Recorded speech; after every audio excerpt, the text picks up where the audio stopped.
Good evening, everybody, and welcome for the final time this weekend to the wonderful Side Pockets Blue Springs, Missouri Kansas City Open action with Ultimate Pool USA. Stephen James and Stephen White here with you, as I say, for the final time this weekend, which, you know, has its negatives. We've loved our time here, Steve, but it has some positives too, because it means it's Championship Sunday, final session. It all comes down to this: 3 trophies to give away, loads of great matches. Can't wait. Well, we've given away 1 trophy on Friday night. We have 3 more to give away, and there are some really great matches coming up. Obviously, our Women's Open final, our Junior Open final, and then we will find out who plays in the Kansas City Open final here in just a few minutes. But lots of great matches to look forward to. It's going to be a great night. Yeah, I think so. Let's take a look at what you can look forward to over the course of the next 5 hours or so. Loads of great, fantastic matches to come. And it starts with our semi-finals in the Open event. Brandon McClody takes on Joe Prince of the UK. He's had a fantastic run at this weekend's competition. And how about that second semi-final? Chris Meling versus Justin Bergman. Good enough to be a final just about anywhere in the world, that one. We'll then have our junior final. Sophia Mast, the 16-year-old, has made it through against Caden Herbach, who we have seen on this main arena table before. And then, as you heard from Stephen White, we'll see the Women's Open final, where Sophia, interestingly, is still batting in the quarterfinals, and the Kansas City Open final as well. Loads to talk about then. I want to talk about that second semi-final though, before we get to the first one, because the first one, it's just as important. That second semi-final is one to get their tongues wagging. I want to go back just a little bit. Justin Bergman, Shane Thompson, it was the match of the tournament. They both really left it out on the table. One tiny mistake by Shane Thompson, the safecracker goes down to Justin Bergman. Chris Meling is a tall glass to take on, but if Justin plays like he did against Shane, he's got a strong chance of making it very competitive. I'm really excited for that one. It's going to be a great one to watch. Yeah, I think so. Chris has been in spectacular form, well, for the last few months, to be honest with you, but has been brilliant over the last couple of days as well. Cracking second semi-final. And what about the first one? 2 sort of surprise names, if you like, in Brandon McClody and Joe Prince. Joe's a really good player. He's from the UK. He came over to this event with probably quite low expectations, but he's a very, very confident man. He's backed himself to the hilt, and he's found himself in the Open semi-final. He's a challenger player over on the Ultimate Pool UK scene, but he has won a trophy this year. Means he'll be a pro next season. Good player, but what a run for him. Yeah, and I don't know much about Brandon. I do know he's from South Carolina, and that's pretty much all I know. But if you look at the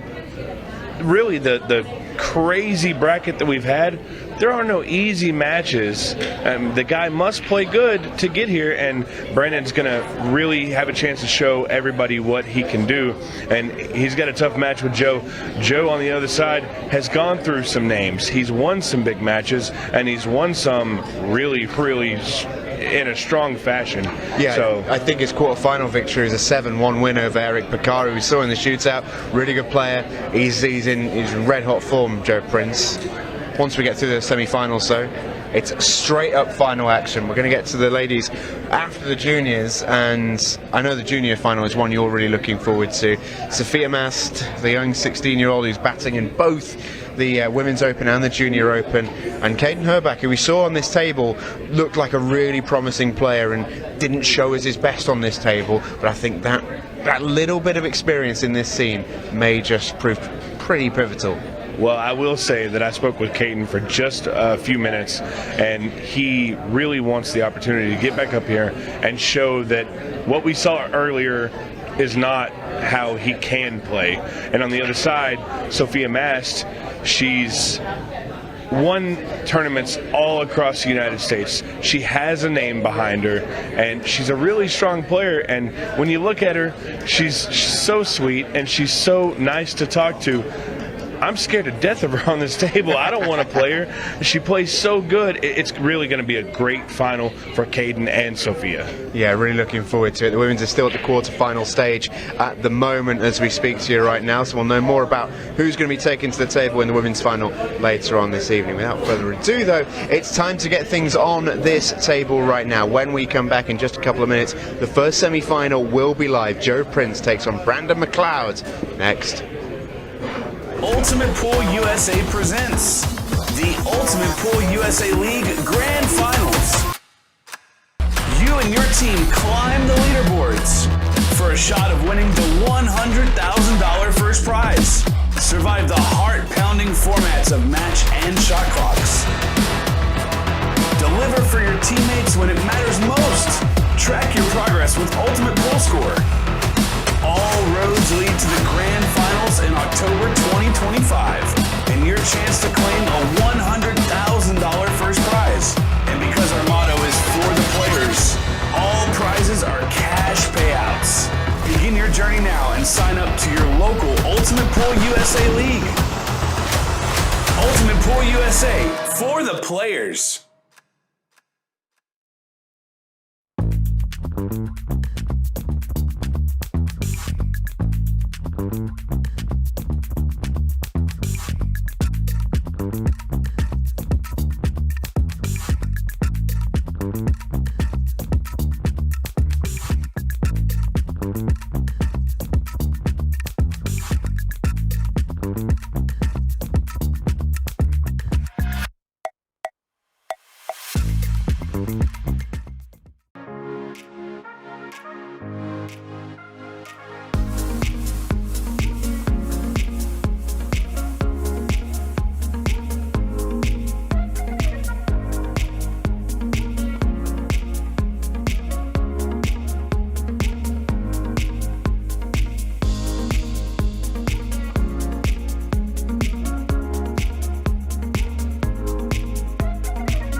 Ladies and gentlemen, we are here for the evening session. It's the final session of the night. We're going to see 5 great matches, but we're starting with a semifinal from the Kansas City Open right here. This is Joe Prince and Brandon McClody, and it's going to be a phenomenal match. Stephen Wyatt and Adam Williams on commentary here with you. Adam, how's it going? Good, thank you for having me. It's definitely a new experience for me being in the booth, but I'm excited to have you with me, mate. Yeah, man, it'll all be great here because we have a good match on our hands. Joe, obviously you know him. Yeah, he did really well. He's won a couple of UK events, and he's actually qualified for the UK Open as well. So, and he's had some real tough matches. It's been a tough field. Yeah, and Joe, from what I was understanding out there is, I don't know all the details, but I believe he won a Challenger Series in the UK. So next, I guess the next session, he will be on the pro side of things. Yeah, so he's just qualified for the Pro Tour, and say that'll start within the next couple of months. So big moves for him. He's in form. Yeah, and Joe, I like Joe. Joe's a little loud. He's a little boisterous. Yeah, he has a lot of fun. He's definitely a unique character. Definitely. Yeah. And on the other side of things, I wish I had more information on this gentleman because he's clearly played very well to get here. Mr. Brandon McClody, I just don't know enough about him, and to be honest, he's kind of snuck through the bracket. Yeah, I say he's a silent assassin. He's came through all the way, and it'd be interesting as well to see. This is the first time both of them on the TV table as well, so it'd be interesting how they adjust. Yeah, and Joe, no stranger to the arena and the lights and the feel of this event. Again, we don't know if Brandon's ever been in this situation, so this is going to be a learning experience for us and him if he hasn't. And Joe has really taken a liking to the Ultimate Pool USA format with, our standard American tables and standard American balls. I talked to him before, and he's like I said, he's boisterous. He played it off like he was just gonna win the event, and he knows it. But in the side, he was like, I didn't really know how I was gonna do out here. I just don't know enough about the table differences. But he's clearly accustomed to them now. He's played well. This is his first time on the TV table, but not his first time in an ultimate pool arena. Yeah, so it's going to be interesting to see how he adapts, but he might be right the way he's going. He might be in the final, so. Yeah, well, one of these guys is going to be in the final, that's for sure. And why not Joe Prince? Why not Brandon McClody?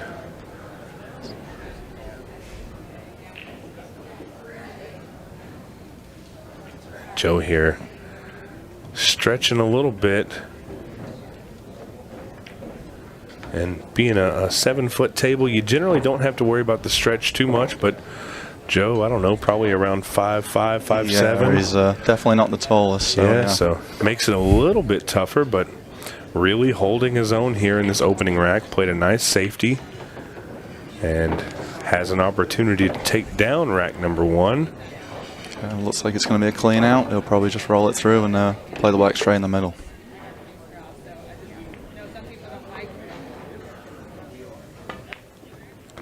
That shows you what I know, Stephen, right?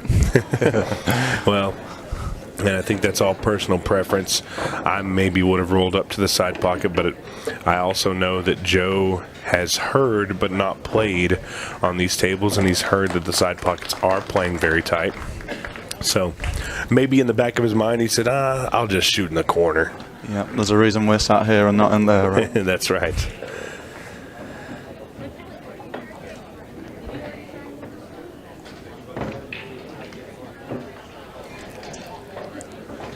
And Joe really played that rack well. Brandon not really getting much of a chance here, but he's going to get a chance at some point, at least to get to the table. Just a good break and a ball down will put him in a position for us to see really what he can do. He did make a very good contact on that kick shot. And our first opportunity to see this gentleman. I'll tell you what, looking at him here, he looks very composed. He doesn't look nervous. He looks pretty calm. Yeah, he looks like he's been there before, so it's a good look. There's a lot of, oh no. And that's probably the one thing that he didn't want to do, is give up a ball in hand foul to Joe. Now, it is. The only problem ball I can see is the 4 or the 15, so by that, the solids are pretty open. Yeah, and you can actually take out the 15 here if you wanted to. Yeah, that's what I was looking at now. Yeah, 11 to the 4 to the 15. You can't play the dirty combo using a solid into a stripe, but you definitely can play a stripe into a stripe. Yeah, you might be looking at the 13 ball right now. Yeah, maybe just the kiss off the 13. It'll also help develop the 9 and the 11. And just a matter of time to see how it rolls out. Okay. A little different way of going about it, but that's the beauty of 8-ball is you can have great patterns, and there are pattern play analysis like that. You know, Chris Meling, one of the best at pattern play. But sometimes you can wing it and come out just okay. So he's still got a little headache now on the 10 and the 15. It looks a little tied up. He might be able to hit it off the 4. Yeah, we're going to see the movement there. And that's such a tough shot to do because you do have to hit it with pace. And anytime you're hitting the cue ball hard, it's a little shaky on what that cue ball is going to do. Yeah, it come out really well for him, so thing goes now. And now it's just a matter of making the balls. Let's see how he runs this one out.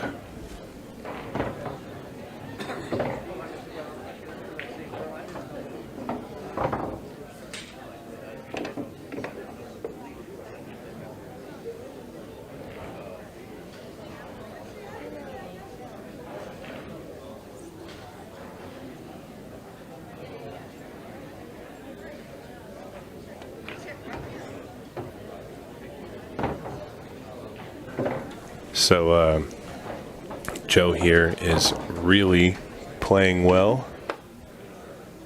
Just needs a couple more balls down.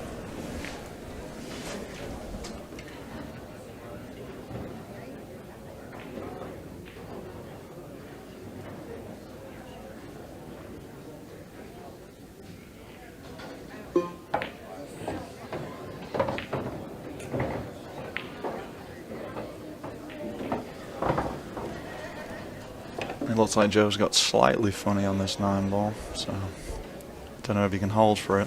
Yeah, he's looking at coming around.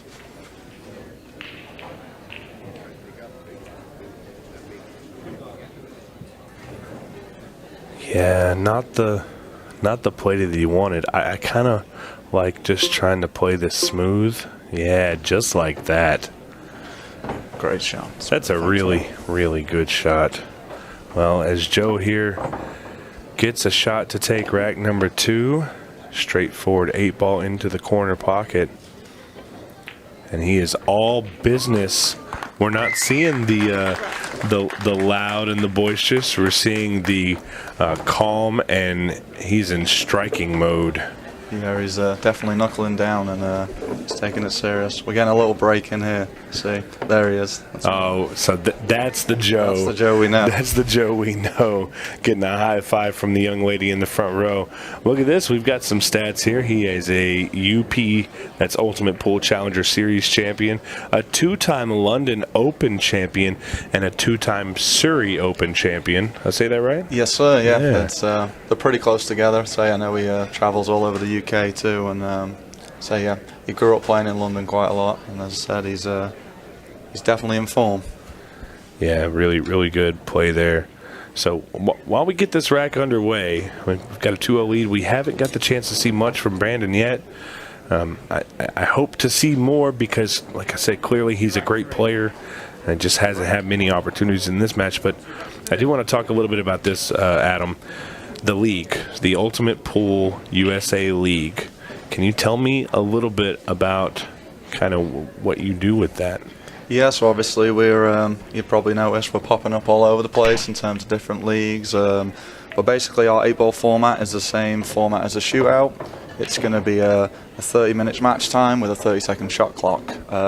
Obviously the only difference with the amateurs versus the the pro side and the opens is it will be handicapped based on your on your up score and what it be. So let me ask you this: you say a 30-minute match timer. What how do the races work? Or are there no races? It's just 30 minutes? Yeah, so it starts with a minus handicap. So let's say you are a 400 up score and I'm a 500. You would be on, I'd be on -2, and we'd play for that full 30 minutes and get as many games as possible as we can in. So if you are on the -2, you win your 2 games. You've still got then, let's say it takes you 5 minutes to win the 2 games. You've still got another 25 minutes to win as many games as possible. So it's a fast action format. It's super quick, super exciting, similar to the shootout. Wow. So just so I can make sure I got this all covered. So with the handicap system, if you start at if you're a better player than I am, and you do start at that -2, so when the match starts, the score at that point is -2 to 0. Correct, yeah. So this is why they call it the rundown system, because the better player has to run down the lesser skilled player. But in a sense, that's really tough. The lesser skilled player has a great chance to win in 30 minutes. Yeah, and that's kind of the idea. You know, it puts the pressure on the good player in terms of they have to break well, they have to run out. You know, and if that lesser skill level player can manage to nick a game, or they play safe, or kind of slow the game down a little bit as well, every ball they make kind of eats up the time. So it always keeps that lower skill level player involved in the game as well, which is great. So I mean, it's designed to be extremely competitive no matter what your skill level is. Correct, yeah. It's good for it's good for the top players, and also with the lower skill level players, it keeps them in the game, which is great. Well, that's a really incredible system. Like I said, I know a little bit about it, but I wasn't 100% sure. But let's talk about what I just said there, that number. I just said 100. I saw some stuff, and I just want to make sure I have a good understanding of this. So first place prize for the team that wins the grand final event in October 2025 gets $100,000. Now, I know the amount. I'm very well aware of the amount. But let me just reiterate, $100,000 cash. Cash, correct. We don't have any prizes. It's all just straight cash.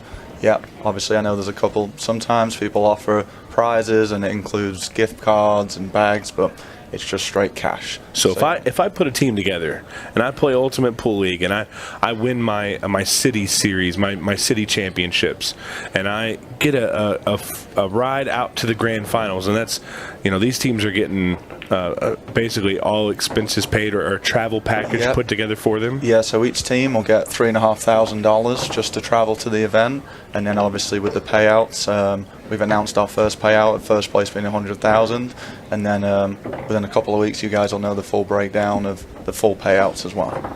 Wow! So I can put that team together. I can go out there on the league's dime, and then I can carry my duffel bag with me, and if my team snaps this off, I can open that bad boy up, and you guys are going to put $100,000 cash in there. Yeah, it's going to be a scary time, but it's going to be exciting. Well, that's really incredible, Adam. The $100,000 prize pool, subject to 1,500 teams, is what it says on the flyer. Let me tell you, it's not going to take a whole lot to get 1,500 teams. We have leagues forming all over the place, from Florida to Philadelphia to Las Vegas to South Texas, and everywhere in between. We have multiple players who are associated with these leagues. Joey Gray has a league in Oklahoma City. Sophia Mast, I believe it's her dad, has down to working together. They've already got one in Florida going. That's awesome. And then there's more to come too. I know you've been working on some other players, getting into some other areas. So this is something that a lot of the pros or the well-known players are getting behind. I do just want to pause for just a second. Brandon McClody made a very good out there against Joe Prince, so he is on the board. And I don't want to take away too much from the match, but really this league thing, these pro players and these well-known players are getting behind it, and everybody out there listening knows how pool players are. If they're not 100% into something, or they think something is not right, they're not going to get involved. So it really goes to show you what Adam and the team have done to ensure that the league is successful. I'm really excited to see more. I can't wait to see that full prize breakdown. The full session starts on August 26th. We're in a test session right now, right? Yeah, correct. We're doing a test session in just selective areas, and say, we've got our team. We've been making some changes, getting some feedback. The people that have been, participating have been great.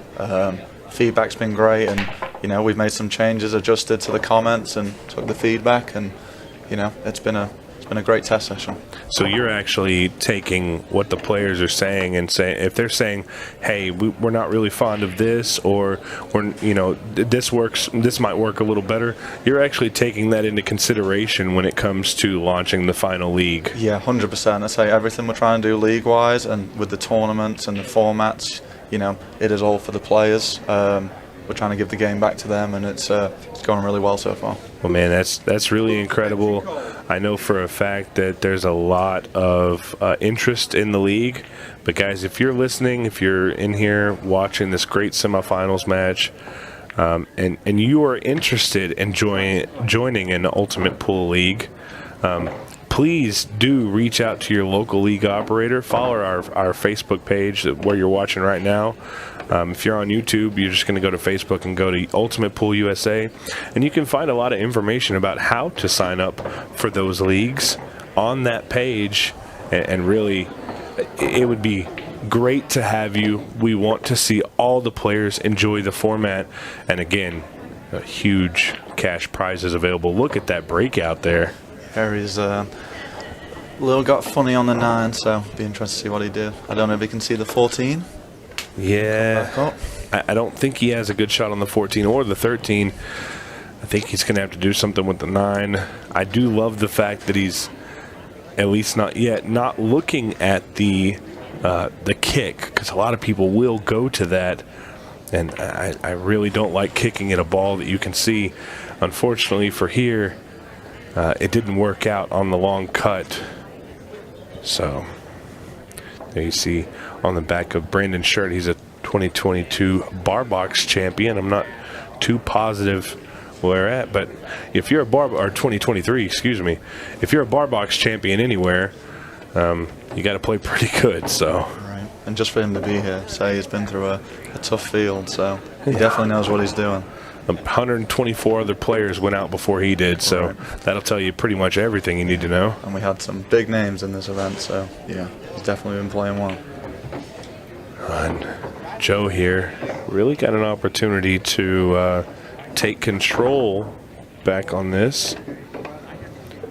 And something we haven't seen a whole lot this weekend, actually any at all, is we haven't seen any 6-ball shootouts. I know, I am. I've been waiting for it. So as a spectator, we're all for it. The players, might not enjoy it as much, but this is a spectator sport right now. And I'll tell you what, my heart pumps every time they rack up those 6 balls. Yeah, we've had a few matches go close, 6-6, but they're playing so quick at the minute. It seems to. The time's already, they just get ahead of the time, sadly. But hopefully we get one in the final.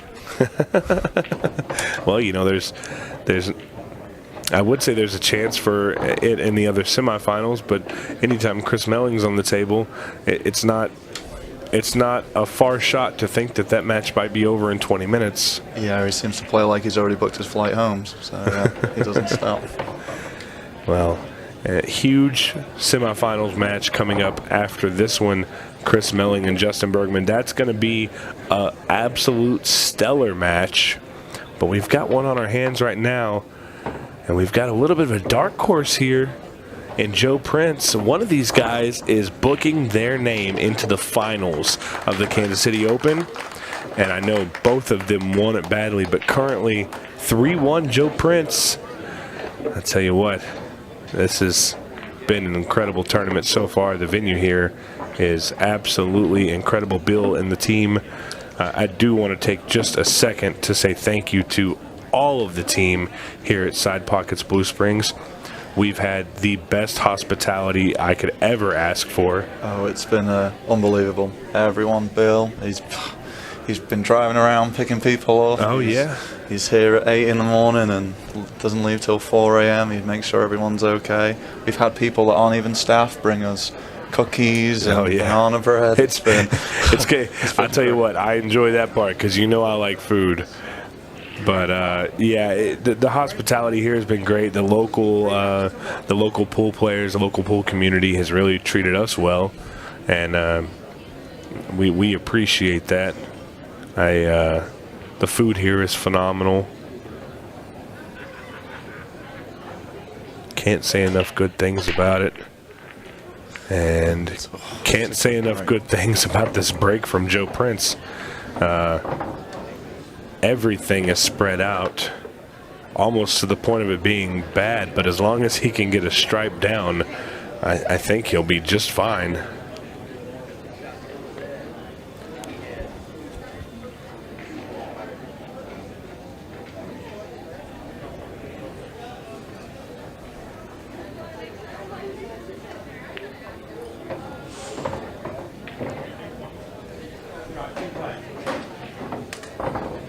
Might have snuck away with that one because it was not looking good for just a minute.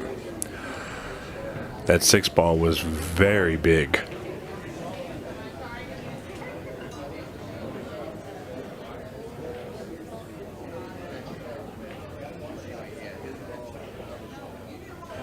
Joe, another player that plays pretty quickly. This is really only the first time we've seen the shot clock come into play. Yeah, obviously he's played a lot of the Ultimate Pool events in the UK, so he's pretty comfortable in the shot clock, you can tell. Yeah, and really impressed with the way Joe has played in this arena so far. And I talked to him a little bit, and he was digging to get into the shootout, and unfortunately all the spots were taken, and we even had a waiting list going on. Of course, Shane McMahon dropped out. Ryan Robinson took his place, but I think Ryan was already on the list, and Joe was itching to get in. If he were to snap off the Kansas City Open, I feel like a shootout would be in his future. Yeah, I'm definitely sure we'll hear from him if he does.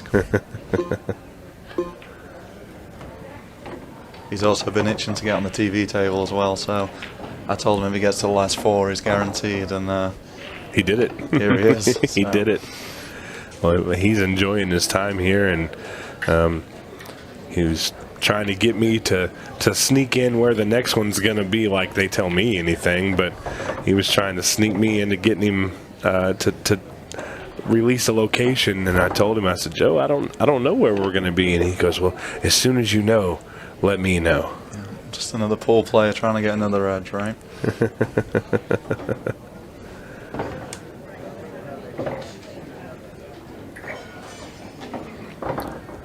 Well, he is in very good form here. Joe Prince goes up 4-1. Wow. And I can't say Brandon's played bad, because he hasn't had too many great opportunities. Yeah, I say the first rack, he had one kick at the ball, and it was a good kick, and he broke dry the second one. And actually scratched on the break as well. And he scratched on the break. Yeah, so. he did get a little fortunate in the following rack to squeeze that one out, but past that, just really hasn't had an opportunity at the table. As you know, with this format, it's one shot and it all changes. Yeah, and you know, eight ball on a smaller table is an interesting format, but it really does make it competitive, right. And that's what I love about it. 8 ball on a small table, the clusters require you to be precise with your cue ball, and look at this big break by Brandon. Yeah, it's not a great break, big spread. The only thing I really don't like is going to be that 3-9 area, and then maybe the 7 and the 13, depending on which suit he likes. I think really the only great shot he has is either on the 10 or the 4, so he could take his choice of suit. But the question is where does he go from there? I think I like the 10 to the 11, but I just don't know what he's going to do with the 15, the 9. Pool players generally think 3 or 4 balls ahead. Brandon must have a plan here. I think he's going to go forward 2 rails and try and just bump the 3 ball out.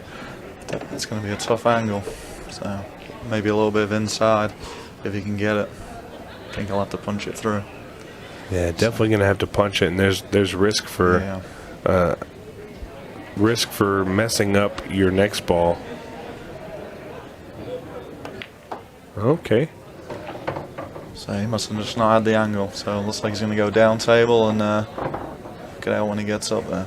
Yeah, what's the play here? You shoot the 14, go down to the rail, and then you have the 13 in the top left?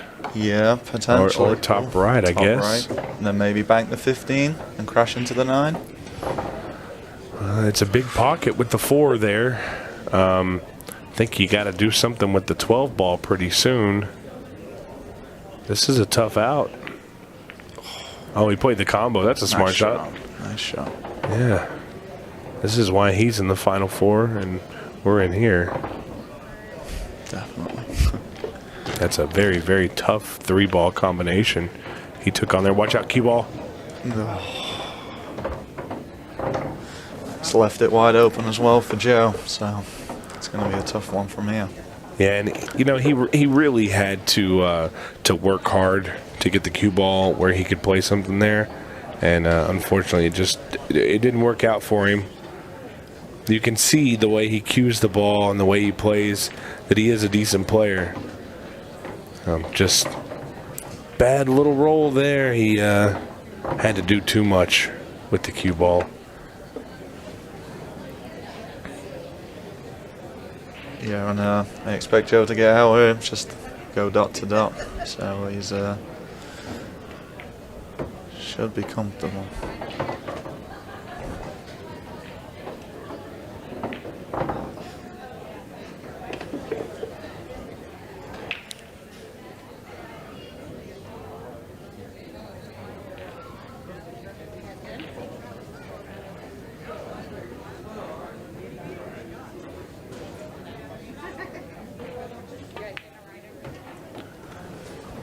This is a really good run here for Joe, and I'll be honest, he got a little fortunate with the scratch, but you know, really taking his time and taking advantage of the situation. He wants that finals.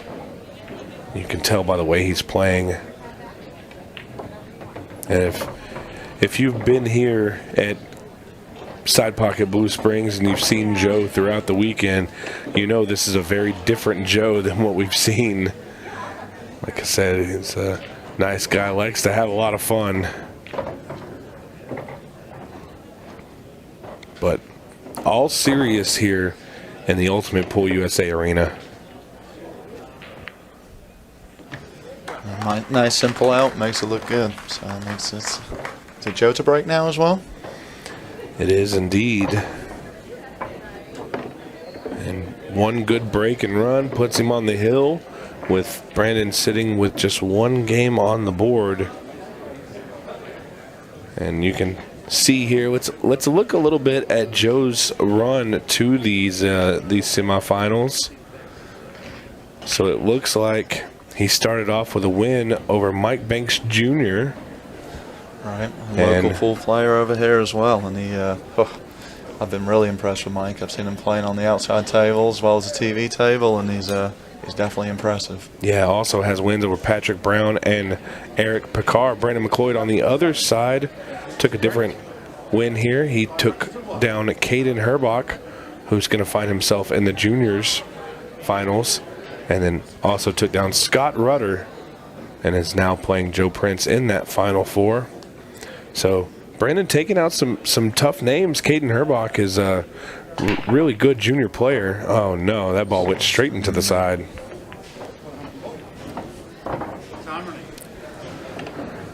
And Joe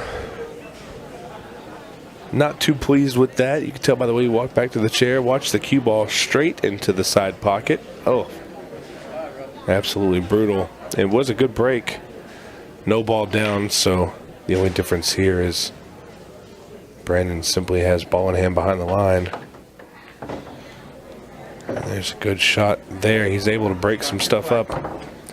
Yeah, he's just landed a little bit funny, but looks like he can get up there on the 14 at the top, so he should be okay. Yeah, and I think if he can make the 14 and just come back down table to where he has a shot, I don't really like that. It seems like he's a little tentative on this table. Yeah, he's probably still getting used to the speed as well. Obviously, it's probably a little bit quicker than the outside tables. Well, and after that tough scratch in the side, maybe Yeah. just doesn't want to move the cue ball as much. Looks like he's shooting the 13 into the bottom left. Good shot there. Now, another tough situation here. He's got the 12 ball right in front of him. It has a pocket in the top left, but man, it's such a tough shot with the cue ball on the rail. The 10 ball might go off the 8 into the side. Just not a ton of great options. Oh, and it goes. Now that's a good shot there. And now he's perfect on the 10 ball, so should be a smooth out from here.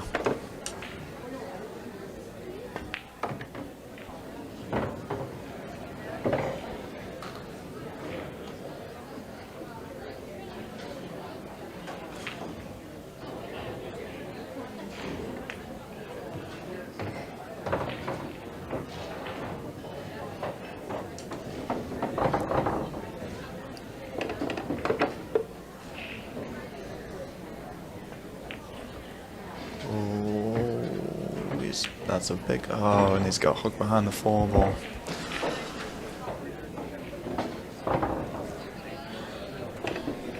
Yeah, this is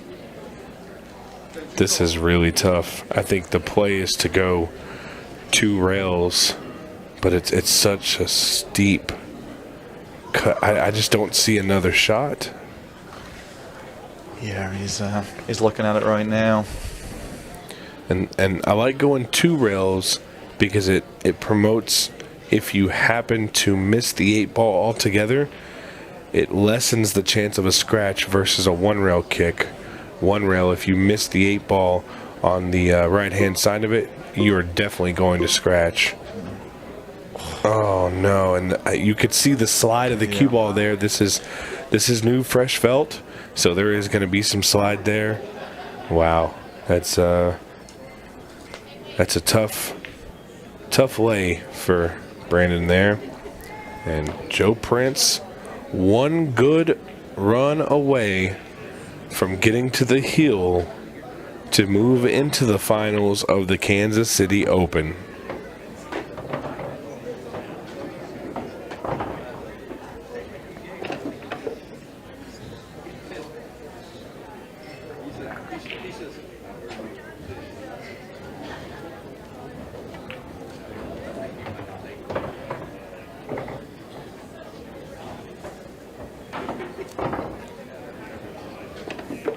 Wow, and what a out that is going to be for Joe. Just really, Brandon had a great opportunity and just had a really tough land on the 8 ball. So, all tic-tac-toe from here. Let's see how Joe goes about it.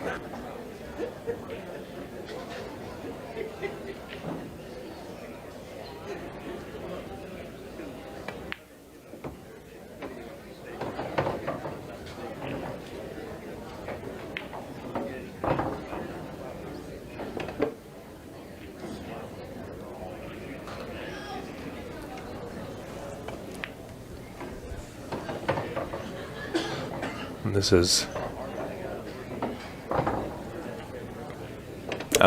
you know what? I like this because we're seeing Joe run these simple outs. And there's nothing wrong with the simple out because these are the outs that he's been given and he's made them look very simple. When he gets into the finals, if he wins this, and he's playing either Justin Bergman or Chris Meling, it's really going to put the pressure on him, right? Right, 100%. I don't know if he's going to get the same opportunities he's gotten in this match against somebody like Chris Meling or Justin Bergman. So, yeah, wow. But I mean, as you know yourself, it's super tough to make something look simple, right? So he's making it look easier than it is, I think.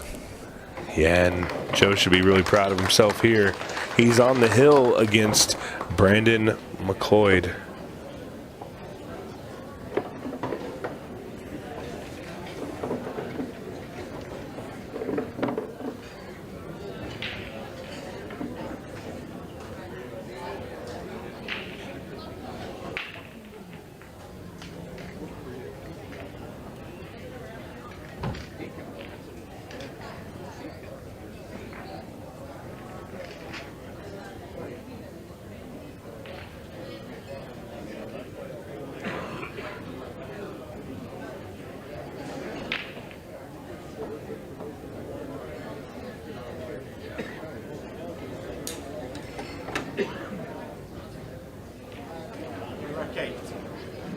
Well, here is a big opportunity for Brandon McClody.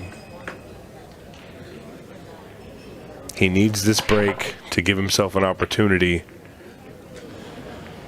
Looks like he's gone dry again. Oh, he's hit it well as well. You know, and the story here is simply that every opportunity possible has gone to Joe. Yeah, and Joe has Brandon, took every single opportunity as well. And Brandon has not had nearly as many opportunities, having no success on his break. And this is, I'll tell you what, for the first time you're seeing Joe Prince on this TV table, he is really making a name for himself here. Yeah, as I said, he's been desperate to get on, and I think we can tell why. Yeah, well, at this point, he deserves it for the way he's playing. Oh, almost a flawless, almost a flawless event so far for Joe.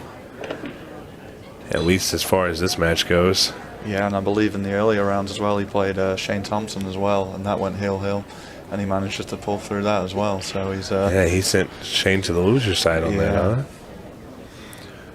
So yeah, I mean, this is an up-and-coming player that, once again, he was on what you would consider the semi-pro side of Ultimate Pool, and was able to play well enough to advance to the more pro side of it. So yeah, and that Challenger Tour is super competitive. Yeah, it's brutal. So if you come through that, you definitely worth a spot in the pro side.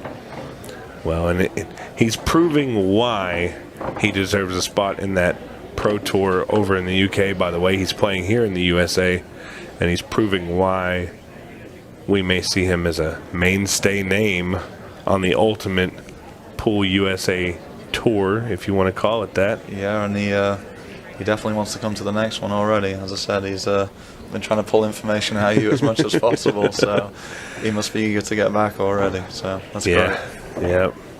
Well, the good news is he can book his plane ticket as soon as he arrives back in London, because he's going to have some extra spending cash one way or the other.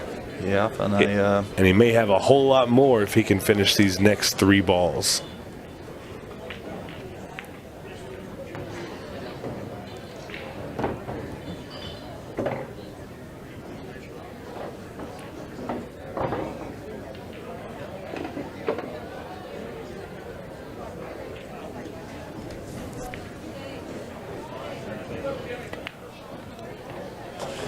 And another great out from Joe. As I said, no mistakes, and he's just going about his business.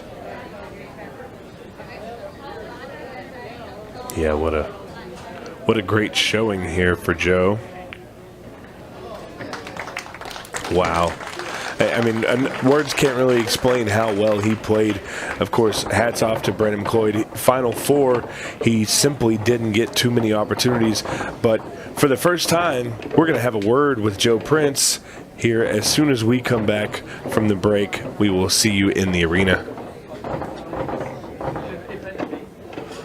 Ultimate Pool USA presents the Ultimate Pool USA League Grand Finals.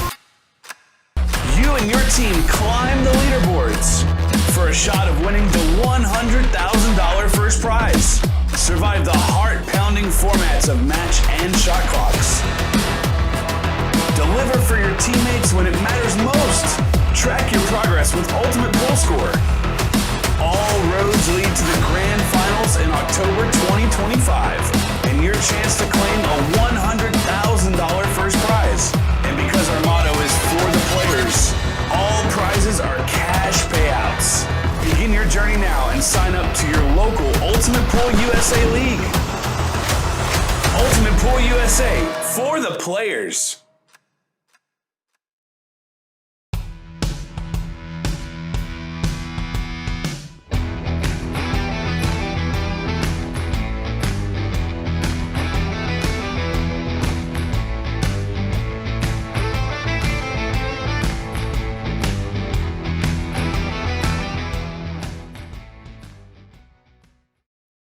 It's Mike Johnson, Carpet Direct, Windows, Floors, and Decor, KC.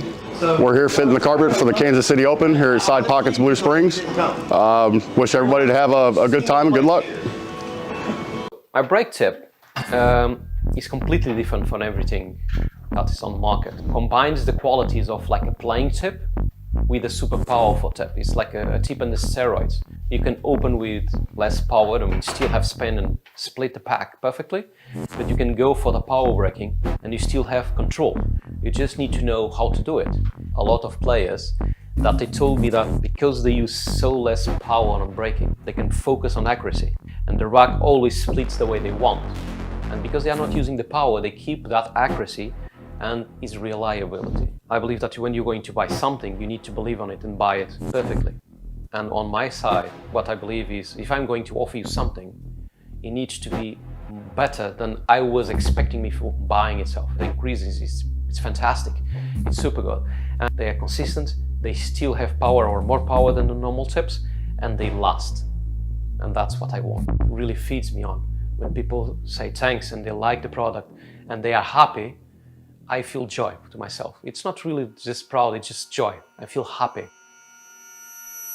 And we are back here in the Ultimate Pool USA Arena in Kansas City, Missouri. Wow, Joe Prince, what a match. Well, what can I say really? I think a lot of things went my way there. Unlucky for Brandon, he had a couple of bad rolls. Well, he did have a couple bad rolls. His brakes were not working well for him. Let's talk a little bit about your brakes because you saw success on the brake. Were you doing anything specific or just trying to keep it simple? I think I might have found a little trick that just works for me. Anyone that knows me well back in England, they'll know my brake is horrendous. Absolutely horrific. And they're probably watching this now and laughing as well. But yeah, I'll take what I can get really when it comes to my brake. I had one where the wire flew straight to the middle about 100 miles an hour. Right there. But apart from that, I think I had 2, maybe 3 off the brake as well. So yeah, I'm really happy with my brakes. I'm happy with how I'm playing as well. So I'm just hoping I can keep it up for one more match. Well, you played super solid, and for anybody who's been in the arena, in the venue this weekend, I know you a little bit differently than they might have just seen if they're watching the stream. You're a little loud, you like to have fun, but the composure you showed on the stream table was very serious. I'm here to work, I'm here to play the game. How do you flip that on and off? Well, you know what? This is my first time out in America and I've loved every second of it. I love the crowd, I love the people. It's all been great fun. But I am here to try and make money as well, and that's what comes first. So I've had to sacrifice a lot of things like spending time with family and stuff to get here, and I need to make sure it's all for something, and that's what it's all about at the end of the day. Oh man, that's very respectful. We saw you have a little fun with the young lady back there. Yeah, she wanted to give you a high five. Yeah, apparently she's my little supporter, so hopefully she can. Hopefully she's a good luck charm as well, and I win the final. Yeah, well, fantastic match, Joe. You're on to the finals, and you're going to play either Justin Bergman or Chris Meling. What are you going to do in the break that you have? Well, I'm hoping they trip over and fucking break their legs, to be honest, but I'm just going to do what I can. As long as I get a chance at the table, there's no reason why I can't win. So we'll have to just wait and see. Yeah, well, congratulations, and we will see you in the finals. Ultimate Pool USA, more action around the corner. Chris Meling, Justin Bergman. It's going to be a absolute banger. Ultimate Pool USA presents the Ultimate Pool USA League Grand Finals. You and your team climb the leaderboards for a shot of winning the $100,000 first prize. Survive the heart-pounding formats of match and shot clocks. Deliver for your teammates when it matters most. Track your progress with Ultimate Pool Score. All roads lead to the Grand Finals in October 2025, and your chance to claim a $100,000 first prize. And because our motto is for the players, all prizes are cash payouts. Begin your journey now and sign up to your local Ultimate Pool USA League. Ultimate Pool USA, for the players.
All right, guys, if there was ever a match that you would want to sweat, this is it. Chris Meling and Justin Bergman. I have a feeling we're going to be sitting here watching a lot of great runouts because these guys play so well.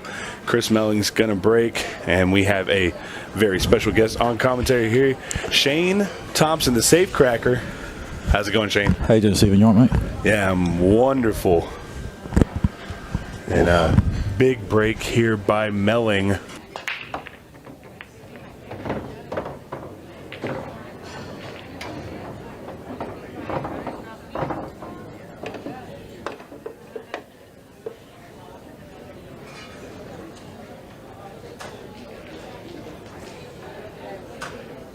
Well, and there's a pretty solid break here.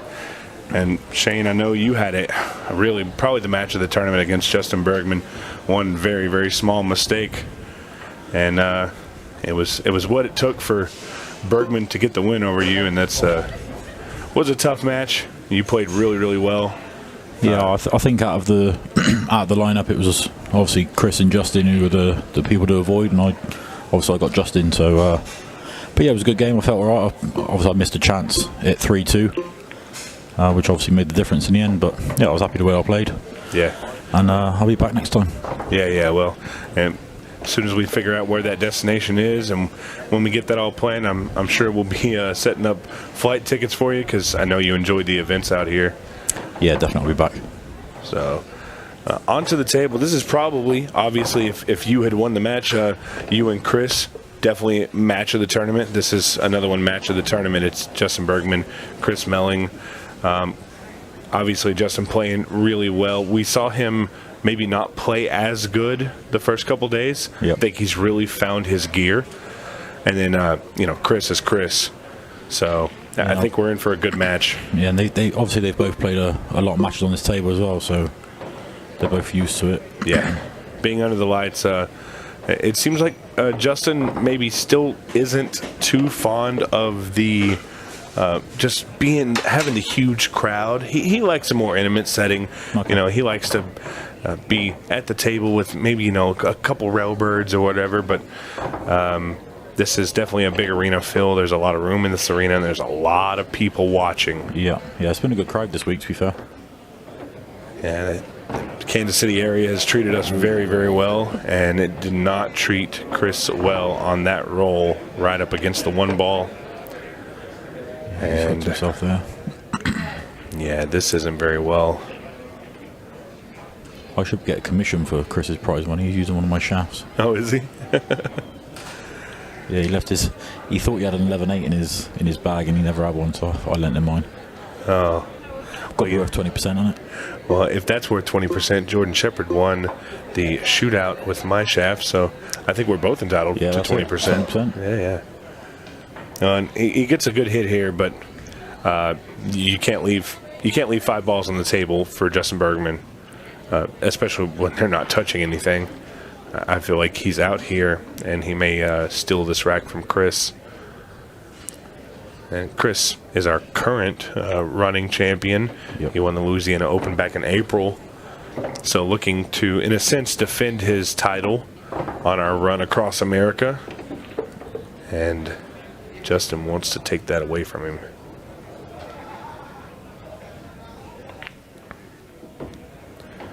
I got a chance to get Justin in the box yesterday. He was quite fond of the format and the rules, and really enjoys it, and maybe a mainstay in the tournament.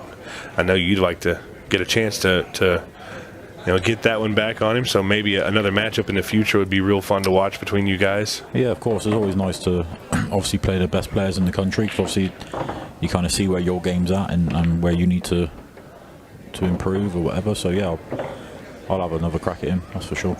Yeah, and I know for a fact that he knows where that match stood, and he knows that he may have got away with one. So pulling you in a bracket may not be on the top of Justin Bergman's favorite things to do. Yep. He knows you're a dangerous man on the table. So also, I'm still getting used to the new equipment and stuff, which obviously I've just received my Q-Tech cues and everything like that, so I'm still getting used to it, but I think by the time the next event comes around, I'll be near enough there. Yeah, well, jumping from, I remember what you were playing with, or what you were going to play with in the first event, what you would call an English 8-ball cue, a very small tip. That's kind of what you had planned to use, and I think you ended up using Chris's equipment and enjoyed it. Yeah. And now you've, got a Q-Tech set up yourself, and really just, I think, a little bit more time dialing it in, getting it to where you want it to be for you. Yeah, it's only gonna be better whenever you get comfortable with it. So 8-ball flying. Look at this break. Yeah, the cut break was really working for both of us in our match. Yeah, and obviously he's still going strong now. So I think you guys have had the most success out of the break, out of everybody that's been on the TV table. Maybe less Joe Prince, who had a really stellar showing in that last match. Yeah. One bad scratch on the break, but everything other than that, he really pretty good. Yeah, he really got some good layouts. And I tell you, if I had the layouts that Joe had to get into the finals, I might have made it too, because he was really just getting really nice layouts. Yeah, a good break will always help, especially on these tables. Obviously, they're playing quite generous. Even obviously with the 4-inch pockets, it still plays a little generous with obviously the new felt. Yeah, the new felt's definitely going to take that friction away. And here in about 2 weeks, this table will be very tough to play on. But right now, still a little new. It's going to slide a little bit. Justin Bergman down on the 13 ball, looking to still rack number 2.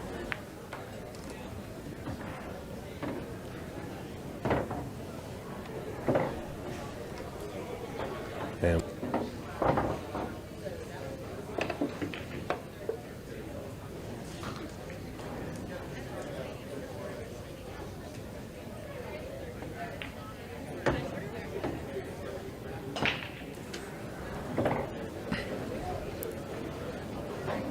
Justin's left himself a nice angle here, just to stun across.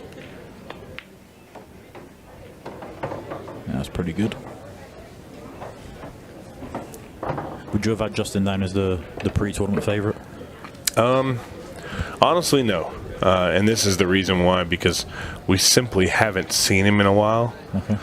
It's kind of a situation where, like, didn't Ronnie take a little bit of time off from snooker? Or not Ronnie, but Stephen Hendry. Yeah, he did, yeah. He took a little time off from snooker and I think he played some Chinese 8-ball, and then he came back to snooker and didn't have as much success. Yep. So I liken that to how Justin was. He kind of he got out of the limelight. He wasn't playing as much that anybody knew. Obviously, he had his club that he plays at.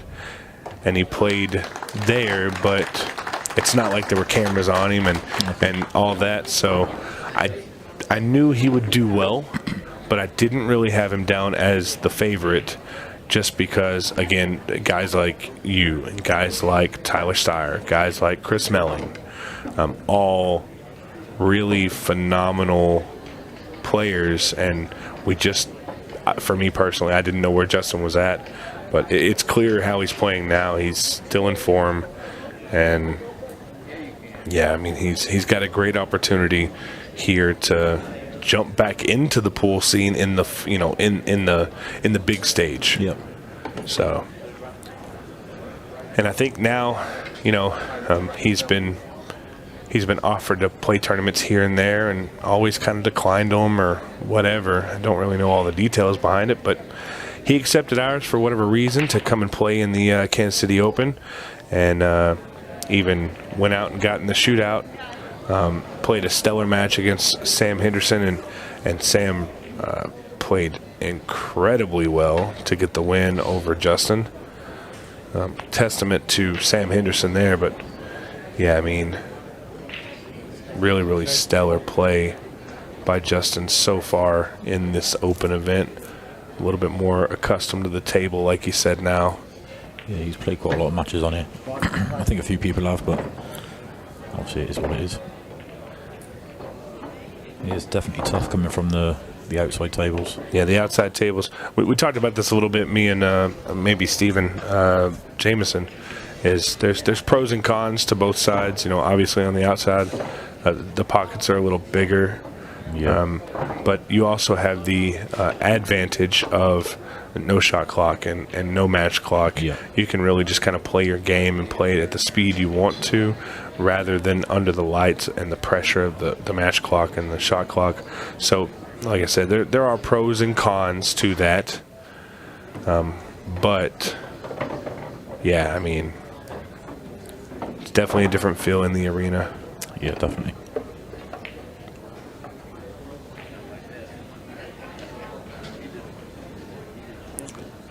I'm guessing it's still race to sevens in the semi-final. Yeah, still race to 7 in the semifinal. I believe the finals will be a race to 8. I'm not 100% positive, but No, I think it was last time in Louisiana. I'm pretty sure. yeah, race to 8. Yeah. And then I know we have a junior finals coming up. I actually really want to go check on that because we have multiple players still in. I think they're in the final now. Are they? Did we finally move in on the ladies as well? I'm not sure about the ladies. I was talking. Is it Caden? Caden Erbach. Yeah, and Sophia Mass, I think, are in the juniors are set. Yeah, I think the junior event is set. And let's be fair, both of those players. I don't know if you've got a chance to watch Sophia. I watched a lot of the Hayball event that happened just recently, and obviously they had I think it was like a junior. Yeah, they had multiple junior events. Yeah, part of that stream was the junior event as well. So I did watch her play a little bit, and yeah, she can shoot good. Yeah, and this is a very interesting lineup here, and we may be able to get a full look at the lineup on the ladies event. Yeah, what a shot that was. But it looks like Amy Beecham is down to our Turkish player, and I don't want to butcher her name. I did speak to her briefly. She told me I could call her Lulu. So, Lulu Kabiroglu, I think that's her last name. I'm going to butcher that. Sorry, guys. But she's up 5-4 over Amy Beecham. Okay. That's a tough one. Jordan Helfrey, young, 12 years old, won her quarterfinal match 6-0 against her opponent. 12 years old. So Jordan Helfrey playing the winner of Amy Beecham and Lulu. On the other side, we have Sandra Helton and Sophia Mast. And we will have a Ladies Open champion crowned here tonight, and it's going to be one of those 5 women. What a match that will be. So Sophia's in the semis of the Ladies Open and the final of the juniors. Yes. So she's running good this week. Well, and let me tell you, if there's anybody I picked, if she'd have played in the Open, I'd have probably picked her to be in the last 32 in the Open as well. She plays incredibly consistent. maybe she hasn't hit the top of her game when it comes to position play and potting the ball. Yeah. But overall consistency, she has a very high level. Okay. So it'll be great to watch her in the juniors, and then obviously with an opportunity to play in the finals as well. That's going to be a big one. I was talking to Sam Henderson this morning because I asked him why he wasn't playing in the juniors, and he just said he doesn't feel comfortable playing any junior event. I'm not sure if that's obviously because he'd be a big favourite or whether that's just, well, I don't know really, but yeah, he said he doesn't feel comfortable playing junior events, which is... Yeah, I'm really not sure on that one. It could be kind of a maturity thing. I think maybe he feels like he's played in a lot of the junior events, and he's been there for a while, and I think it might have something to do with really just wanting to be considered not a threat in the junior division, but a threat. Yeah. Period. No, I get it. And I may be way off on that, but Sam's a great player, and he's very mature. Yeah. In the game as a person. I could see that when I was talking to him. Just talking to him, you can see that. I just think that if you're in that age category and you're here, you may as well play. Yeah. He's obviously got his reasons for it, so. Yeah, and Sophia did not play in the Open, which I like I said, she usually runs very consistent, so would have had an opportunity there, but chose not to play, and that's okay. Jordan Helfrey, on the other hand, played in all 3 events. Yep. She's fearless. I tell you, at 12 years old, she's fearless on the table. Yeah, I've not seen her play. She's a little shy, a little hard to get her to crack open and talk, but once she gets comfortable, she really is a really cool kid, and very mature for her age. She's very, very smart, and I like talking pool with her because she really knows her stuff. And what a match we have here. Chris Meling has been extremely dominant throughout the tournament, oftentimes bullying his opponents on the table. Took down Chase Stumfole, who earlier today had taken out Tyler Steyer. Big win for Chase there, Kansas City native. Ran into the magician, and Chris waved that magic wand and said, "Your run is over," and took down Chase Stumfole. Well, he needs to wave that magic wand again because he's 4-0 down. Yeah, Justin really playing well, and Chris's break hasn't been working off and on in this tournament. He's got a ball there. All the stripes drive up table. Just one single stripe down here on this end of the table. And Chris really likes these compact runouts, right? Yeah. Where you don't have to really do a lot with the cue ball. Yeah, tap, move the cue ball 3 inches. Tap, move the cue ball 4 inches. Yep. And he is very, very good at them. We're going to see the 9-ball, and then possibly the 15 here. So you're going to save the 15 for last. Taking no time at all. Wants to get on the board. Okay, we're going to see the 15, and then 14 in the top right, and then 8-ball in the right side.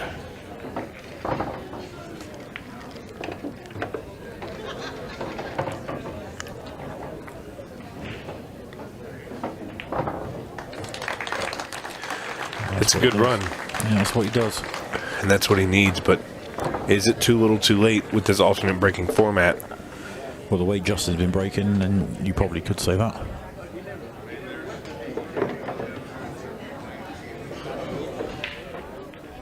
And look at this list of accomplishments, and this is just what's here on the screen.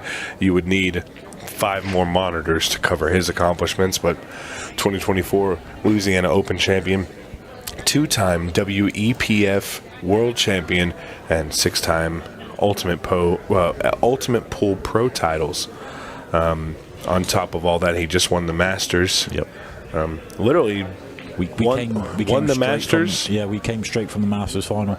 So he played the final on the Sunday night, and then at around 4 hours later, we're in a car up the motorway, or the highway, however you want to say it. To the airport. Oh yeah, and by the time he got here, I think he may have dipped into some local action.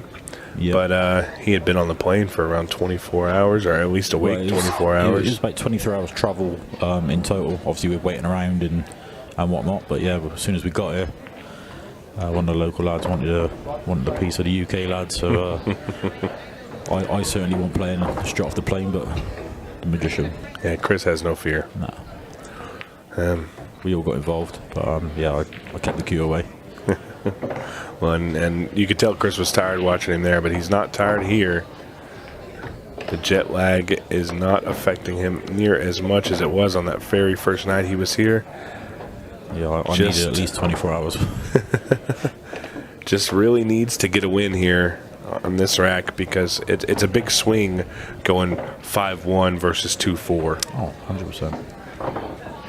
And when you're in that range of about that 7th rack is when the swing is very important. That's huge, yeah. I think he went the wrong way there. He's still good, but I think I might have played the 9, then the 10.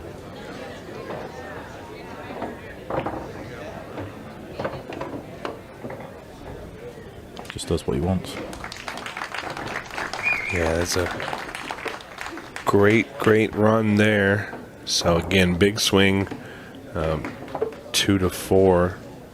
I actually think this rack is even bigger. That'd be 2-5 versus 3-4. Yeah. Yeah. Yeah, and here we are. Let's look at this run to the finals. And Joe Prince winning his semifinals over Brandon McClody, and Chris Meling playing Justin Bergman here. Take a little bit look at the run that they've been on. Chris Meling over David Matlock, and then Blake Baker in stunning fashion. Justin Bergman squeezing by Mike Banks Sr., and of course you at the Hill match of the tournament. Justin having a little bit more trouble with his opponents according to the scoreline, and Chris has really been dominating here. And we're seeing a little bit of a flip-flop. Justin really dominant in this match so far.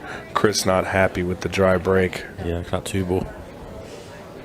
Yeah, it just sat in the pocket. I'm pretty sure you could stomp on that carpet in that arena and it might fall.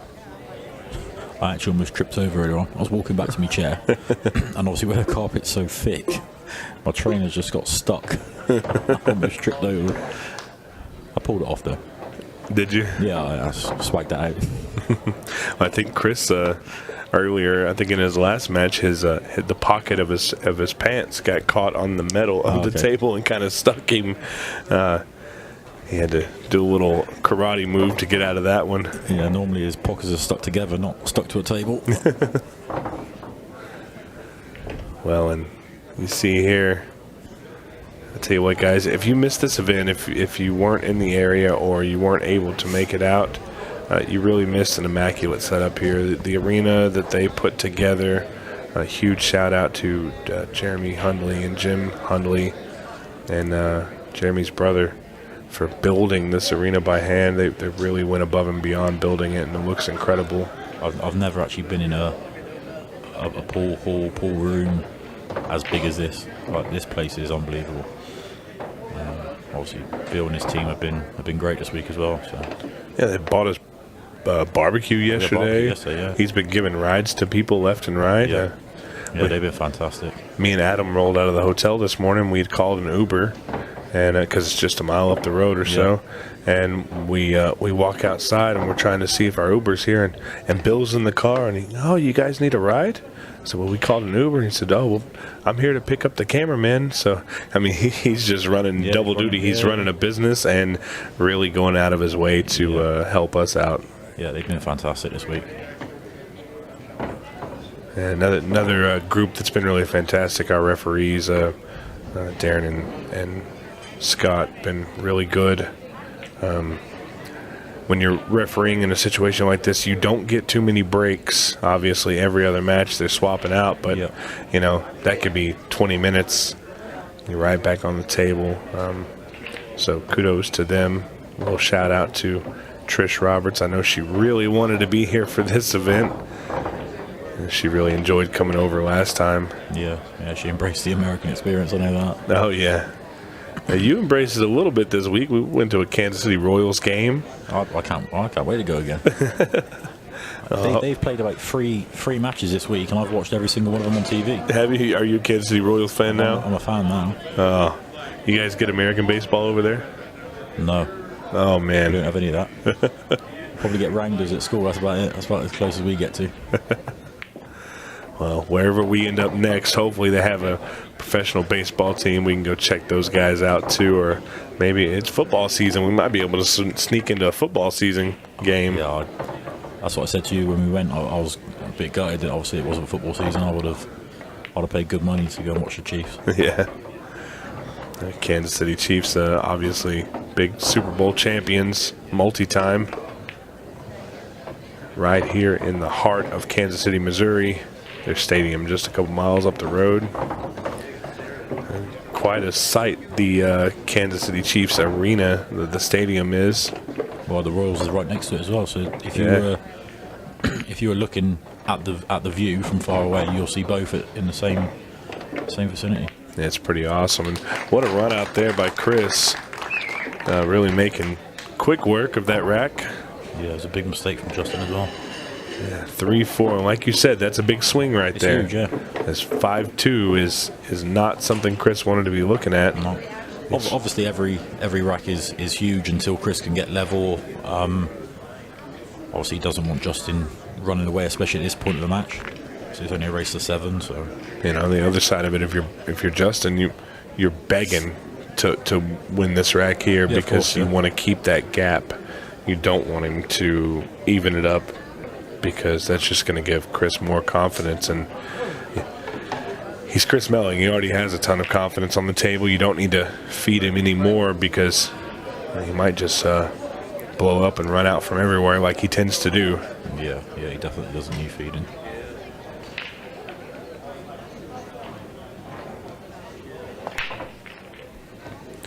And he's got a break that's working here. He's made a couple balls.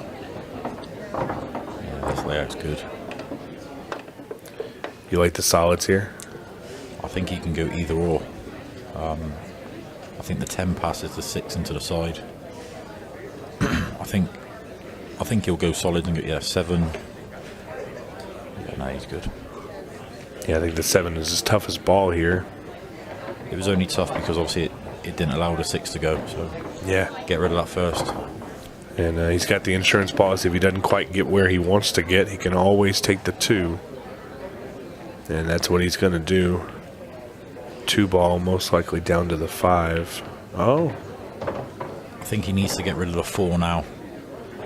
Because it's kind of in a weird spot, right? Yeah, because obviously the 6 he wants last. So I think he might. Well, I would have gone 4 and then 3, 5, 1.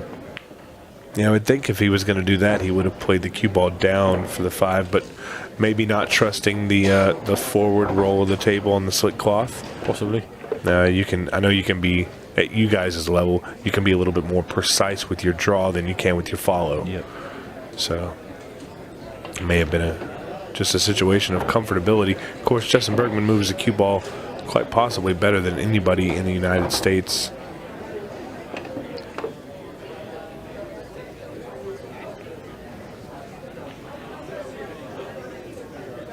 He's going to go take the 1 ball here, come across.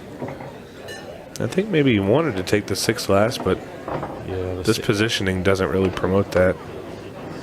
Because now he's got to draw off the 4, and if you underdraw it, you still got a shot. But I think he might actually just take his medicine. Justin's so good with the cue ball; it's hard to guess what he's going to do. But yeah, I like just super short stun. Take a little bit tougher of a cut on the 8 ball, but it's in the end it's easy. Big game there for Justin Bergman. Iceberg looking to take out Chris Meling. And obviously, with Chris breaking next, just goes back to the break. If the break works for Chris, he can stay in fighting range. Either way, still a little bit of pull left. It's going to be fun to watch.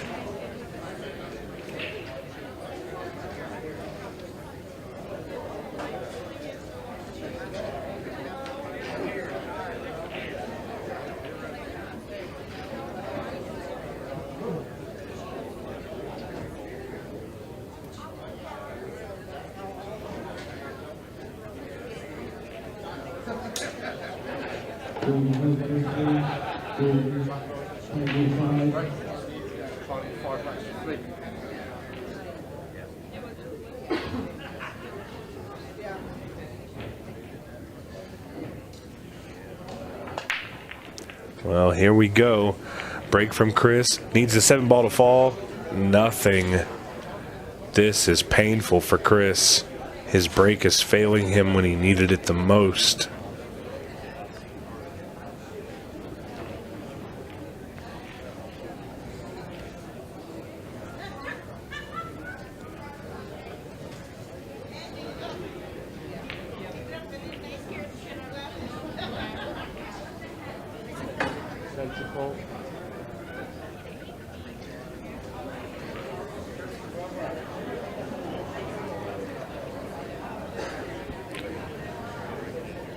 And it looks like everything's kind of open. Obviously, once the 5-ball goes down, the 4-ball really has an easy play. And really one of the first mistakes I've seen Bergman make with positional play is this shot here.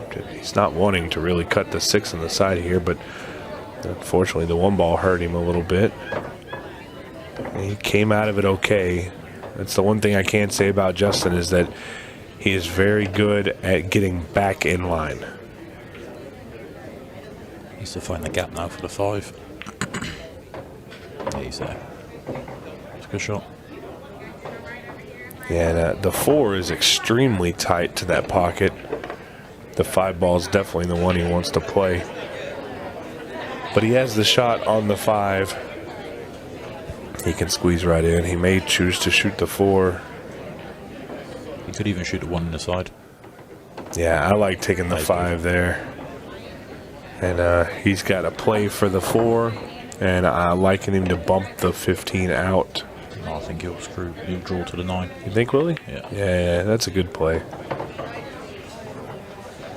As long as he gets straight or just off straight here, he's fine. He can play a 1 in the side. Yeah, 1 in the left side pocket, and really from there it's just whatever he wants to do to get to the 8-ball. He can stop it. He can draw down table just a little bit depending on the angle. I think he's managed perfect on it. If he wants to get a better shot, he can, obviously, but doesn't have to.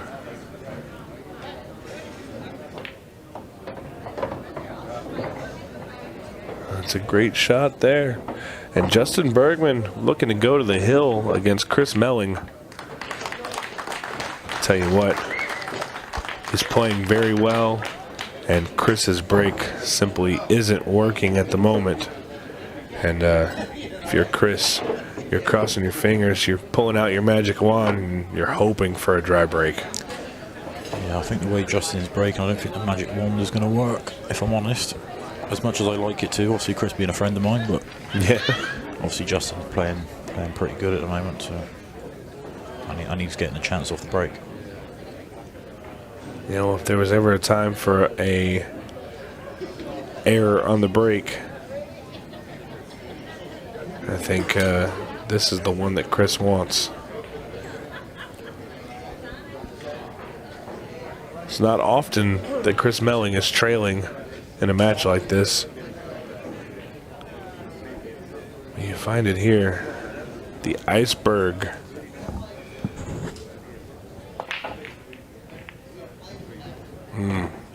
Balls just go in. Cue ball ties up to the 14. He's got a shot on the 2 ball in the side. or he's got the 15 long. Is it a 15? Yeah, 15. long.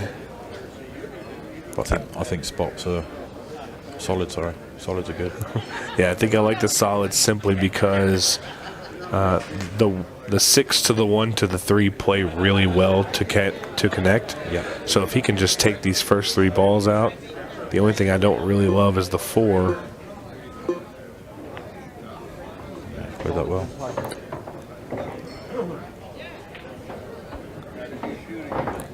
And what do you think for the 4? You think that's his key ball to shoot down in the bottom left to get on the 8 ball? Yeah, because it passes the 9, so he'll go 7. To be fair, he could go 7 and then follow off 2. Choice of the 4. Always missed. Oh, wow. Wow. That's because he was trying to follow through for the choice of the 6 or the 4. Yeah, the follow on the ball here with the friction. I think that ball may have even skid a little bit. Is that what you guys call that? A skid? We call it a kick, but yeah, a skid. Yeah.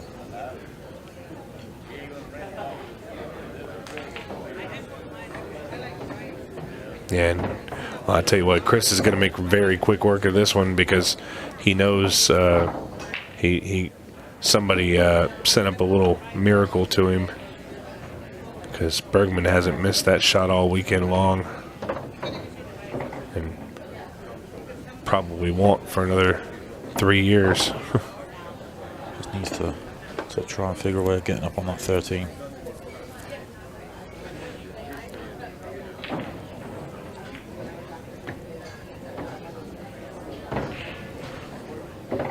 Obviously, he needs to get to the right-hand side of it as we look.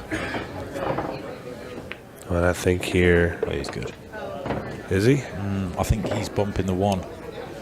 As long as he don't bump the 1 cushion first, then he's fine. That ball looked like it wasn't going. This is good, though. Chris playing like Chris does. He's got a chance to recuperate here because he's going to 4. And if he breaks and can manage the run, we'll be looking at 5-6 with Justin breaking. Obviously, if it does go hill, Chris will have the break. Yeah. And both these guys playing pretty fast. I don't imagine the time clock's going to come into play. The 15-second shot clock might, if we were to see a close finish here. Were you guys already on the 15-second shot clock, you and Justin?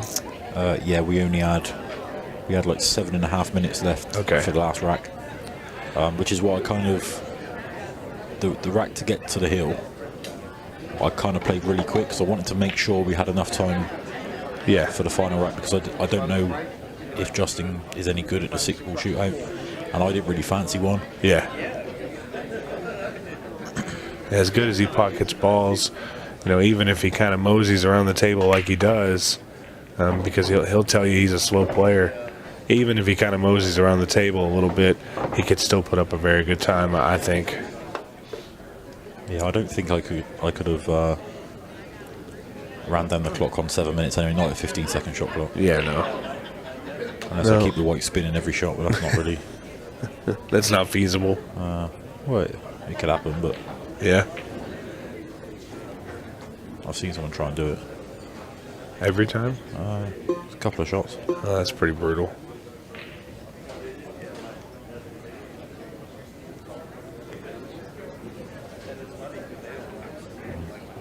Stripes for Chris.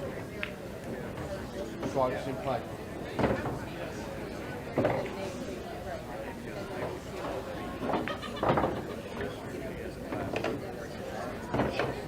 So it's just a 10-ball really, this. A bit of a weird spot. I think he might be able to get on it now. Play it long. Yeah. Oh, it's a bit short. Can he... I think it just goes past. He's definitely trying to get it long. I thought he might be able to play it on the side.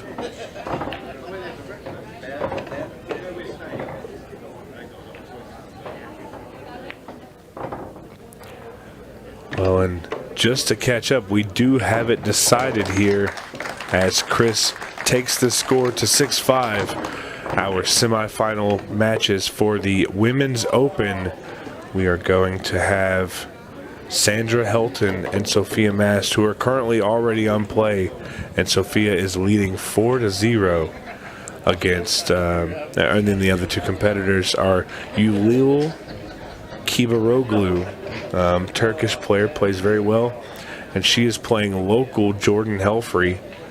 Jordan played very, very good to get here. She played in both the juniors and the women's. Took fourth in the semifinals in the juniors, going out just a few moments ago, but still in the ladies' event. And I think the big noise there is Yulil took out the lady who sent her to the loser side, which was Amy Beecham. Okay. And Amy came over, had a great match with Sam Henderson on our TV table. And unfortunately, we won't see her on the TV table again. But I feel like we will see her in the Ultimate Pool USA Arena again. Yeah, I think she enjoyed her time here. Yeah, I think she has. Her friend that was with her, Ashley. Yeah, Ashley Dinsmore. Dinsmore, yeah. She came up to me earlier on asking me if I got any cues for sale. So They I want- think They want to buy some American cues. I think so. Now, a funny story about Ashley. She was, I believe, at the airport, and this is a secondhand story, so if I get it wrong, don't judge me. She was at the airport. I think she went to a restaurant, maybe an Irish restaurant, because she is from Ireland. Yep. And she was gifted a Joss cue. She went to a pool club. Oh, was it a in pool club? Chicago? Yeah. And Okay. And the guy give her a cue because he was Irish. He obviously noticed her accent, asked her what she was doing here, blah blah blah. She told him she's here for a pool event. Asked her what cue she's using. She showed him the cues, and obviously they weren't very good. So he gifted her a brand new Joss cue. Yeah, which is pretty worth- nice cue, yeah, too. It was worth quite a bit of money as well. It still had the price tag on. So Yeah. yeah, Well, I was and- buzzing with that one. Yeah, that's such a cool story there. And Ashley, it's a shame we didn't get to see her play because she can play quite well Yeah, as she's well. very good. She's part of the Northern Ireland women's team. And yeah, she plays very, very well and super nice. Yeah, very nice. Yeah, very nice.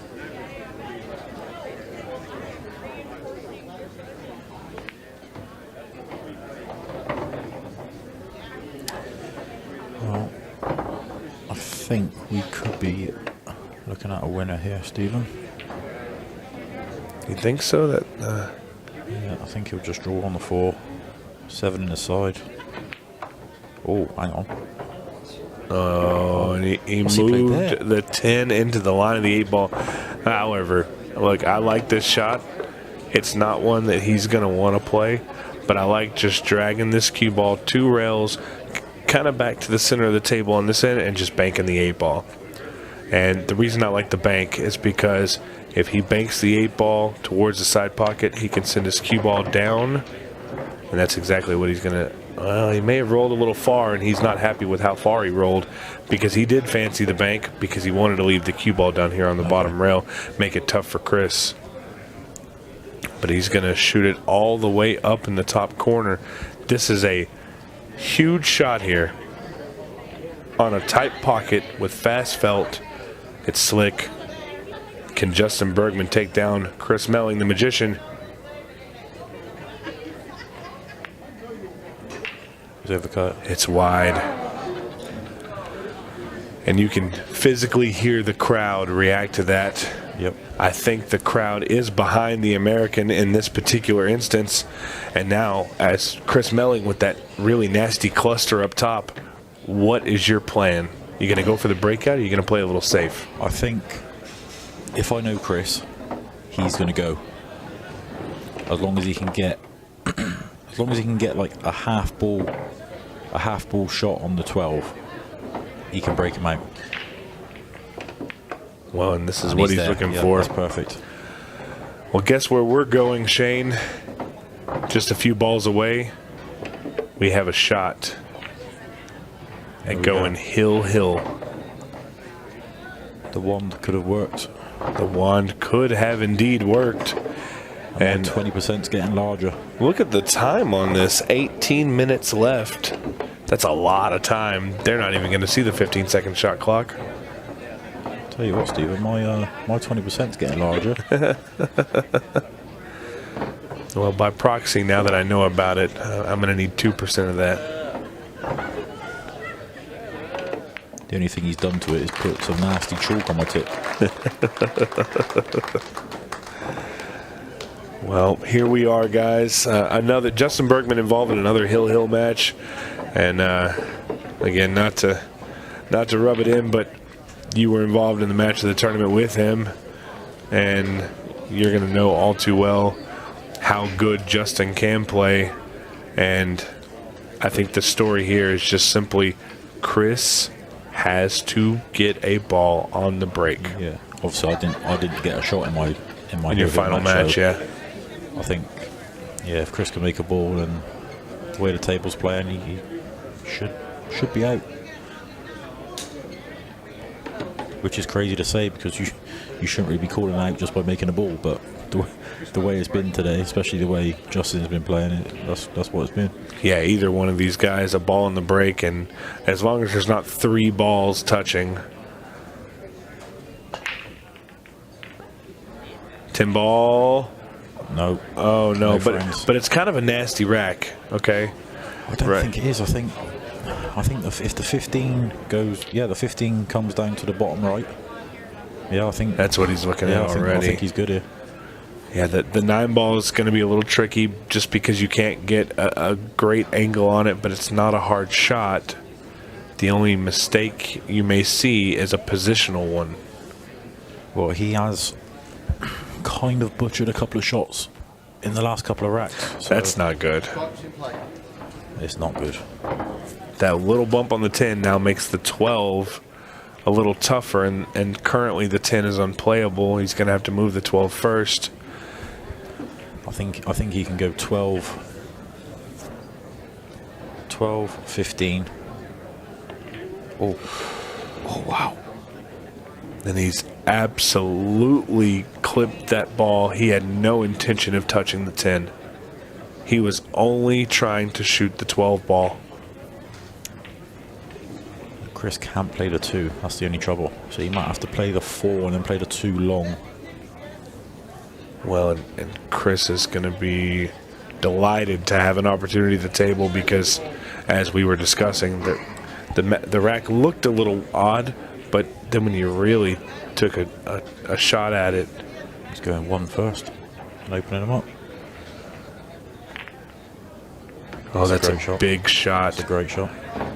And that will be the shot of the match there to open it up if he can get out here.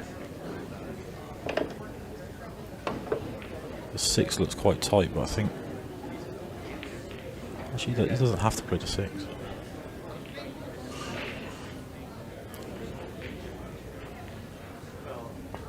When Chris is so good at playing it simple, but he didn't get the shape he wanted there, I don't think. That's a good shot. Did he get to the 7? Yeah, he's on 7. Yeah. Okay. It looks a little funny at this camera angle. No, he's good. 7, 3, 5, 2, 6. One Justin, you can kind of see him in the background there. He's a little lax. He's kind of got his arms up because I think he knows that barring anything crazy happening, I think he knows his run at the Kansas City Open is over here.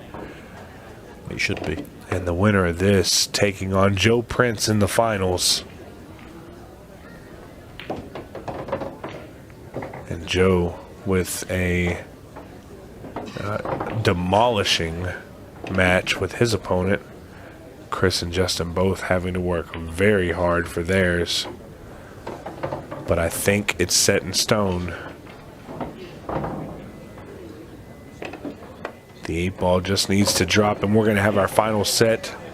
It is Joe Prince and Chris Meling in the finals of the Kansas City Open.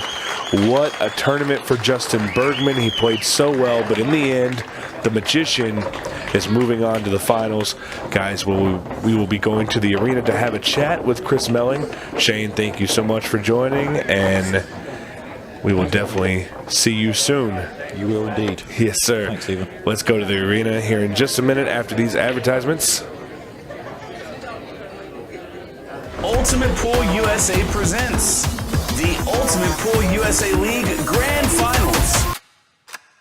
You and your team climb the leaderboards for a shot of winning the $100,000 first prize.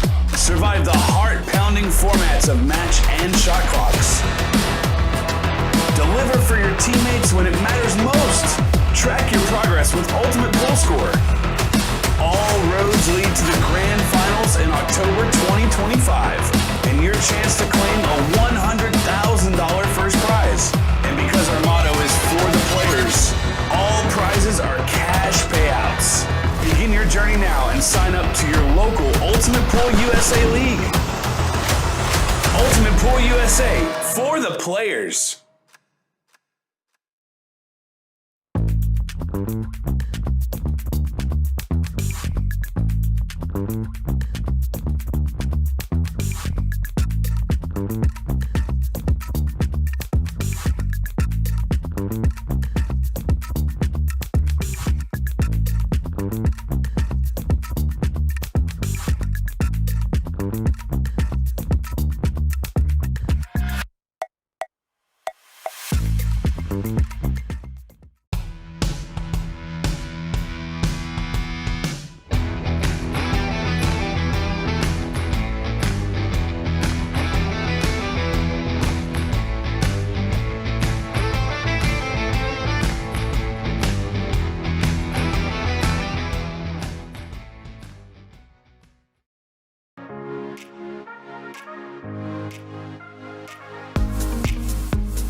I don't think it deserved to win though.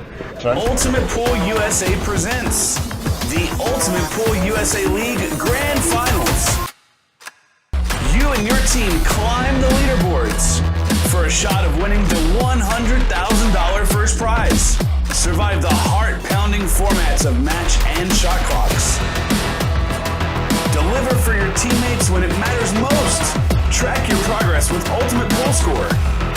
All roads lead to the Grand Finals in October 2025, and your chance to claim a $100,000 first prize. And because our motto is for the players, all prizes are cash payouts. Begin your journey now and sign up to your local Ultimate Pool USA League. Ultimate Pool USA, for the players. Welcome back, everybody. Chris Meling in the arena, fresh off the back of a brilliant victory in a quality semi-final against Justin Bergman. Congrats, mate. That was by far and away, I think, your toughest test of the whole weekend. Really, a match in which both of you went toe-to-toe, rack for rack. You had to hang in there a little bit, wait for your opportunities, but you were very clinical when they came. Yeah, and that's what you've got to do against somebody of the calibre of Justin. He's a great player. I have loads of respect for him. He knows that, and I know he has a lot of respect for me. It was just one of them games where I think, he was to and fro. I was 3-0 down. The first frame I landed touching ball. If I'm not touching, I win the rack. But you just got to sit there and hope for the chance, and sometimes you don't get that chance. Again, against somebody like Justin, who doesn't often make mistakes, but on that match, he made 3 or 4 unforced errors, which he doesn't normally make, and I capitalised on them. Yeah, absolutely. I wanted to ask your thoughts on Hill, because you must have been sat in your chair thinking, it's not quite going to be your night, but Justin let you back. Yeah, and before I broke in the last frame, I was praying, just let me make a ball, you know. If I make a ball, I think I'm going to clear up it wherever they are. Obviously, it doesn't always happen like that, but you have to have that confidence and belief in your own ability, otherwise you're never going to win. Obviously, he's made an error in the last frame. The first shot he played was a bad shot where he cannoned the ball, he didn't mean to cannon it, and then he just took his eye off the ball, really, and both balls went in the corner. He just took his eye off it, and as soon as he did that, I thought, you know, just give me one chance. There wasn't easy. I could have potted the ball in the middle and break him out, and I was thinking, well, should I do that, or should I just split him out straight away, knowing I've got a ball over the pocket, I'm guaranteed to be on a ball, and I just thought, you know what, just have a go. Yeah, and I wanted to ask you as well, this has been a fabulous weekend. There's been so many supporters out, whether they be friends or family or just locals or fans. It's been a big crowd in, and it felt, just being out in the side of the arena when that match was on, that all eyes are on this. It might be quite a small, intimate venue, but there was a real intensity around this arena during that match. Did you feel that? No. I know there's massive intensity. I know there's a big crowd, and I know there was on Justin's side, and rightly so. You know, he's one of America's best, so I expected that. Normally the crowd's on my side, but unfortunately, when you come over to this side of the pond, you expect that. So is it just a case of shutting it all out for you? Yeah, don't worry. Listen, just give me a chance. That's all I ask. Give me a chance, you know, and let me do what I can do. If I make mistakes and I lose, so be it. But I felt like I played really well there. I don't think I deserved to lose a match. The break killed me a little bit again. Need to sort that out. I just pray to God I can pop balls on the break. Well, you've got a final against Joe Prince to come up later on. We wish you all the very best of luck with that, Chris. We're going to let you go and prepare for that, and bring in Stephen Wyatt to join us. Congratulations, Chris. Welcome back in, Steve. We've got a junior final coming up, which is why we are in the arena to have a little chat. Two fabulous young players, and we'll talk about Caden in a moment. Brilliant player, but I can't help but feel like we've got to talk about Sophia Mast because she's on for the double. Yeah, so Sophia, I was talking to Shane while we were doing that last match and just discussing the juniors a little bit. Sophia is, let's play the one-word game again, consistent. She consistently plays well. She places well. She always plays immaculate, and she doesn't seem to ever have an off day, as we can see, because she has an opportunity to not only take down the juniors but also the women's. So huge opportunity for Sophia Mast, and this young lady has a ton of heart, and I think we're going to be in for a really, really good match. Yeah, I think so. And for Sophia's side, she's got an excellent opponent in Caden Herback as well. And we saw him on this table earlier on in the week as well. He was outgunned, it's fair to say, against a very, very, I think it was Tyler Steyer he played, wasn't it, on this table. And he was a bit sort of rabbit in the headlights a little, but I think that will help him. You know, going onto the loser's side early on in the Open against a world-class player, that's okay. But having the experience out in the arena, I think, will actually be invaluable for him. And there's going to be no surprises here, and he knows he's well matched against an opponent that's sort of in his class, if you like. It's a junior final, and he should take confidence. He's going to have the crowd with him as well, I think, a little bit. Hometown hero and all that. He's got a lot to play for. Yeah, and he also has another little advantage. He has played on this table. Sophia has not. They do play a little bit different than the outside tables. And again, the hometown crowd being behind him, I know the crowd is going to get loud for this match. I got an opportunity to play Caden last weekend. I don't want to play him. He plays good. Yeah. And I know Sophia plays well as well. So really, this match is going to come down to who can thrive in this environment better. At this point, I think it's a coin flip. Yeah, absolutely. Well, both players are ready. They are itching to get into this arena. I can just see them off the shot here saying, get out, guys. We want to get on this table. So we are going to let them when we come back. It's the junior final. Caden Herback against Sophia Mast, and it is live. Do stay with us. Everybody, and welcome to the Ultimate Pool USA Kansas City Open. We are here at Side Pockets Blue Springs. We're in Kansas City, home of the Chiefs, the Royals, the Sporting KC, but host this weekend to Ultimate Pool USA. And I've got our CEO Scott Ryan with me here to talk all things Ultimate Pool USA. We're going to talk this weekend. We're going to talk exciting things on the horizon, very big things on the horizon actually, something of a State of the Union address, if you will, Scott. Loads to talk about. But first of all, how excited are we here to be in KC? I must honestly say I have been absolutely blown away by Kansas City. I've been blown away by the spirit of the people. I have been blown away by the fact these people are absolutely obsessed with the game of 8-ball, which is fantastic to see. We have been treated like absolute royalty by Bill, the owner of Side Pockets, and I'm just happy to be, just delighted to be here. Yeah, we really have been looked at beautifully, and we take a look at the club tonight. It's absolutely full. It's going to be full all weekend with players for not just the Open. We've got the Shootout, we've got the Women's Open, we've got the Junior Open, all of which went down so well in Louisiana. Are we sort of expecting more of the same this time around, or even better maybe? I think it's better. I think it'll be better this time. We really read the room when we were in Louisiana. We learned so much on that journey, in particular that the US players do not like wearing dress shoes, so we've addressed that.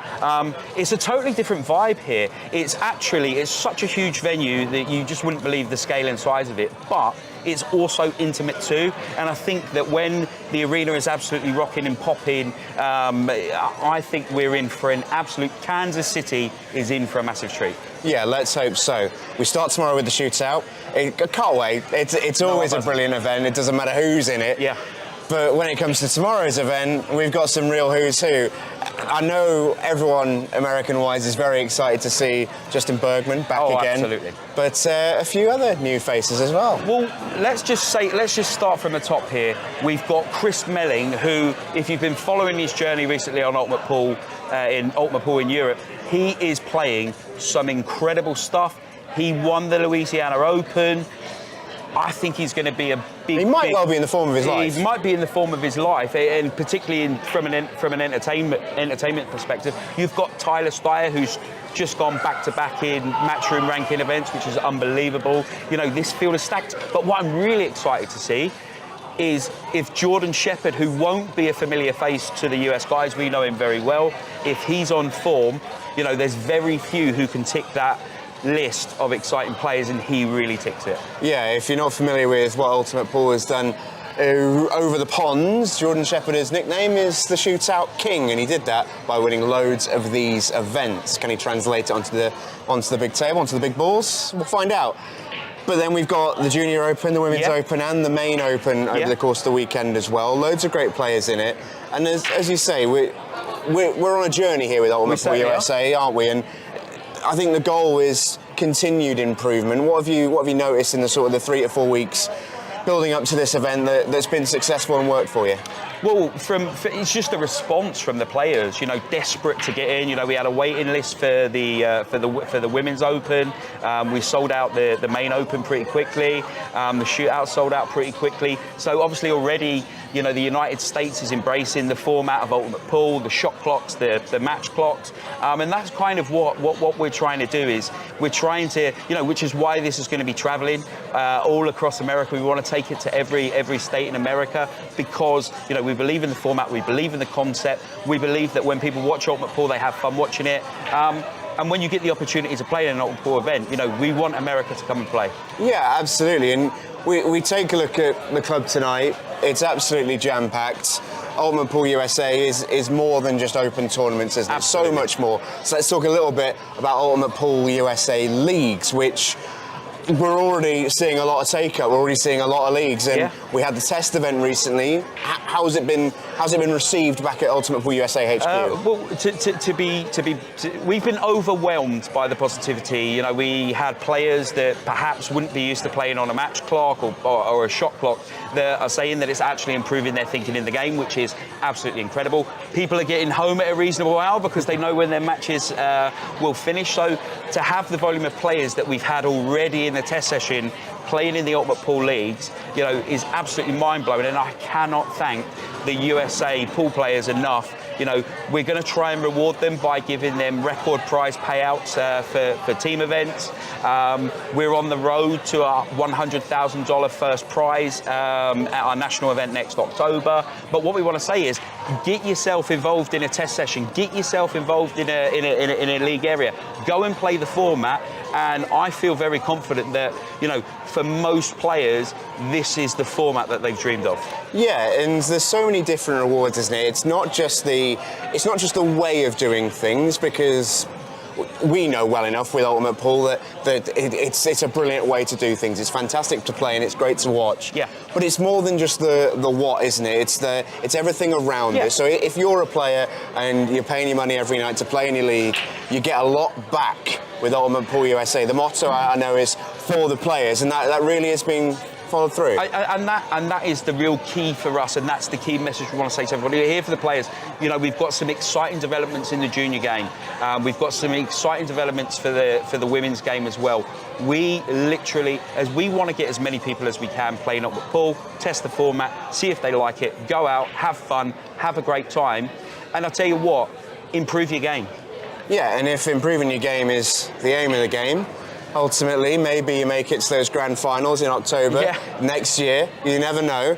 But I want to ask you a little bit about that little nugget you dropped in there. $100,000 first team prize. Now that's contingent on a certain number of teams entering, but I think the belief is that number of entries feels very achievable. Yeah, very achievable. And this is exciting. This is big. Yeah, well, it's not even just that. You know, the 100,000 is obviously dependent on 1,500 teams playing in the Ultimate Pool League, which we feel very confident that we'll get to. But it doesn't stop there. You know, think in your head. If you go 3,000 leagues, we'll up it to 200,000. 4,500, we'll go to 300,000. You know, for us, the end goal and the end dream is. We, as a team, you know, our US team, the guys who work in the UK on this, literally, our dream is to give a bunch of normal, hard-working pool players the opportunity to win $1 million at a team event. I don't think anybody's partner's going to be moaning if they're taking a weekend event if they're coming back home with such huge prize money, and that's what we want to do. Yeah, that's the sort of the long-term vision, if you like, but there's plenty going on in the short term. We're here this weekend in Kansas City. There's plenty going on in the medium term with Ultimate Pool Leagues, and the vision is progressing. It is absolutely, and that's kind of it. You know, we're learning every day in the United States. But I just want to go back to the players. I will tell you this. You know, we've got experience of Europe, we've got experience of Australia, we've got experience of all these different countries. I can honestly say this, hand on heart. There are no people more passionate about pool than the USA, and we are absolutely delighted to play our part in growing the game and it being an exciting future for Ultimate Pool USA. Yeah, absolutely. Well, here, I completely agree. I've only been in Kansas City for a few days myself, been blown away by what this club looks like every single night. It is incredible. Fans in the USA are fans of the game, and if you're a fan of the game, you're going to want to tune in this weekend to the Kansas City Open here from Side Pockets in Blue Springs. If you're in the area, by the way, come on down, because we've got a lovely arena and plenty of room to fit you in as well. And you can catch up with me and Scott there too. In the meantime, enjoy your pool, and we'll see you very shortly. Yeah, great to hear from the CEO there of Ultimate Pool USA, Scott Ryan. The game in good shape in the States, and one of the reasons for that are the juniors, and it's great to see a junior final, but more than just great to see a junior final, great to see these two in a junior final. Two super talented youngsters. This is Sophia Mast, all 16 years of it, and you better get used to seeing Sophia. Not only is she one of the best young players anywhere in the world, she's also in the next final. She's not just ran to the final of the juniors, she's ran to the final of the Women's Open as well. So we will see her in back-to-back matches on Championship Sunday. It's some achievement. Her opponent here in the junior final is young Caden Herbach, and a man who knows plenty about him is Nate Kane, who joins me on the commentary for this one. He's promised, though, that he's not going to be too much of a homer. But I tell you what, though, Nate, it must be a real buzz to see Kane in this final on this stage. Yeah, I'm just so excited for him. I mean, he works so hard at his game. I believe I texted him the other night. He was helping me with something in the morning, and I got a little late just running the event, and it was about 2:30 in the morning. I said, Caden, remember, we're going to be here at 8:30. Oh, I'm up hitting balls. I'll be there on time. Don't worry about it. So he practices tirelessly. He really works hard on his game, and I'm just so excited to see him in this final. Oh, the innocence of youth, eh? And the energy of youth. Yes, exactly. I love the little route he's picked for himself here. This is now dot to dot. He's picked up a great pattern. We talked about in the intro to this final that Caden has played on this table this weekend. He did take a bit of a tough loss to Tyler Steyer, but you know, he's playing a world-class opponent in conditions that is very, very familiar. He entered Tyler's world. Caden wants this to become his world too, but you know, sometimes you've got to fall off the bike a few times before you start flying around it. Correct, and then I think Caden might have had a little call with his buddy Chase Thumful there, who you know, got a little retribution against Tyler later on in the tournament here. So, and like I said, I kind of mentioned on one of Chase's earlier matches, but here a couple years ago in the junior national finals, it was actually Chase versus Caden. So, and Chase came out, but it was a very, very close final, and we were excited. It was about 4 hours away from us here in Kansas City. I woke up and drove there that morning to watch it, and so he's been really, that actually kind of motivated him in that loss, and he really, really started working super hard in his game after that, and here we are. And the first rack of the junior final is going to go the way of young Caden Herback. Race to 6 in the juniors, and a super start from Caden. That was a very, very impressive start, and as I say, that experience he had on this table, not just, you know, playing one of the best players in the world, but just the experience of playing on this table. It plays like no other table in this club. It's, the pockets are tighter, the cloth is slicker, the felt, as you guys say, and everything plays just that little bit different. And until you know, you don't know. And Caden got that little experience there. You can see there is his bio. Second place in the junior nationals. That was what Nate was just talking about.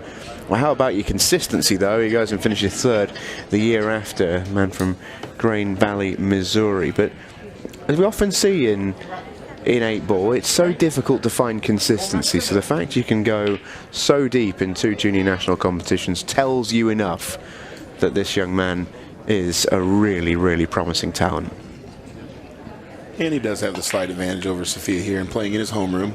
He is sponsored by Side Pockets Blue Springs as well, and Grain Valley is literally just the next town over, so he is here quite a bit hitting balls in this area, and it's going to be kind of a biased crowd here, but I know a lot of us are very impressed by Sophia. We know her. I believe it was the Pink Dagger was her nickname, and Caden's is the Wolverine. So, yeah, I'm just excited in general as being an American pool player that we have such a vibrant and up-and-coming junior scene. So, and these two are going to be a part of it for a long time, I think. Yeah, and that's exactly what Ultimate Pool USA are trying to tap into.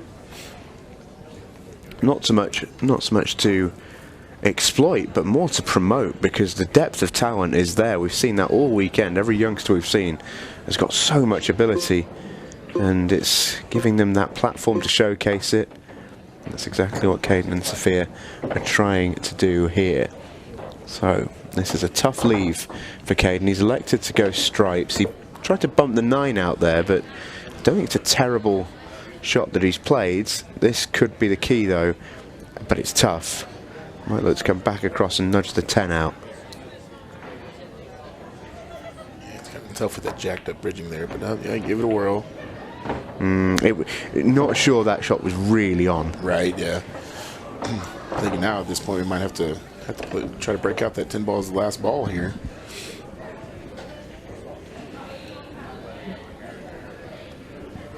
And Sophia's father, Jacob Mass, is actually one of our league operators in their area in Florida as well. So they're taking on the venture of Ultimate Pool. So I'm sure this won't be the last we're going to see of young Sophia either. So, oh, I'm very confident it's not going to be the last we're going to see of Sophia. She's an incredible talent. Yet to see her at the table though, which Caden will be happy about. This is big though. This isn't a nice finish that he's taken on here, and he's thrown himself into it. The issue is now he's 2 balls away. If you fail from here, you're opening the game up.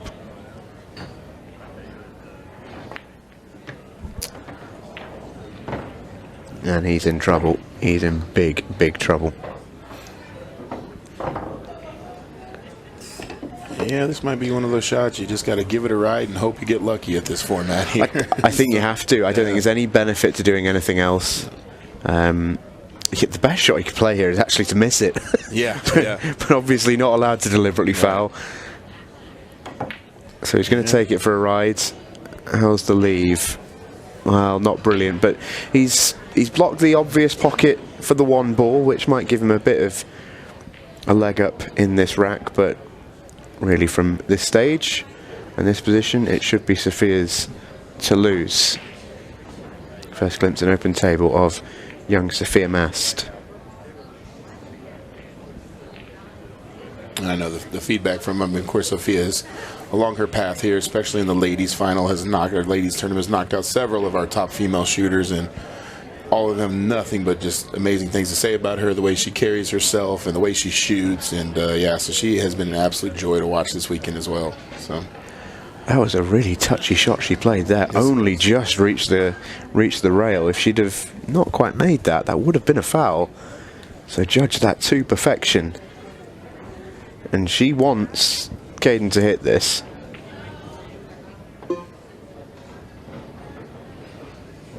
Oh, that's second prize if ever there was. One thing you don't want to hit there is that ball, but she put him in a spot, and like I said, this format, it makes you go after that ball, so it's seriously, she get comfortable here with a somewhat open table. Just needs to fix a little problem there on the 7 ball, it looks like. It may go, I really can't tell from my angle. Yeah, difficult to tell. I think if it was a problem, she'd have put the cue ball on the top rail and played it immediately, but I think just getting the 6 ball out of the way there tells us that everything's pretty open here. Yeah, 5 ball leads to addressing that problem pretty easily as well if there's one there. So.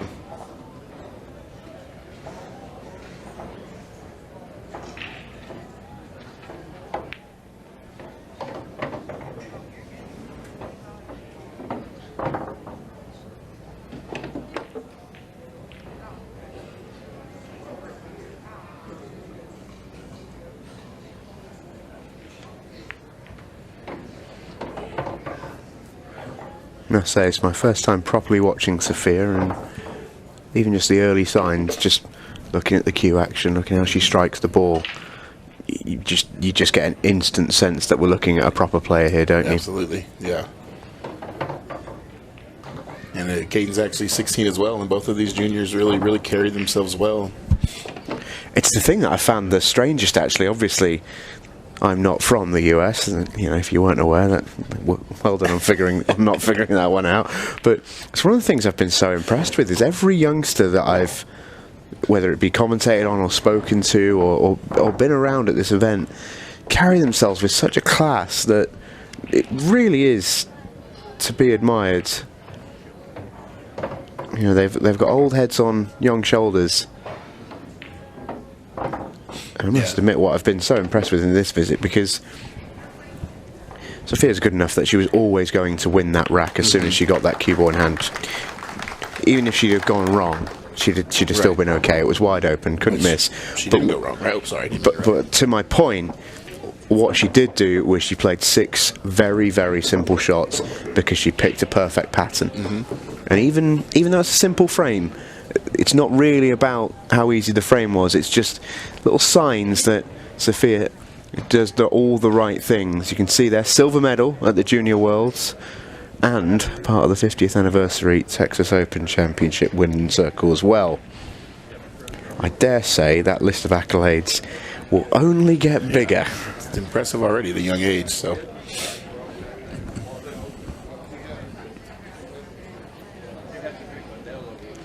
Actually had some great fun with Sophia a couple of days ago. It was yesterday. Feels like we've been here a week rather than 3 days, but it's been a lot of fun. And one of the things that we did get up to was filming some social content out in the arena. And Sophia's not just amazing at pool; she's also an amazing Rubik's Cube solver. Very, very quick. We're sort of averaging about a minute to solve a Rubik's Cube, and there's been some fun and games involved where we say, okay, pool player, can you clear up the table before Sophia finishes the Rubik's Cube? And I'm sure you'll be seeing that content on your social feed soon. It was good fun. As Sophia breaks off, one thing she'd love to do is start making a ball off the break. That's 0 for 2 so far for Sophia, as Caden comes back to the table with, I would put it to you, Nate, a pretty decent leave here. Work to do at the top, though. It's the only thing I can see which could really go wrong for him. Yeah, I just hope to get good on that 11 ball to maybe move the 6, but then still it's not easy. Can't guarantee position. Looks like he's going after solids though. Okay. Likes what he can figure out with that 6 ball hopefully later in the rack. Yeah, the 6 is the key. He's not played a brilliant first shot there.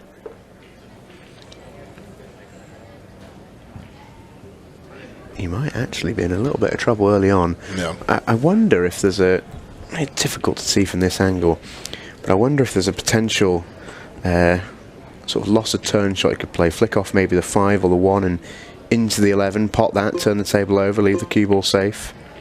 He's going to keep staying aggressive. Yeah, Caden is a very, very attacking 8-ball player. So much so, sometimes I have to get onto him a little bit. We kind of say here in America, one of the things is, he clears the brush out and kind of leaves his opponent to run out open table if they miss. But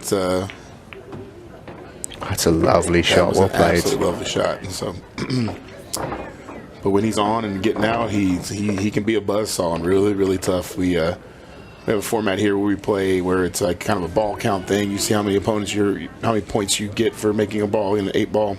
He's definitely put up a few 60 to 4 matches and things like that, not giving his opponent much of a shot. So, where did the nickname the Wolverine come from? I'm actually not sure. He maybe just picked it. But I respect that. Yeah, but we have a league team that we play on. We went to Vegas for a national championship just here this last March. But we went ahead and named it the Wolverine just in his honor. So his good buddy Zach Aarons would make a lot of fun of him. So he's like, you just made up that nickname. You're supposed to earn that. Well, as long as he plays like one, I don't think you can take it away from him. He's taken these out really beautifully, Must admit, I questioned the aggression that he showed in this visit, but if you get him, it looks good. And he always had a plan, which is the most important thing. It wasn't reckless aggression. It's funny you say that. I think some of my league team players would ad nauseum. I say, I don't care what you do, you just got to have a plan. Be able to tell me what we're going to do when you come back to the table. I don't care if you bomb it, but have a plan. So, and he definitely had one there and executed it really well. Let's hope he knocks down this last 8-ball to finish it out. So. This for a 2-1 lead for Caden Herbach.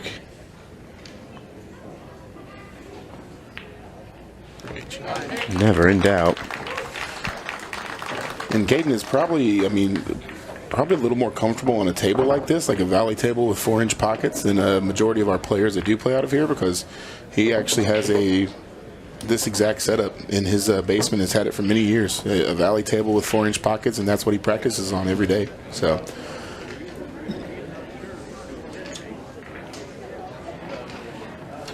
Yeah, that's the sort of nuggets of information you just don't get from most commentators. That's some great knowledge, Nate. Appreciate that. Yeah, for those who were wondering what equipment we're using, you can see it's a valley table, but not quite as open as most valley tables are. You can see from the main camera shot when we see Caden break off here, you can see the rails dipping into the pockets just to shrink them. 4-inch pockets, and I was speaking to a couple of players earlier who played on them every day, and they were saying they've definitely tightened up since day number 1. Not that you'd know it from watching these two. No, they've both been hitting center pocket pretty consistently here, so.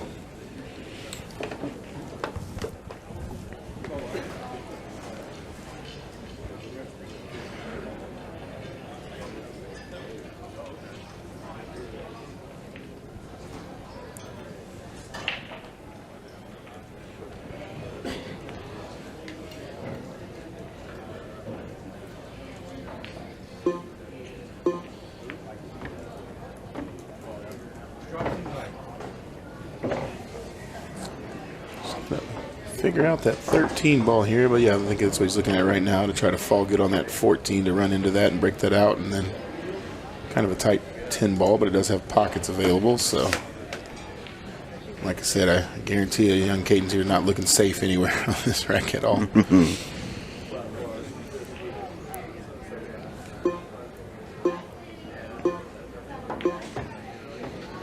The shot clock doesn't seem to be bothering him too much either. Looks really composed out there.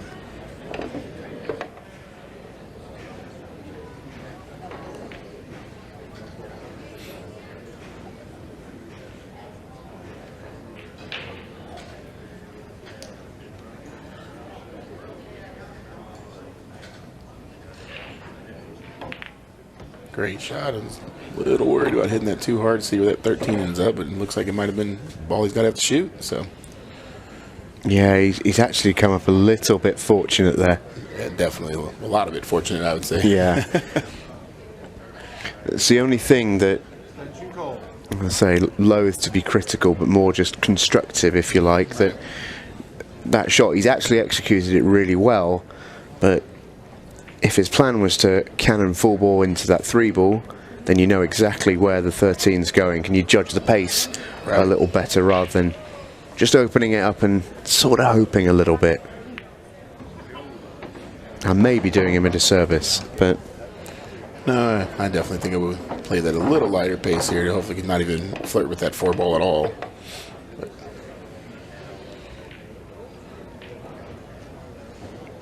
needs to play a really good shot here. If he does, he's going to go 3-1 in front.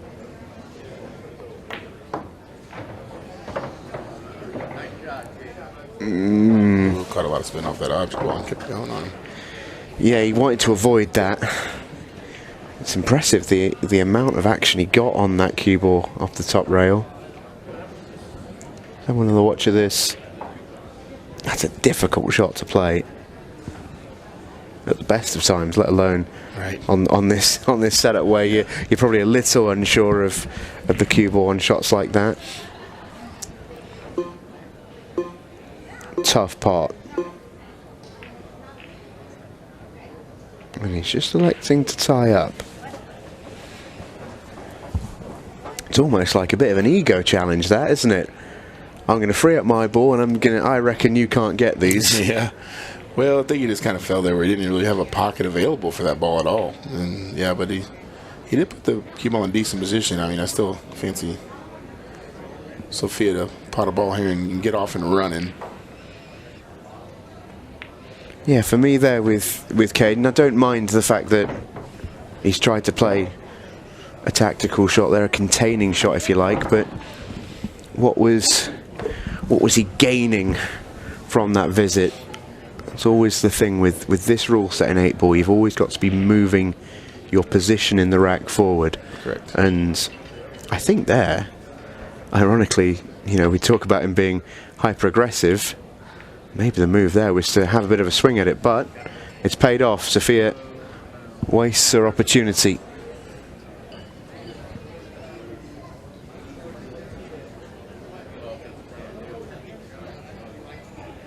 Yeah, and to be fair, even though it was an open table, the solids were still kind of congested on that table, so she really had to play good cue ball in there and try to get in line, and it just was kind of tough on that one.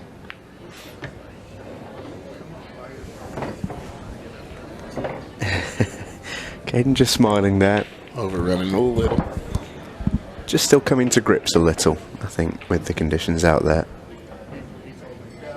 This is tight, does go.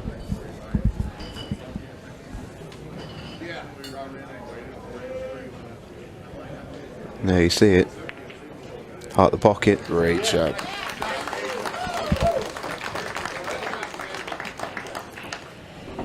So a 3-1 lead for Caden Herbach.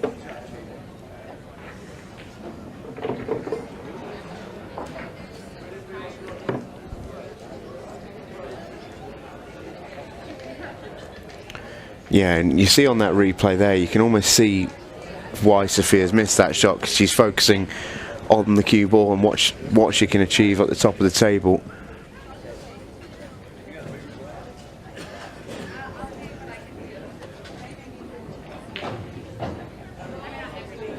It's one of the few times you'll actually see a player miss is when they are focusing not just on the part and they've got a cannon to play or ball to kick out.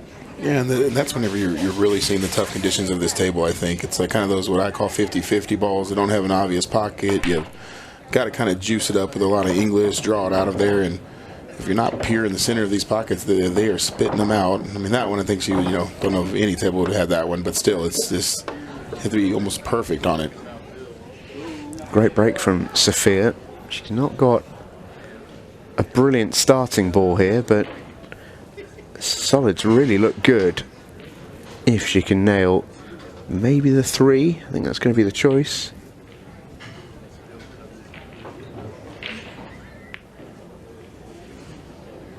Yeah, that'll do. Would have liked to have fell down on the 4 on that to make this a little bit simpler. Oh, would have loved to have fallen on the 4 there, yeah. Just needed a couple of extra inches and she'd have been perfect on the 4 ball. But she's at the table and it's still a presentable chance here. Absolutely. 7 ball did not get her that time. Oh, how about fired that one in. That was a very confident stroke. Yeah, how about that for a bit of cueing? When you've just missed a very, very similar shot, that's a good sign for Sophia Mass supporters that she absolutely nails the next one. Absolutely.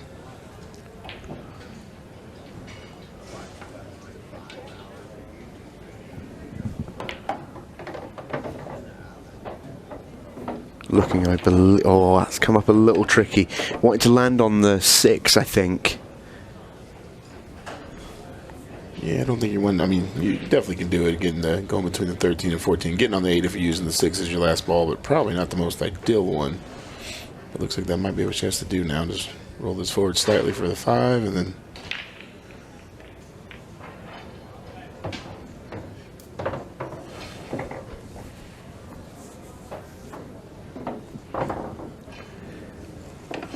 This is tricky. Yeah, she didn't love it. As body language there definitely gave her a little shake of the head, but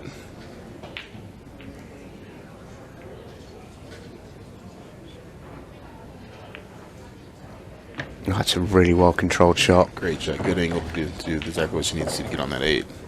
Potted it as thick in the pocket as she dared, as slow as she dared to hold on this 6.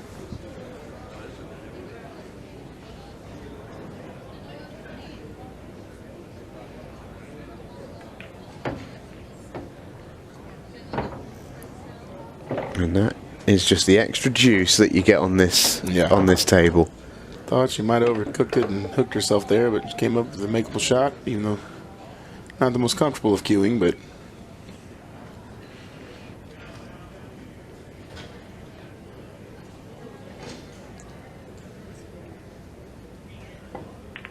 oh, it's a brilliant bit of potting that. That was not easy. It seems almost obvious to say, but Sophia really isn't the biggest, and when she's having to jack up over balls there, that's a really tough shot for her to play. Really tests your potting and your vision there, because you've got to line it up before you even get up on the shot. That's a really, really good clearance. The full-size tall adult and big hands, I hate that shot. It's my least favorite one on the pool table. I just miss it more than I make it, probably. So.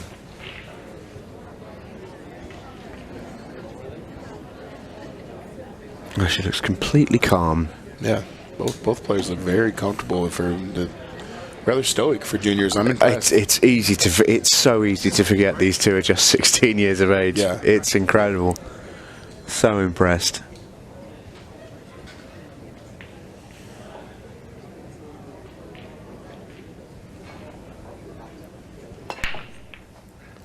Now lost the cue ball there. Another opportunity for Sophia to level it out there. That's big.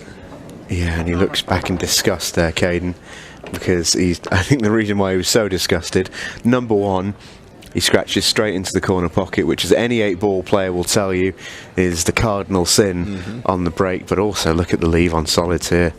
Yeah, take her about 2 seconds to decide to shoot solids here. I would yeah. Maybe not even that, honestly.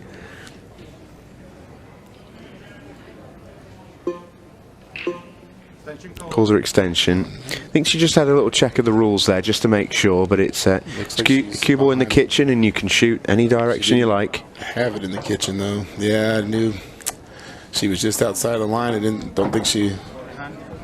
Oh wow, that could be a big moment in this final, you know.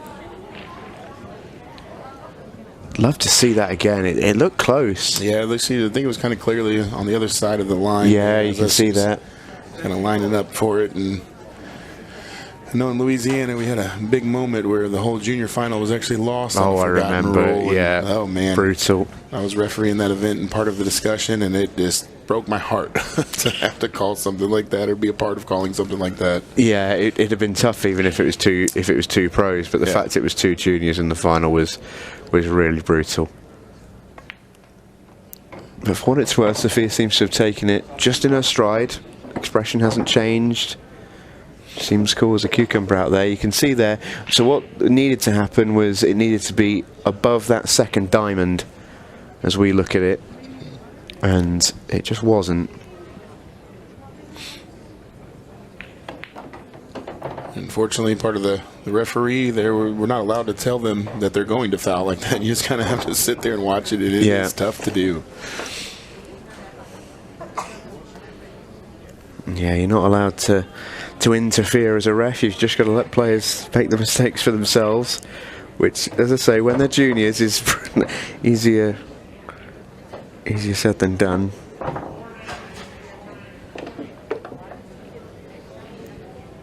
Yes, I don't know what he can get out of the 6. He might just have to, ideally probably one of the 6-3 then 5, but he's going to switch that out. And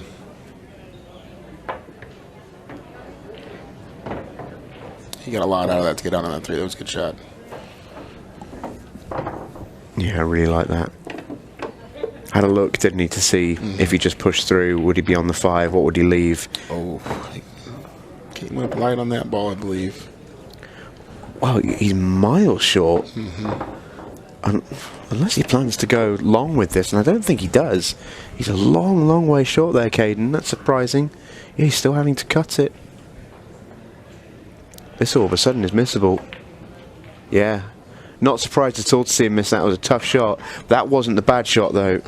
The one before that, having done all the hard work, was, yeah, just jarringly short, wasn't it? Yeah, it was. Yeah, and that's he'll probably hear me in his head there. I always kind of tell him as we're working, you got an 8-ball game. You got to, I say, over beats under, under beats over as far as position goes, and that was one of the, you definitely wanted to get past that as far as you can, because if you overrun it, you still have a very, very makeable shot and chance to get out. But underrunning it really leaves you what he had. So yeah, it's exactly the rule that sort of I was always taught to follow, if you like. There's a phrase that I was taught where, you know, on that instance, you got nothing for short, so you could overrun it. If you were short, you were nowhere. Right. But for other situations, you can get nothing for long. So play it with that in mind. Right, absolutely. Sophia again just has a really impressive habit of just playing the right shot. Yeah, that was really nice safety she played. I think some other players probably would have taken on that 9-ball there and just break out her problem balls on a thin cut, but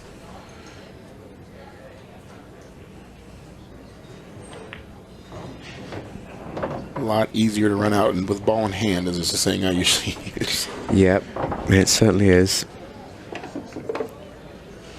But you know, it's the prime example of what I was alluding to earlier in this game, in these rules. Even though you're playing a containing shot, i.e.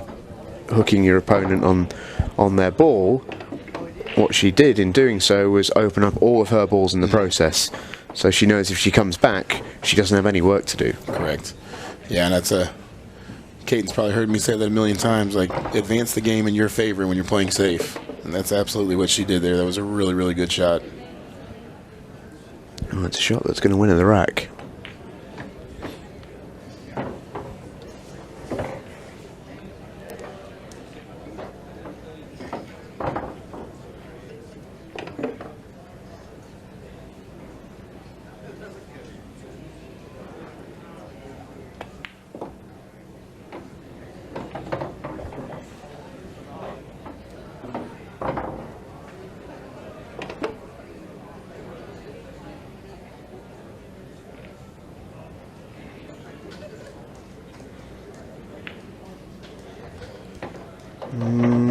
A little short, long way short actually, but that's a little bit again.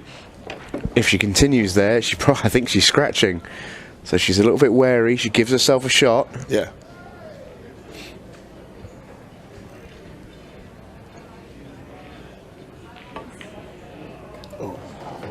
Oh, and disaster.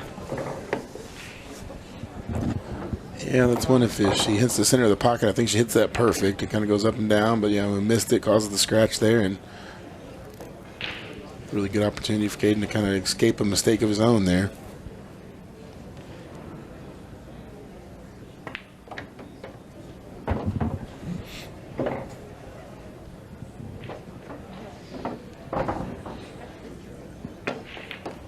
Crucial rack in this match. It should be 3-3. It is 4-2 to Caden Herbach.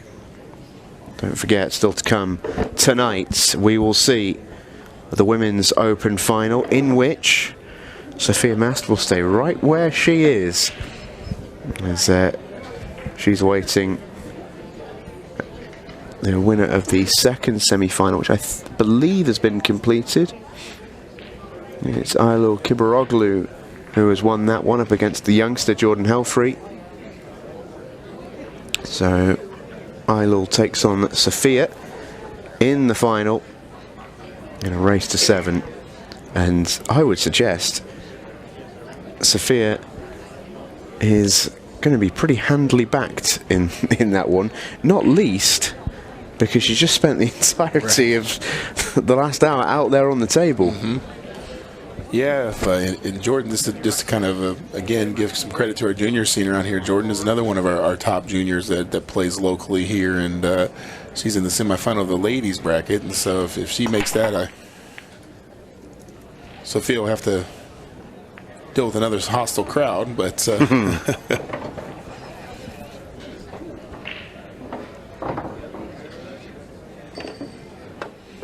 great break though from Sophia Mast.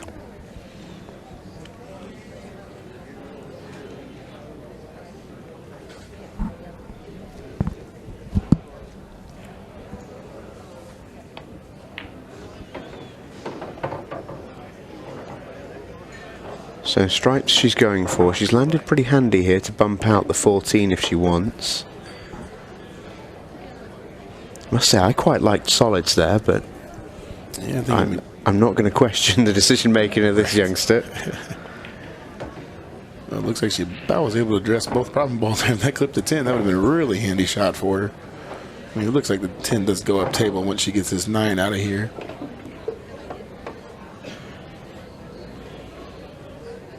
Yeah, 10 definitely goes up to the top. Surprised in a sense not to see her take that 9 out of the way then. Was she going to again try and break into it? No.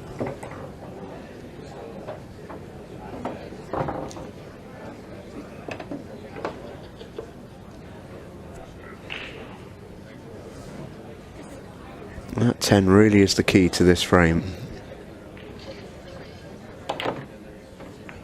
Oh, that's a lovely shot. That's so well worked out, because now she can play the 10 with pretty full confidence up the table, because the 4 won't roll into the path of the 8 ball. She still tried to break into it. Yeah, I think she's missed a trick there. She's played a couple of brilliant shots in this rack. I think she might have missed a trick. Yeah, I think I kind of like they're taking the 9 there before that shot and leaving the 13 down table to fall on the 10. Yeah. Of course, as we always say, I've never missed a shot from over here. Oh. That was a really good attempt at that. Yeah, that wasn't a million miles away, was it? Yeah. But yeah, always easier to call in the box. Absolutely. I'm a world champion in here. Yeah, me too. Pool doesn't work out, which it hasn't for me. I think I'll just do this. We see Amy Beecham there in the background alongside her buddy Ashley Dinsmore. Those two have travelled over from the UK. Amy from Nottingham, England, representing. And Ashley from Northern Ireland.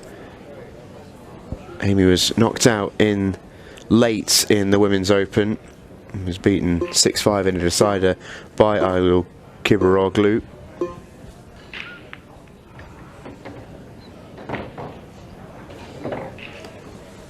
We got a 6-ball to address here at some point in the rack. Looks like it's tough into the side pocket. Might have to play a bank or try to break that out of there.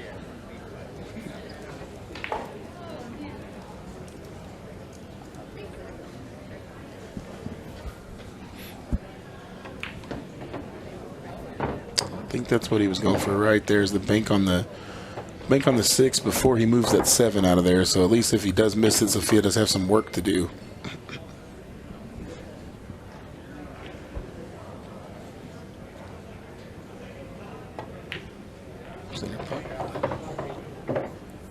Confident shot. Might be going coast to coast here.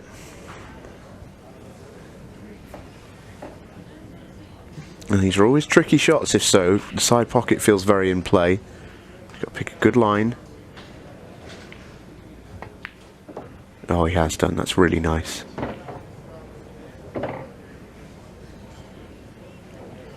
Yeah, probably didn't want to fall that straight on it, but he should. Yeah, I think I just roll forward here and take your medicine at distance instead of trying to draw back. You could.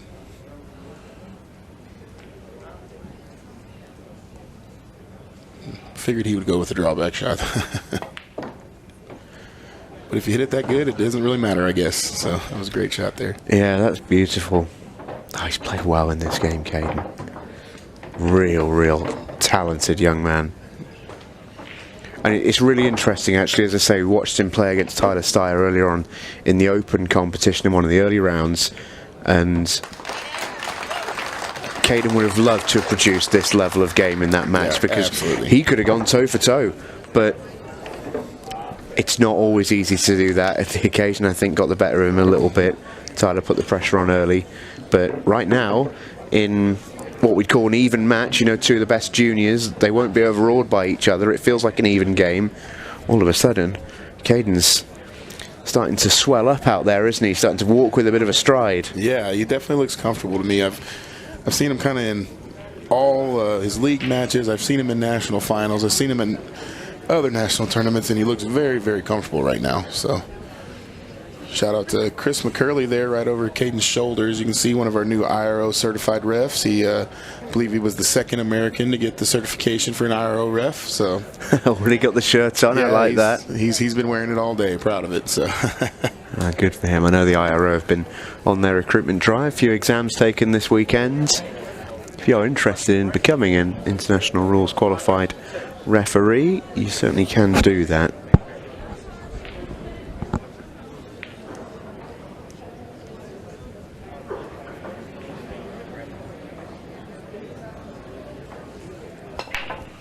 Caden on the break then, and that is the nicest he's hit them. Therefore, obviously, it's going to come up dry. Yeah. That's how it works. And a key frame here for Sophia Mast. If she is to take down this junior title, she has to win all 4 remaining racks in this matchup. yeah, Caden's got a little fortune on the dry break here. We do have a couple of problems, but 10-5 being one of them, but if I got problem balls, I always like mine being closer to the pocket.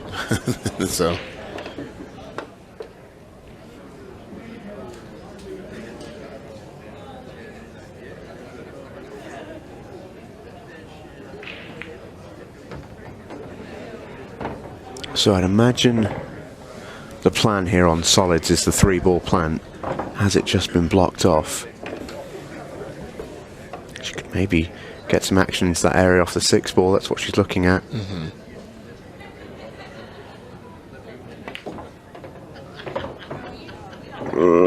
It's okay. It's okay.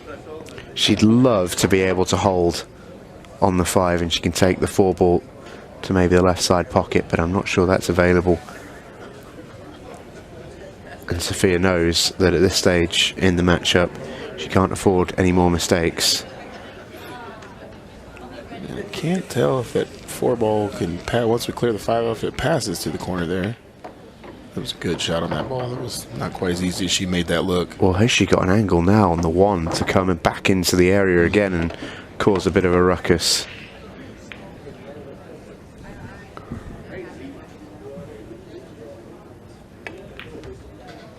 Oh, she has. Needs a bit of luck. Doesn't get any. Just rolling kind of tough for her now.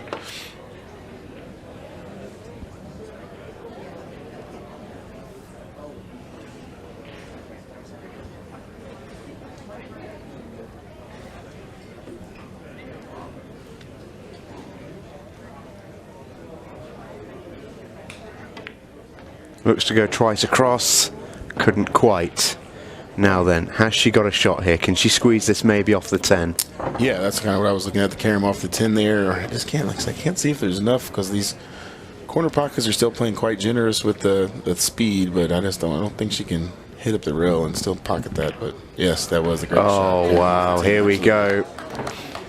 Oh, when the chips are down, Sophia Masters come up big in this rack. Still needs an 8-ball to complete the job. This would be a brilliant, brilliant clearance.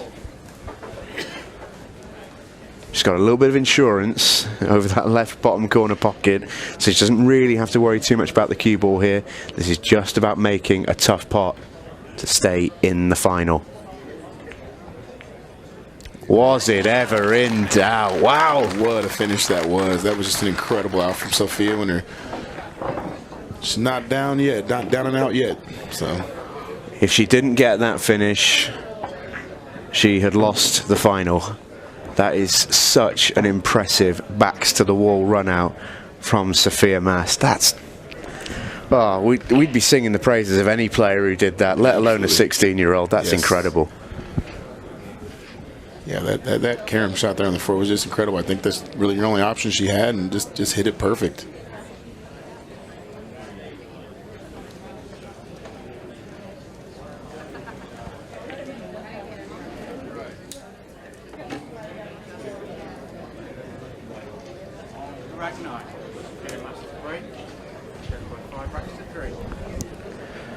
You know, if Caden got the chance there at 5-2, you feel like there's very little pressure on him. And if Sophia can get something going here, maybe at 5-4, that pressure changes entirely.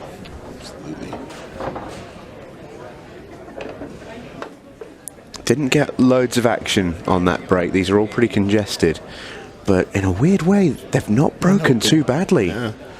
This ball goes off goes past the 8 there and started out. And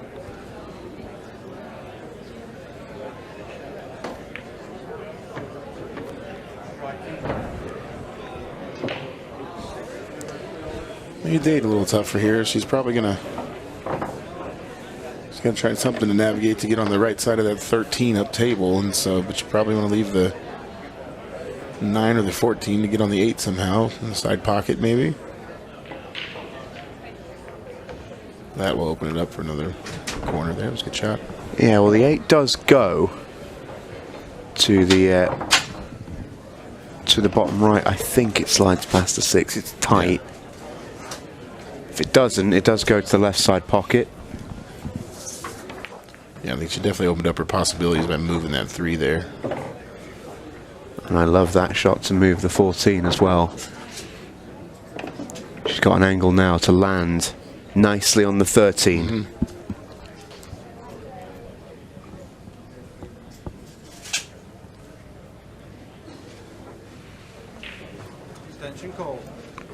She can go 13-15. Or so, my apologies, 14-13, 10-15. I think she can land on the 8 ball. She's taking the 15 now. She's got the angle to go into the 8. That's the decision. Oh, she's tucking up. She's playing safe. Well, it's brave. She's executed it very, very well, mind. It's a surprising choice of shot. It's a very brave choice of shot, knowing that you may not get back to the table if Caden pulls out a finish here. But even that choice of shot there is impressive to me. It's very brave, but she's executed it, I think, quite well.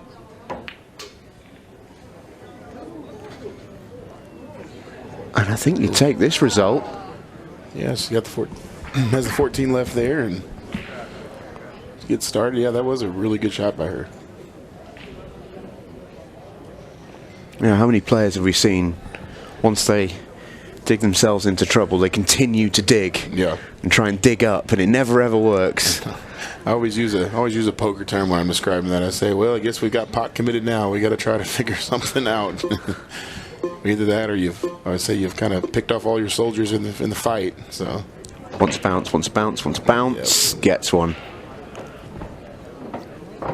and she judged that to absolute perfection, because she can come underneath the 13 if she wants to here, because it's available south of the table. She's just having a look to see if it's available past the 2.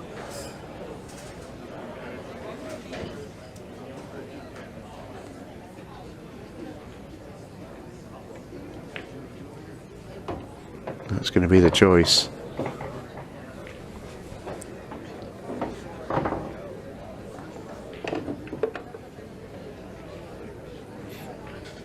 yeah, she probably would prefer to have a full pocket here, because she's going to have to put a little something on this ball to get clear of that 5. It was tight. Yeah, and like I said, having to really hit that ball with some pace to get out there for the 10. Yeah, we saw a beautiful camera angle there that really showed that there was only really half a pocket there for Sophia Mast.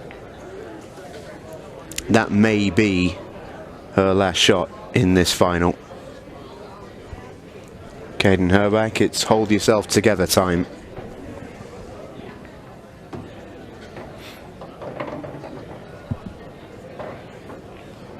Can't really tell from my angle over here. Does that 5 slide past the 10, or will he need to play that up table? Well, that's a good question. Yeah, he's looking up table now. I think you have to, yeah.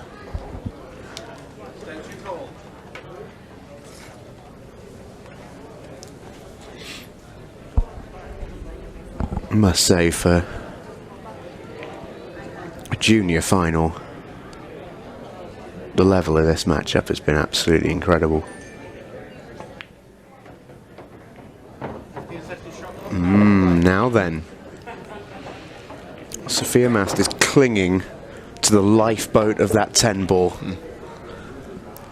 Yeah, that was a clever shot to move it, but just didn't quite get out of the way like he wanted it to. Oh, what a good shot that is. Oh, he's a little unlucky. I think he's more than a little. I think he's extremely unlucky with how that's finished. I'm not sure, though. It looked like the pace of that cue ball, he might have got a little lucky not to scratch, because I think that 2 ball kicked it out. It looked like he was going all the way back to that corner pocket. 15-second shot clock has now come into proceedings as well. Can he float that in? He's looking just to block the pocket, I think. He's not got it. Well, or has he? Yeah, I can't tell. Is it on it? It's tough. Yeah, that's tight. I think it must go. Yeah, Sophia's not doing anything with it now.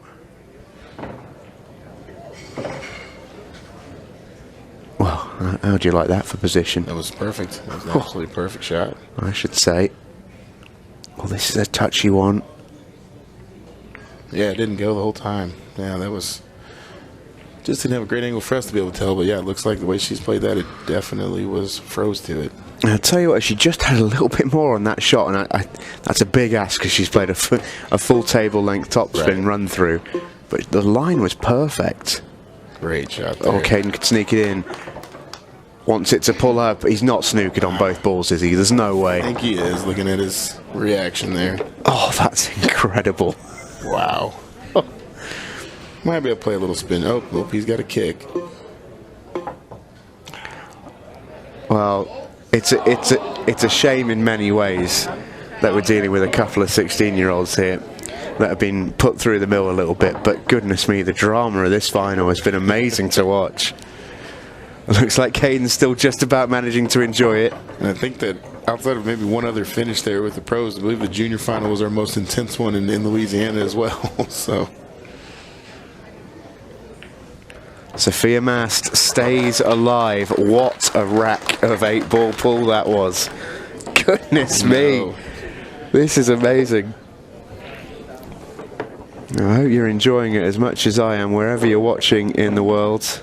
I missed our match clock. I know we're under 10 minutes. You know where we're at for the total match clock? I think we had about 7.5 left. Okay. So Kansas City hasn't been treated to a 6-ball shootout yet. I know we had a couple in Louisiana. We'd love to see one. Wouldn't it be funny if it was the junior final?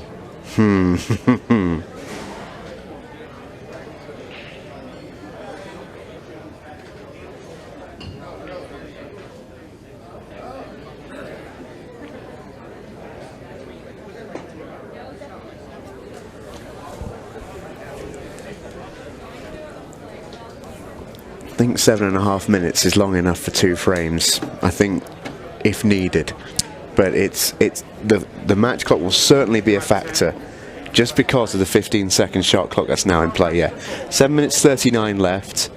A maximum of 2 possible frames still to be played. Caden here is hoping there's just one.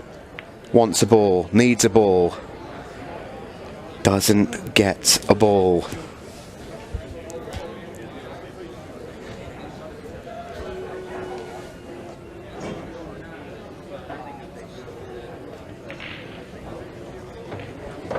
And Sophia Mast is not going away yet. Not at all. Very impressed with her. And it's always kind of funny, those matches. I mean, of course, you always want to be the first one to get to the hill, but then all the pressure switches to you, and the person who's far behind just kind of gets the free roll and play their game, and it's kind of what we're seeing here. Caden's not done a whole lot wrong. He's had a couple of real bad touches of fortune as well. Sophia is going to have to play safe, I think, here. Get this one right. I think that's pretty good.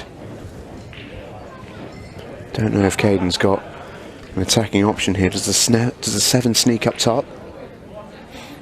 Yeah, I'll tell you what I kind of like on this one, even without doing the kind of like stop shot in that 6 and trying to freeze her to her 14, because kind of no matter which way she tickied off the 14, she's probably going to leave him a shot.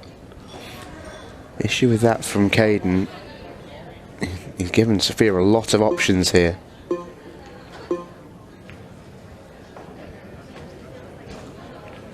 Sophia's daring him to go, and I don't think Caden's going to need much invitation. I'd bet my 401k he takes on that 6 ball.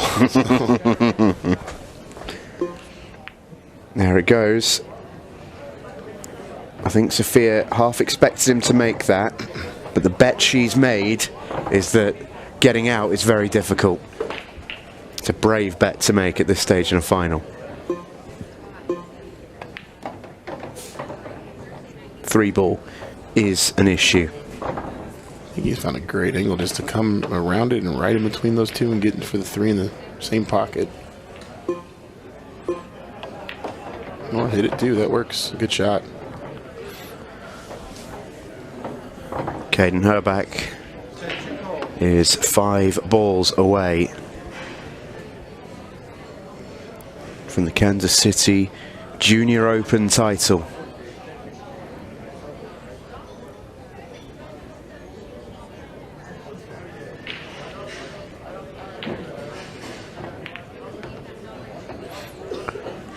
Judge that well. 4 balls away. Yeah, he doesn't mind being straight here. Just needs to draw back and clear that ball for the 3, and just don't let the nerves overdraw it. I know we all tend to overspin a little bit. Yeah. But maybe overdraw and found the right window here. That's adrenaline for you there, isn't it? I bet the heart's pounding. He's still okay. Needs to be delicate with this one. Great shot. Way to really control yourself there. Terrific shot. Yeah, and one of Caden's big strengths is potting the ball. He has eagle eyes, is what I say. So, and he knows now. Psychs himself up, composes himself. And your Kansas City Junior Open champion is Caden Herback. What a performance. Congrats, kiddo.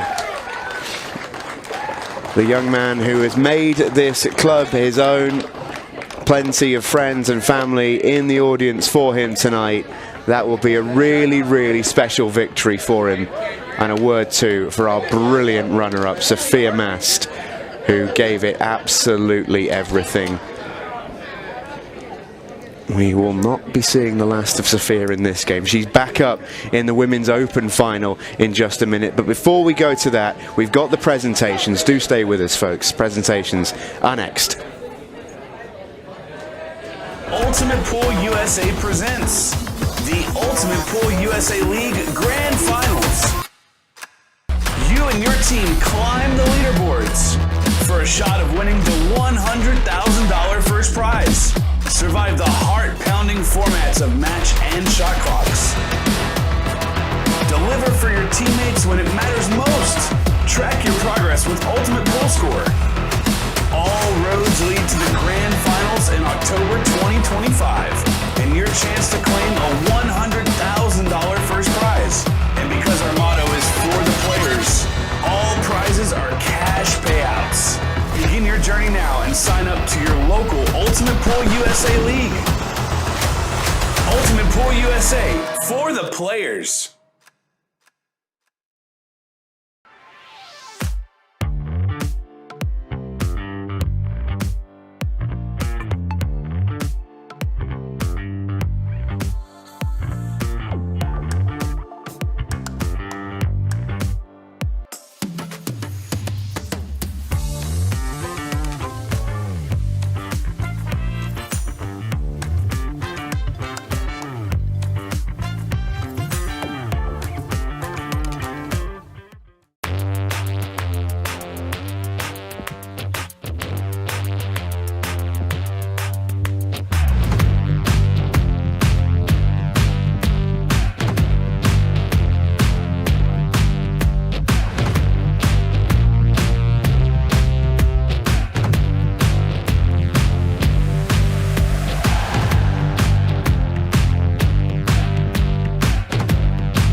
Mike Johnson, Carpet Direct, Windows, Floors, and Decor, KC.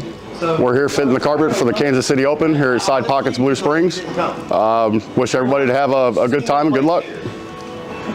My brake tip is completely different from everything that is on the market. Combines the qualities of like a playing tip with a super powerful tip. It's like a tip on the steroids. You can open with less power and still have spin and split the pack perfectly, but you can go for the power braking and you still have control. You just need to know how to do it. A lot of players that they told me that because they use so less power on braking, they can focus on accuracy and the rack always splits the way they want. And because they are not using the power, they keep that accuracy and its reliability. I believe that when you're going to buy something, you need to believe on it and buy it perfectly. And on my side, what I believe is, if I'm going to offer you something, it needs to be better than I was expecting before buying itself. The increases, it's fantastic, it's super good. And they are consistent, they still have power or more power than the normal tips, and they last. And that's what I want. It really feeds me on. When people say thanks and they like the product and they are happy, I feel joy to myself. It's not really just proud, it's just joy. I feel happy.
All right, folks, welcome back inside the arena here in Kansas City. We've seen some fabulous matches on this table over the course of the last 2 days, but I'm not too sure we've seen too many better than that. And the kicker is, it was the junior final, and they're both just 16 years of age. Those at home and those here in the arena, let's hear it for both finalists. Sophia and Caden gave us a magic game.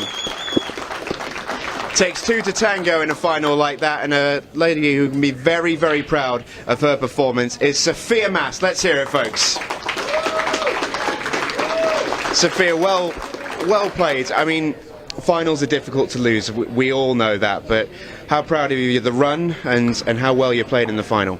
I felt like I did pretty good for my first time playing Ultimate Pool. I definitely shot better in other matches. I wasn't used to this table because it was way different than the outside tables, but I'm proud of how I done with my first time at this Ultimate Pool. Yeah, and we've still got exciting news because, you know, it's one final didn't go your way, but you've got another one coming straight up, and you thought probably going into this final the table might play a little different, it might catch you out a little, but you don't have that to worry about in the second final. You've got all the practice in the world. How much are you looking forward to it? I'm excited for this one. I've been playing, like I said, I've been playing pretty good, and I'm definitely more used to the table, still trying to get because it's very fast, I'm still trying to get used to it, but I should be more comfortable for this match. Well, we wish you all the very best of luck for that final. Congratulations on a brilliant performance in this one. Well played. Sophia Mast, everybody. A tremendous performance from Sophia, and it really took a brilliant performance to beat her as well. Caden Herbeck saw this table earlier on in the Open event, and he looked like a player that we thought could be special. We saw in this junior final. He absolutely is. Let's hear it. Your Kansas City Open junior champion, he's Caden Herbeck. That's the loudest cheer we've had all weekend. Caden, congratulations. Just how good does that feel? It feels pretty spectacular because I played Tyler earlier this weekend on this table, lost 7-1, but that one feels good to win on this table finally, so yeah, it feels great. We've talked a lot, it's been a bit of a theme of this weekend about players who've had their first time on an arena like this and how much different it plays. Was that experience against Tyler useful coming into this final for you? Oh yeah, for sure, it definitely was useful because I was just a little bit nervous against Tyler, pro player, big O arena with a bunch of people watching, and that definitely helped me cool down in this match because same scenario, Sophia plays great, and I was just happy that I got a run there. So. Yeah, you talk about it being a big arena with lots of people watching. The helpful thing is, it's your arena, it's your club. All these people are here for you by and large. That must be a pretty special feeling. Yeah, I just want to say thank you to everyone that's cheered me on because we're all just a big pool family, and yeah, I love every single one of them, so thank you to them. Well, I'm sure they're very, very thankful for you putting on a special performance, and you're now going to have a special moment with them as you celebrate with the trophy. Congratulations, Caden. Enjoy the moment. Going to bring in Ultimate Pool President Jordan Chavouche to make the presentations for your Kansas City Junior Open champion. He's Caden Herbeck.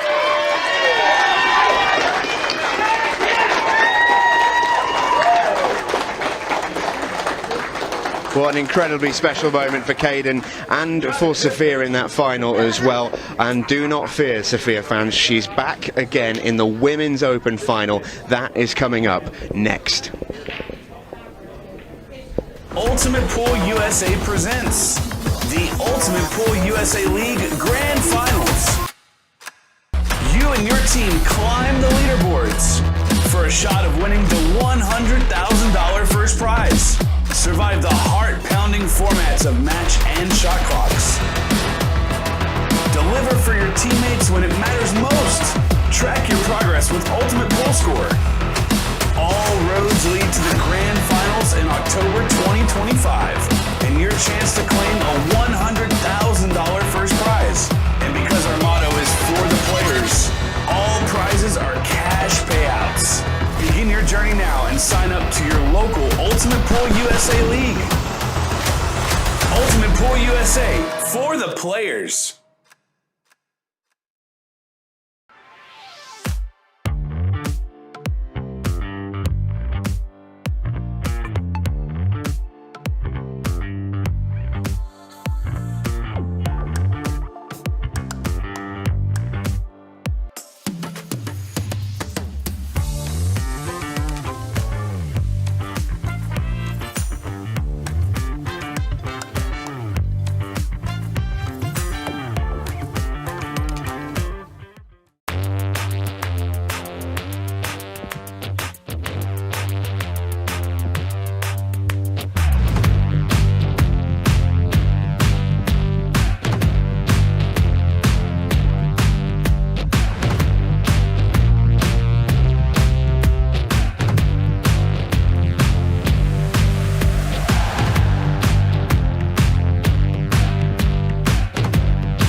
Mike Johnson, Carpet Direct, Windows, Floors, and Decor, KC. We're here fitting the carpet for the Kansas City Open here at Side Pockets, Blue Springs. Wish everybody to have a good time and good luck. My brake tip is completely different from everything that is on the market. It combines the qualities of like a playing tip with a super powerful tip. It's like a tip on the steroids. You can open with less power and still have spin and split the pack perfectly, but you can go for the power braking and you still have control. You just need to know how to do it. A lot of players that they told me that because they use so less power on braking, they can focus on accuracy and the rack always splits the way they want. And because they are not using the power, they keep that accuracy and its reliability. I believe that when you're going to buy something, you need to believe on it and buy it perfectly. And on my side, what I believe is if I'm going to offer you something, it needs to be better than I was expecting me for buying itself. The increases it's fantastic, it's super good. And they are consistent, they still have power or more power than the normal tips, and they last. And that's what I want. It really feeds me on. When people say thanks and they like the product and they are happy, I feel joy to myself. It's not really just proud, it's just joy. I feel happy.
All right, ladies and gentlemen, we are back for another final here at Ultimate Pool USA, and we are here for the Women's Open. This is going to be a really good match, and a really good match deserves a really good commentator. I've got Amy Beecham here with me. How are you, Amy? Yeah, I'm very good, Stephen. Thank you. How are you? Oh, I'm wonderful. I'm buzzing. It's trophy day, right? Yes. Well, Business end. we have a really good match here. You just saw Sophia in a great finals for the juniors. She did fall to Caden Harbuck, and she is playing a young lady from Turkey, and I do not want to butcher her name, but I will tell a little story. Her last name is Kibaroglu, and I asked her, I said, hey, how do you say your name? And she looked at me and she goes, just call me Lulu. So Lulu Kibaroglu is playing Sophia Mast in the Women's Open Championship, and Sophia here has a decent break and makes a ball. The 14 and 4 are what jump out to me immediately as an issue, so that's going to have to get dealt with.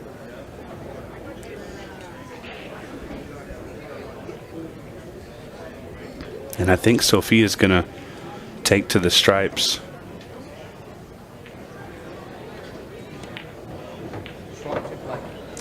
You're going to have to... what's the best option here for breaking out the difficult? difficult ball. That's a really tough one for me because, Does this follow through? I don't think so. I think she's going to play it up in the corner, but I don't think. Yeah, the angle was not good for that. And now she's in a little bit of a tough position because the 11 ball, I'm not sure she can see it. We'll get a good view here in just a second. And I can tell you that 11 ball, if she can hit it, she can only hit the far left edge. She's going to go real first. Watch the scratch. And she didn't hit the ball. So Lulu here, the first time we've seen her, but she has had a stellar run. And the one person that would know, Miss Amy Beecham, you were down 4-1 against Lulu, and you came back on her, right? Well, we actually played twice. So we played in the winners bracket. And that's when I was 4-1. Came back to win 6-4, and then I lost out in a decider in the quarterfinals. So Hill on the second one, and she took it down, but you had won the one before that. And Lulu here, she shot kind of quick. Her timing was very quick. Yeah. Apparently Lulu plays 9-ball, 10-ball, has moved over to the States to play pool. So, but I wonder if she's ever played on the 30 seconds before, because I think she's more of a methodical player. Was how it felt when I played her, so it'll be interesting to see how she can adjust. Yeah, well, and we know Sophia is one. She's comfortable with the rules, and she's comfortable with the arena. She has an accomplishment list as long as my legs. So, okay. And also on top of that, she's been in this arena before. So, what she may lack in firepower against Lulu, she may make up in the knowledge of the game. Yeah, absolutely. And yeah, you see Lulu really. I think this is a classic setting of 30 seconds is a daunting number, but it's a lot of time. It really is. Yeah, when I first played on 30 seconds, I hated it, and I was down and I was hitting the ball straight away, a bit like that. But once you get used to it, you realise that for the majority of shots, it is absolutely plenty of time. Yeah. I mean, maybe for me in this game, having been new to this form of the game, it'll take me a little bit longer, but I think once you're comfortable with the game, there's very few shots where you need longer than the 30. 15 is still ridiculous, but 30 is okay. 15 is definitely a little tough, and I think for the most part, when you talk about that 30-second shot clock, the shot itself is never going to take that long. Sometimes it's the deciphering what to do after that shot, how you're going to move the cue ball, and what the plan of action is in that situation. So we'll see how it goes. You know, if she is playing a lot of rotation, she should be comfortable with the table. It's just a matter of all the other elements. And from what I understand, she's a really good player, maybe even a champion from Turkey. And so she's probably played in an arena or under some lights or maybe in front of some cameras. Yeah. I think this will be, I mean, I have no knowledge of the game in Turkey, but certainly when we first started playing UP in the UK, the level of the arena and the setup was, even playing in arenas before this was kind of like a next level experience. So yeah, well, I've said it before and I'll say it again. The team behind the arena build is going to be Jeremy and Jim Hundley and Jeremy's brother as well. They hand built this arena, and it looks incredible. Yeah. Everything is set up perfect, and what I love about this arena is how much space there is to move around. Yeah. I'm also obsessed with the lights. Yeah, everybody seems to like the lights. You guys don't have the perimeter lighting over there, huh? Yeah, and just the table lights up above, for me. I love if you look from a distance and just the whole arena and the top lighting, phenomenal. Yeah, it's always fun. Well, Lulu here has a good chance at making this. Does she? Does that go? Yeah, she can see past the 8-ball here. She's on the 8-ball, isn't she? Oh, I'm sorry. She's on the 8-ball, and I believe it goes by. I'm trying to judge the line. I think she can slide it in. Oh. Wow. Oh. Well, if you're not familiar and you're just joining us, there are no called pockets after your initial call for stripes or solids. So a little bit of fortune there on the 8 ball, but it counts, and Lulu is going to take rack 1 in this ladies championship final. And Sophia Mast stuck around for the juniors championship, right back in the arena. So I think a little bit of break after her pretty tough loss against Caden, who played great, to be fair. I don't think Sophia is upset at all with her junior performance. Let's see how she breaks here. It looks like she's breaking head on, but from the side and going power.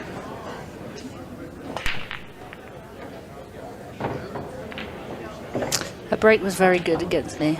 Obviously, I'm still trying to figure out the break, and I'm very much in the UK front ball break player, but I see the side breaks are very popular on the American tables. So the side ball break originally was, if the 8 ball counts on the break, you have a really good shot at making it using a side ball break. But then players started to realize, so if I'm playing a player who's much better than me, let's say Chris Meling. If I'm playing Chris and I break huge and everything spreads out and I don't make a ball, I've done myself in. Yeah. But the side ball break, if I'm able to break that way and I don't make a ball, it makes it a much tougher run out for Chris. So I think in a situation where maybe you're a little, I'm not going to say afraid, but worried about your opponent's ability to run out, yeah, I think maybe you break the side ball break just to give yourself a little bit of an insurance policy. Yeah, I think that's certainly the making the 8 is very similar on a UK table. It was more common from a cut break, from a side break. Yeah. But I think the top guys now, and I'm sure it's the same here, that they hit the cut break, the side break so well that it's for us mortals. It leaves messier tables, but the really top guys just hammer it so much. Yeah, and playing that cut break, there's always a chance, especially depending on the elevation of your cue, you can send the white ball off the table, which is no good. That's the worst thing that can possibly happen on a break. So, and here we see the time clock having a little bit of an effect on Lulu. Yeah, I think another thing, if you're new to the shot clock, particularly in this, is you often forget about your extension. You know, I'll tell a little story. So a format that I hope makes it over here to the US is Last Man Standing, and we watched Last Man Standing live when they did it in the UK just a little while ago, and then we said, oh man, that looks fun, let's do a tournament in that style. And I've actually played in 2 Last Man Standing formatted tournaments now, and playing on the table, very short matches, very short match clocks, and the timer going down quickly. I learned to use my extension really quickly, where I should use it, where I shouldn't, how long it takes me if I'm already down to kind of cue through the ball where I feel comfortable. So, wow, what a shot there. So I got used to it, but again, if you've never been in this situation, it's very easy to forget calling that extension. For me, it was a bucket list thing. I couldn't wait to call extension. I felt, I guess, just really good. I'm like, I made it. I can call an extension.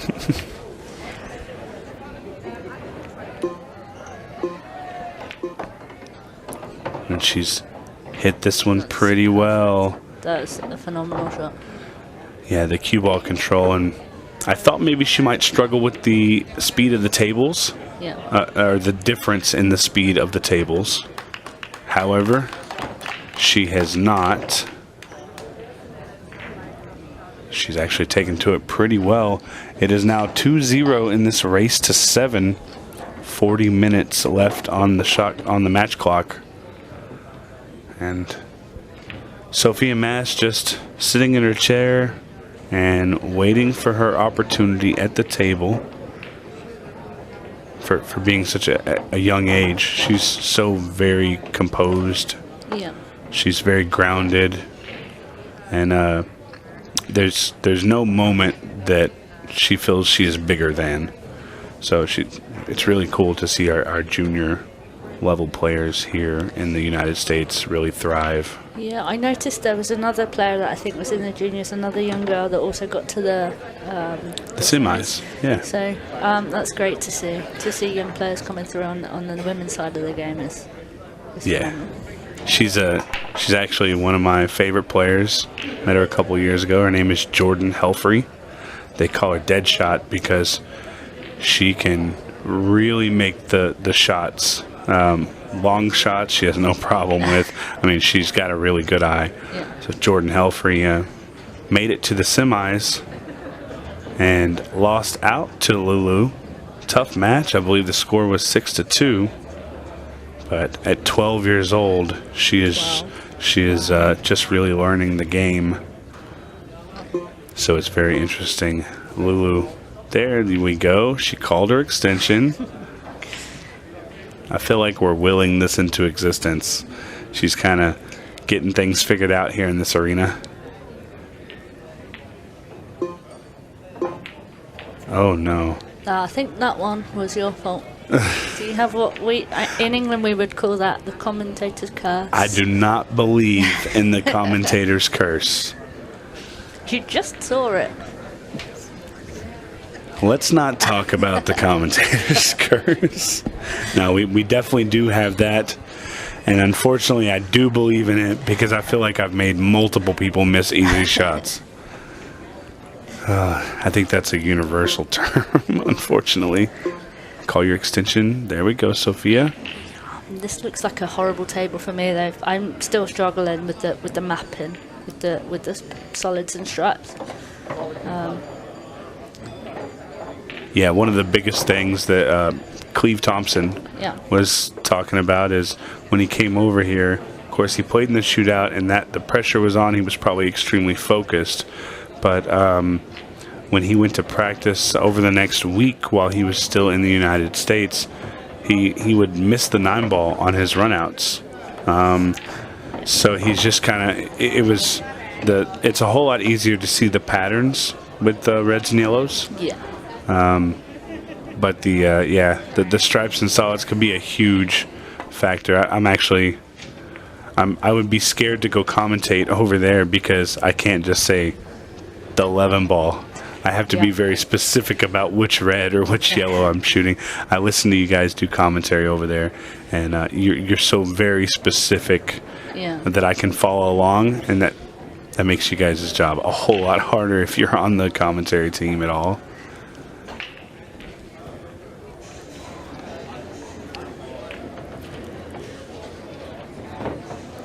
Yeah, what Cleve said about missing the 9-ball, I've done multiple times this weekend. I've gone about a finish, and then as I'm about to get to the last ball, I suddenly realise I have another ball, on the table that, definitely something to work on.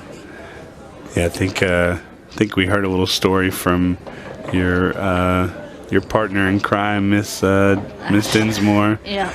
I believe she said you guys were practicing and you ran your balls and you shot the 8-ball, and she looked at you and she goes, "What about this one?" Yeah. Absolutely. Yeah, big difference. But you've enjoyed your time here, yeah? Oh, I've absolutely loved it. Yeah. I saw. Phenomenal. If you haven't followed Amy on her socials, make sure you do that. But I saw in your Instagram post you were kind of going around the room, and it looks like you really enjoyed just the environment. Yeah, the environment and the scale of things here, obviously, where we're at Side Pockets, it's an amazing club, and we don't have the need or the interest to have the size of this place, and it's incredible to us when we come to realise they have 4 of these just in this town. It's, so to see it, and then we've been in there every night, even without the tournament. Every table's been full, and it's a different world really to what we're used to back home. Yeah, pool in the USA is growing, but it needed something to give it a boost. I don't know if you've seen things about the league So the Ultimate Pool League is kicking up here. Yeah. There's a lot of details I could tell you. I'm not going to bore you with those. But the one detail that everybody should know about is the grand finals prize. Have you seen that? It's like 100K. $100,000 for the first place team. I think I need to move to the US. You're gonna just move to East Texas. I'll put you on my team, and we can go try and win it. Yeah. Yeah, I mean, all I see is I don't know much about the format, etc. But I just notice on socials they seem to announce a new league every week. Yeah, I mean, I don't know how much you know about the geography of the United States, but if you go to the north or the southeast, we have leagues there. If you go to the northeast, we have leagues there. Yeah. And it's all the way across the United States, and this is just beginning. Wow, what a shot there. Great Sophia edit. Mast. Great finish. Oh, great out. Out is the term. Finish. Out. Yeah, great finish.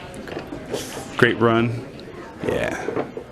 I think most of it is pretty universal. Yeah. You guys, as far as when you call out stuff regarding the shots, that's where it gets a little funny. We have banks. You guys have doubles, Yeah. or what I would call a 2-rail bank. Yeah. You guys would call it treble. So, few differences there. There's not a ton though. There really isn't.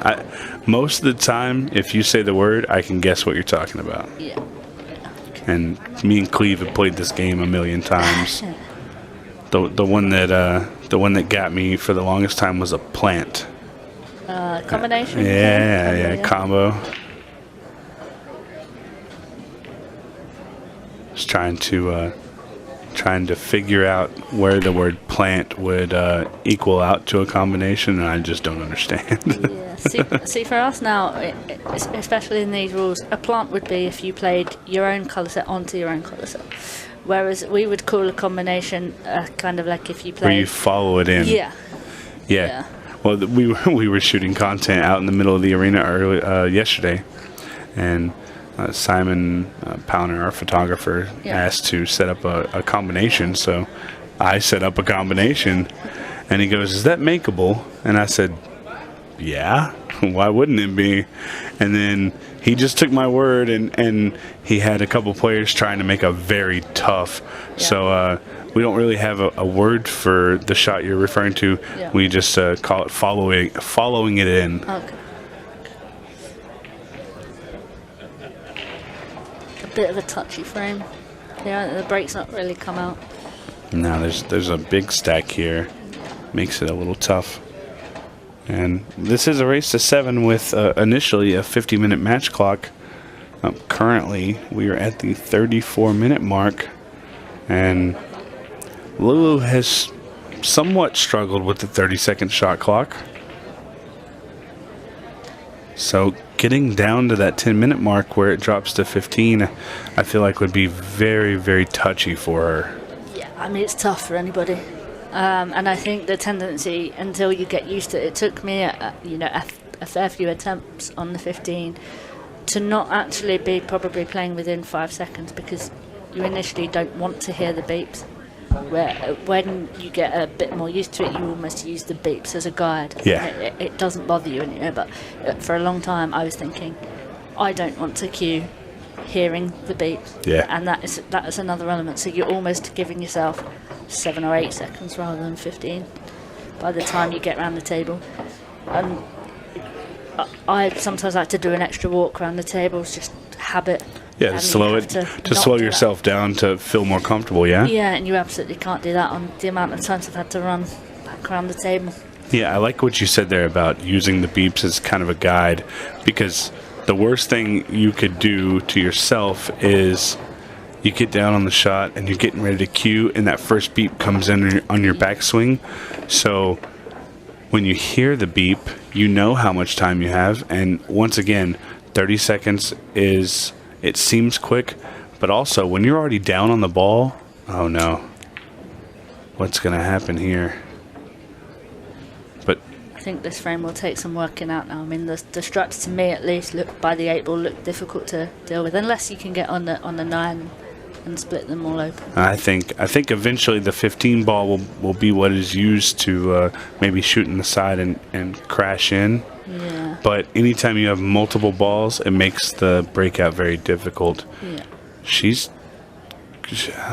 going for the 15 here. So I think, yeah, she played, I think maybe come a little bit too straight on the 9 to nudge in. Yeah, it's going to make this very difficult. She's asking the ref a question. And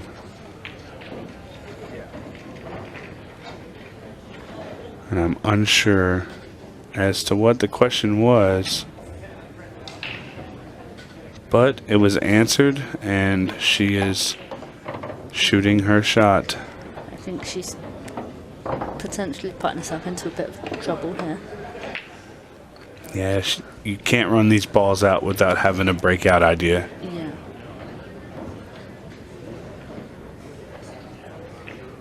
But yeah, using the beeps as the guide, I wanna hear the beeps to let me know that I have 5 seconds, and then I can comfortably stroke through the ball. Unless, of course, I'm behind a rack and the time's really low. Yeah. Then I'm just sprinting around the table. Yeah, absolutely.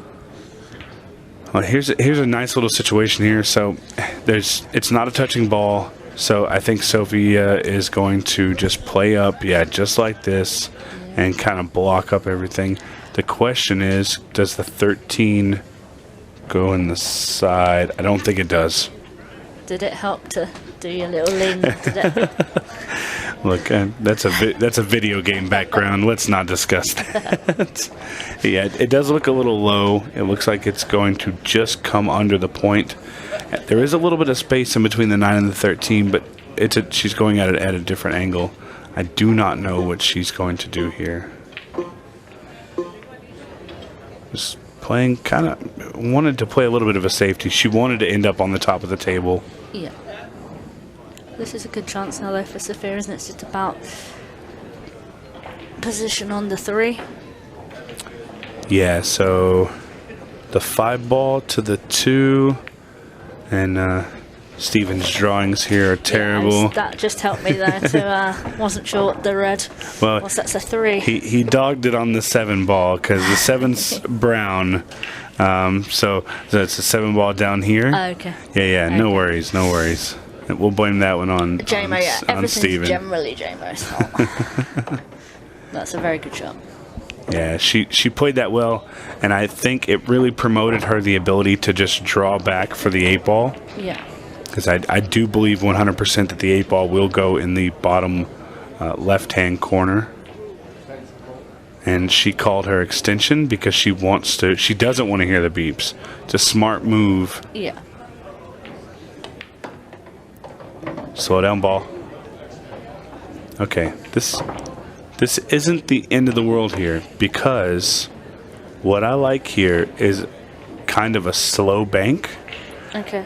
I think she can bank the 8 ball 1 rail back in the bottom left, and I think her cue ball is going to end up in a very nice spot.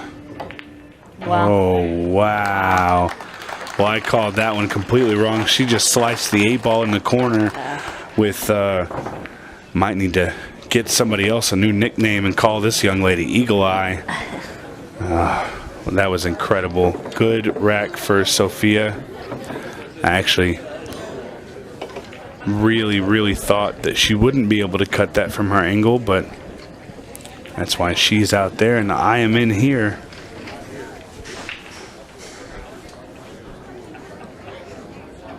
Do you guys have a lot of junior players over in your area?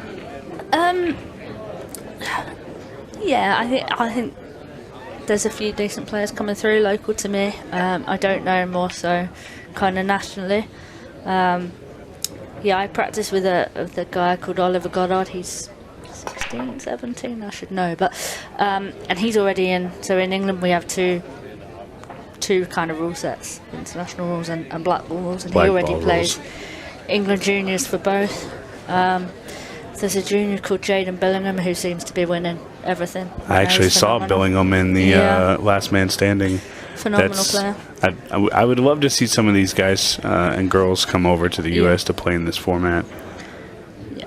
I mean, hopefully that we'll see a few more come over. I think it's growing and it's an exciting opportunity. Yeah, well, I've talked about this multiple times. In the first event, we had Christophe Lambert and Cleve and Shane Thompson. Of course, Darren Appleton and Chris Meling are kind of a U.S. name, well known. Yeah. But Cleve and Shane had good success with simply just meeting people and being able to enjoy being in the United States. And now look at us, you and Ashley and Joe Prince, who's in the finals now. Ricky Jones, Ricky Jones, Shepherd, Scott Rudder, who went pretty far. Yeah. A lot of UK players coming over, and that's cool because it's kind of, you guys get a little bit of our game, and we're playing a little bit of your game, so it's the perfect mixture. Yeah. Good shot. I don't see many trouble balls here. I do think that if she's able to play the 7 in the side, she's going to have a good shot on the 3. It's all going to come down to her shape on the 4 and how she can use that 4 ball to get to the 8 ball. Oh no. Well, this is worst case scenario for Lulu here. She had an advantage on the games. Sophia played very well to tie it up, and she really had a great chance of running out here, but she's just hooked herself. And here she's just going to have to go for the kick. And she plays it with pace. Is she going to get lucky? No. Not this time. And Sophia is getting an opportunity here that she needs to take advantage of.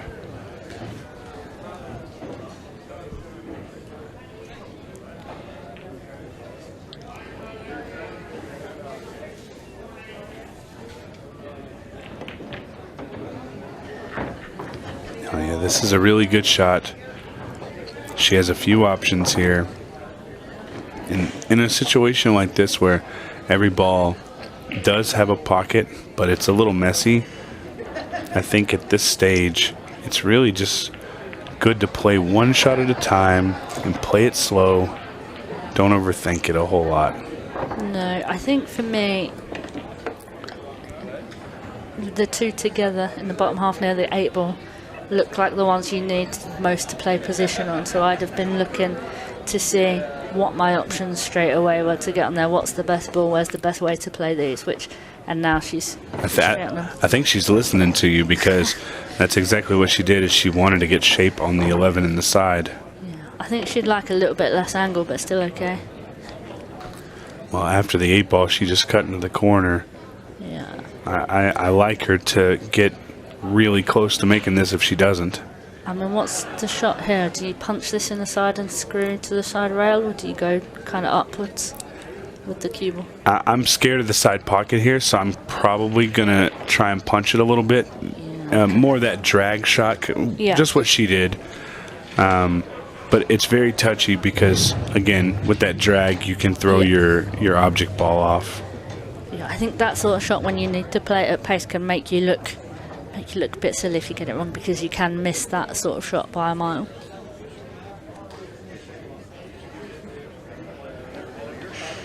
Yeah, and this is going to be a big rack for Lulu here, because she has an opportunity now.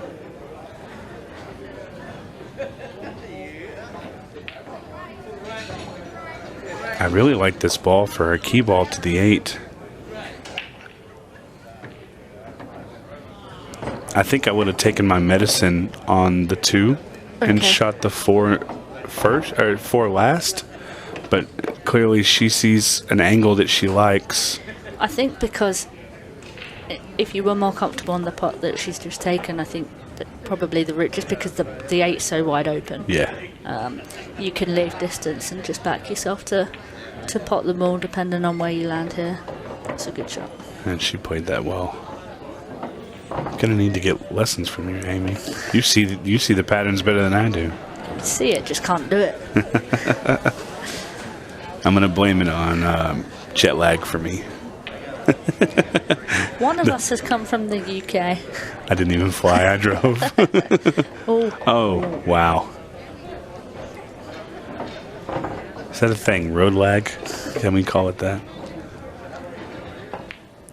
I mean, I think if road lag exists anywhere, it would be the UK. Ash got talking to someone since we've been here, said, "Are you local?" And they're like, "Yeah, not too far." Well, how long is that? 5-6 hour drive. Where for us, that gets us from one end of our country to the other. The big joke I have with Shane Thompson is that if I come over there, I can drive 2 hours, and the accent has changed 3 times. Yeah. And every type of food has a new name. Yeah. Whereas here, we drive. The state I live in, I can drive from one end to the other, and it takes between 12 and 13 hours. So, a long drive. Yeah. I mean, to me, that's madness.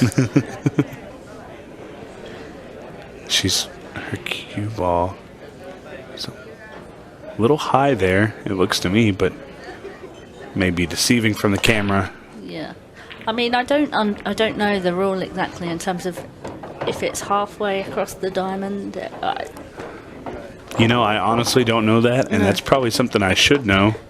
But I think if Scott is such a very experienced ref, I think if he had a thought that it was close, he would have taken a look at it. Yeah. Scott Price, great referee. He's made the trip over here for both Louisiana and Kansas City. And I'm sure when we announce our next location, we'll have Mr. Scott Price back again. Does a fantastic job.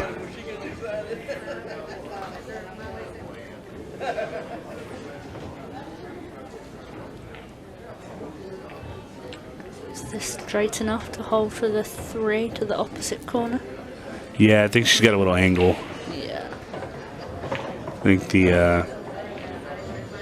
really the issue here is just having a shot to play next, an easier shot. I think you can stun up and play the green 6 ball, and then the 7 up the rail. Yeah, I think they link together quite nicely. I'm not sure she has. Okay, she could stun it. Yeah. I guess the angle looks weird. I'm used to sitting in that chair. That's what it is. You've stolen my chair, and I can no longer see the table well. Okay, my fault. No, just playing. Just playing.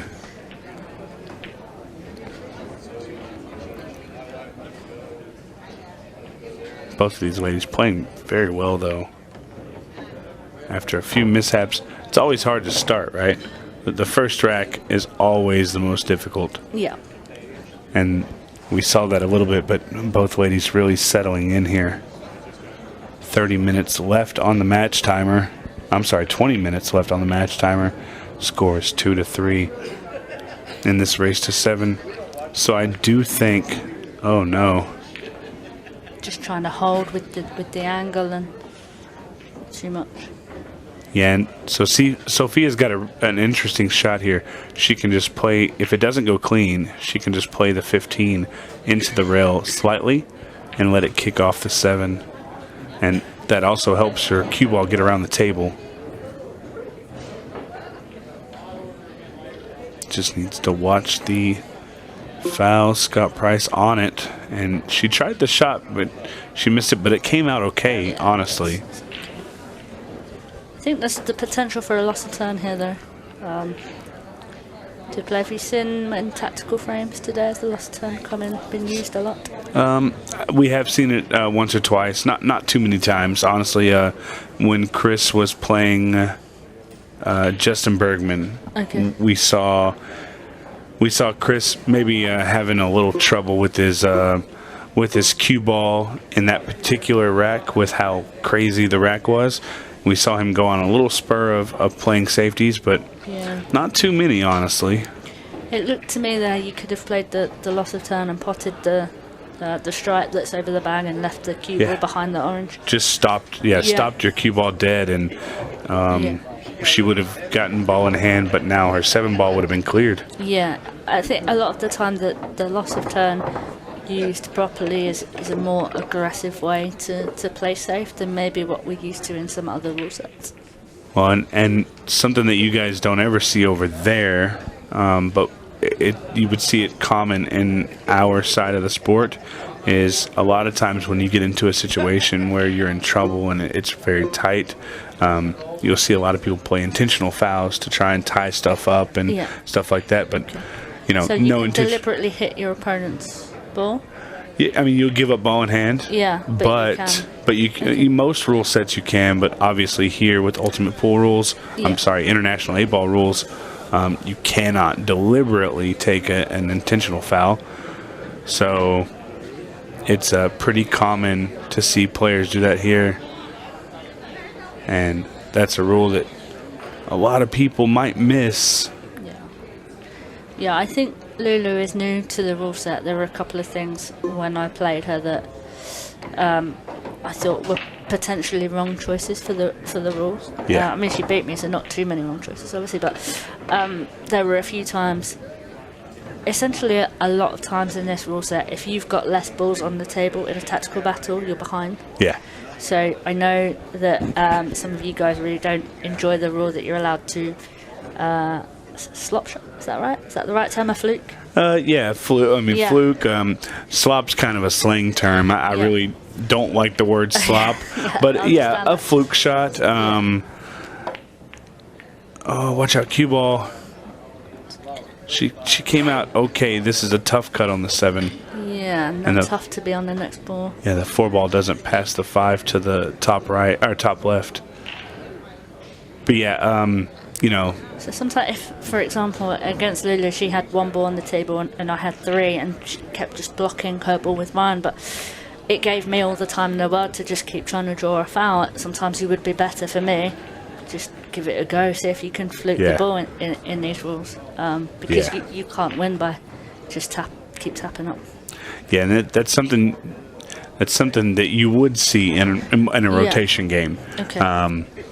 So, if she does indeed have that background, which obviously she does. Phenomenal. Yeah, that was a long walk down the edge of the table. The 10 ball playing big on the rail, she hit it well. But yeah, definitely something you would see more in rotation. Okay.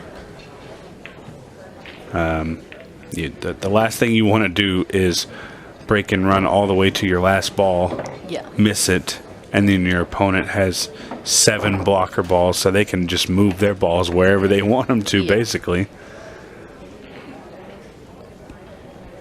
And real potential here for Sophia to take this rack and tie it up 3-3. Just wants to ease up for this 10 ball. With the angle that she has, I don't like trying to hold it. Me, myself, I'm just going to stun the ball over to the other side of the table. Slide across. Okay.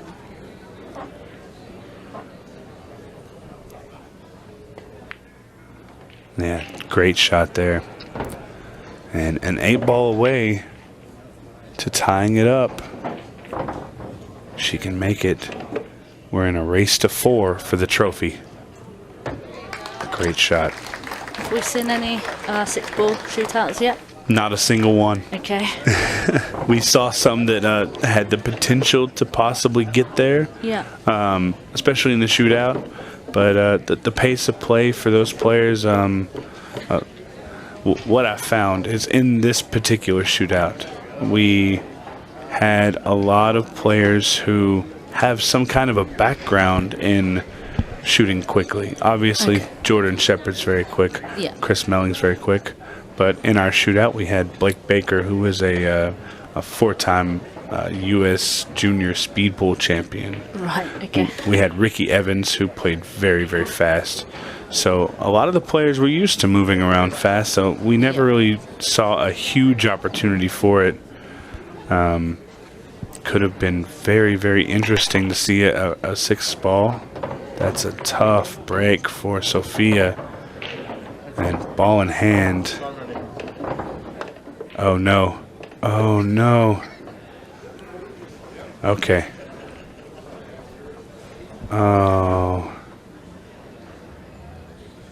And this is very, very unfortunate here. I think she's just unfamiliar with the rule set. And I mean, this could be my fault because I fouled off the break, so I told her she could put it anywhere, but it was because I jumped the white from the table. So I told her she could put the white anywhere. But obviously, if you jump the white from the table rather than just an in-off, yeah, then it is ball in hand anywhere. So I could be, yeah. Well, you can't. You absolutely.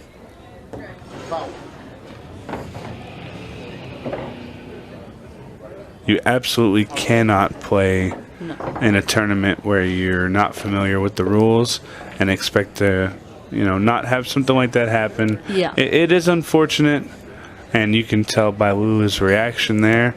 But I love the fact that, she just she took it and, referee Scott Price right on top of it explained to her that she had to stay inside the kitchen or the balk line, as you call it.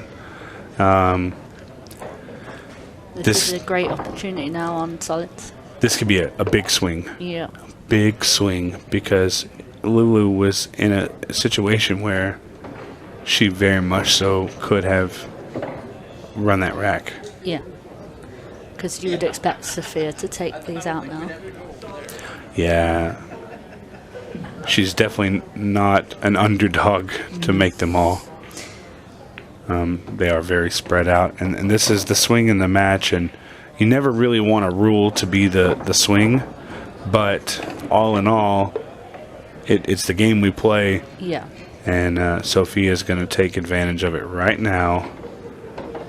She's come up a little short, and she's not very happy with it, but it's not as terrible as she is reacting to it. I believe that she can just roll it back and shoot the 5 in the same corner. Yeah, she was down pretty quickly. There we she go. realised it was okay. And not straight in, so she's got a little angle here. So the shot here is stop or come back, go through. What would be the American table shot here? For me, I'm going to hit it not firm, but just kind of smooth, and I just want to go to the top rail and come back down. Okay. Yeah, just like that. I try, on shots like that, I try not to put any top spin. Yeah. So I just hit it at the pace with center ball to try and let it come off the top rail. Because the weight of the balls, compared to what we play with, follows through a lot more than we would expect. And anytime you're shooting a ball with, do you guys call it top spin?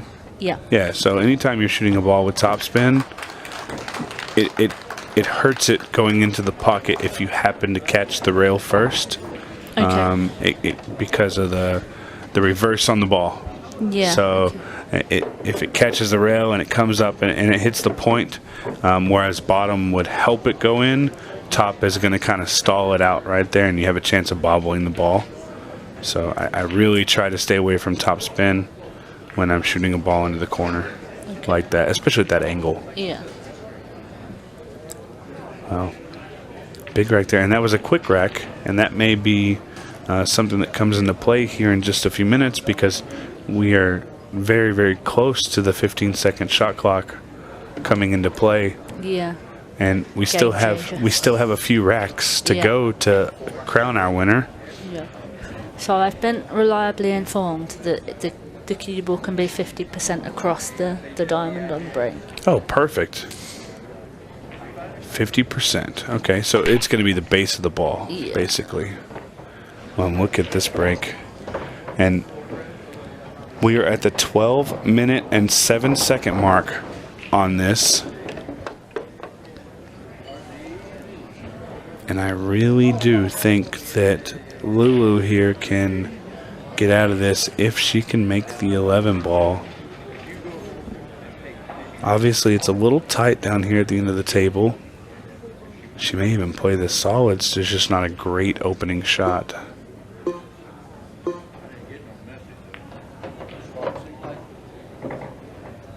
Now, really, the toughest play is kind of where that 15-10 is. If she can get one out of the way without moving the other very much, she's got a good chance of running through this rack. And this is... She went a little far. Yeah. think if you were straight, you could potentially just roll through and play the 10 in the top. Yeah, I absolutely think so. And even if you were a little straighter, you could, just play it very, very soft and just kind of almost stop your ball. She was actually perfect, wasn't she? Yeah. To come round. The 10 ball here, because there's a little bit of an angle on the 15, you're going to send that 10 ball moving, and it's a little risky. I think she'll be fine, though. Yeah, played that well. Is she a little straight, or is there an angle to... Or is the shot to play the 13? Is it 13? 15? 11 ball. Okay. Do you play that in the corner? Yeah. Yeah. I think that's what she's playing. Yeah. I don't like this shot very much, just because you have to come by that side pocket. I would have played the 10 and just kind of stunned up. Yeah, okay. But that's the beauty of 8 ball, is if you can see your pattern, you can make it work. And that's what she's done. She's seen her pattern. She's made it work for her. Yeah. And we're looking at a tie ball game. And look at this, just in time.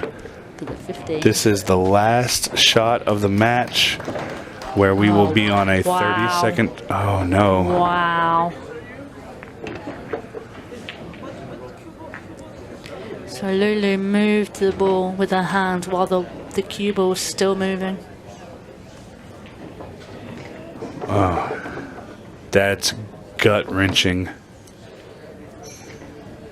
And, at this point in the competition, we all know it's not the case, but sitting in that chair, kind of isolated from everybody else, it's horrible. She may feel like the whole tournament's against her right now. Yeah. And it's not her fault. A bad... I think when I intentionally, when I practice, will not, move any balls ready to rack up again, because you don't want to get into the habit. I don't know the US rule in your standard tournaments, but if you move any balls or with your hand or your cue while the cue ball's still moving, you lose the frame. It's well known in any English rule set. So if that's the same in America, I think that's just poor.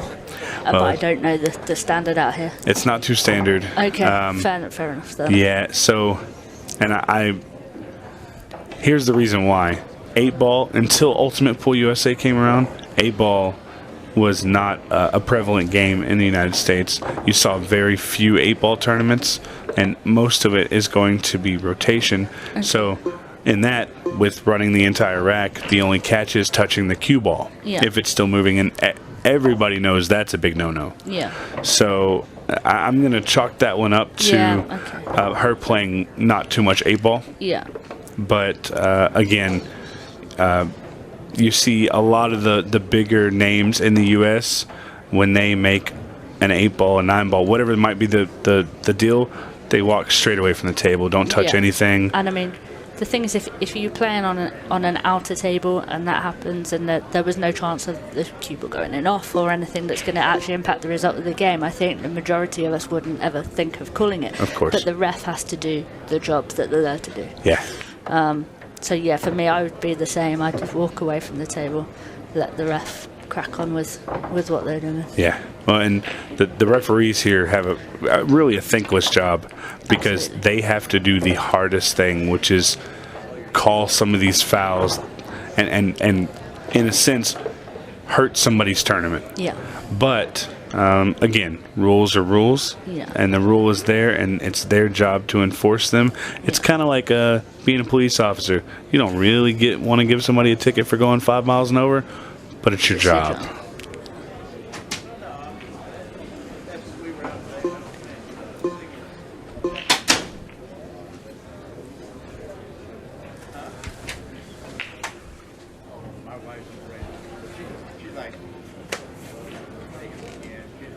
And this is a really interesting shot. She's just going to play a little tactical, move her ball out.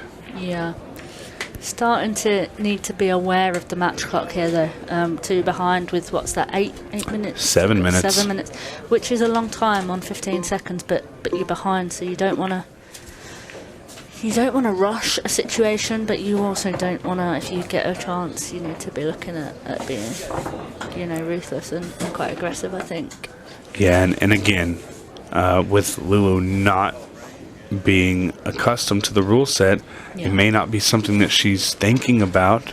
And considering she hasn't played any other matches on the stream table, this is her first go at the full rule set. So, really, this is a bad time to get into a safety battle. Absolutely. And for Sophia, because I do think she is very knowledgeable in the rules, I believe that she's playing this way because she knows that it's her advantage. Yeah. She could go for these balls. She could break that ball out and run out. But there's no need. But when your opponent's setting themselves up for, in a sense, and no disrespect, she's setting herself up for failure. Yeah. Why play the game, you know?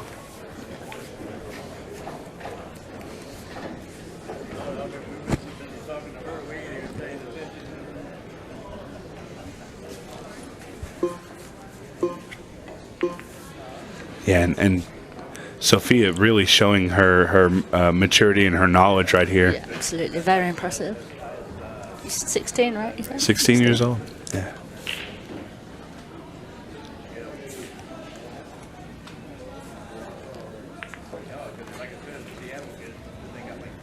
And we look here, and we've already wasted 1 minute and 30 seconds. Yeah. We're almost down to the 5-minute mark. And Lulu is showing no signs of trying to play aggressive with that 5-ball. I do believe what you called from the very beginning is going to be what happens, is she's just going to run out of time. Yeah. And I think there is an opportunity to be aggressive here if you can roll the 2-ball, is it? The blue? Yeah, the cushion. 2-ball. You could leave an angle in the middle to... The 3 to the 5. Yeah. She has no extension. Oh, wow. Is that too much angle on this table? Or No, can you get enough? that may be perfect. Okay. Because she doesn't have to force it forward like that. Yeah. See, on that shot, you need to play it soft. Okay. Because when she forces it, the felt is slick. Yeah. It's going to take a split second for that cue ball to catch. That's why I'd have liked to have been a little bit straighter. Yeah. On the wall. But I do think she could have played it very soft. Okay.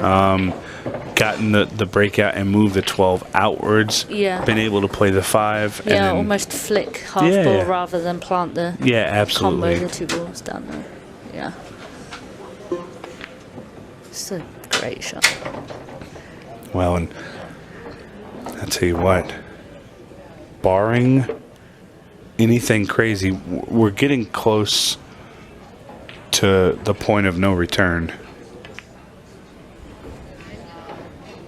And if Sophia happens to make this 8-ball, I'm not sure it would be possible. Not without a golden break, no. And no golden break in play. Breaks,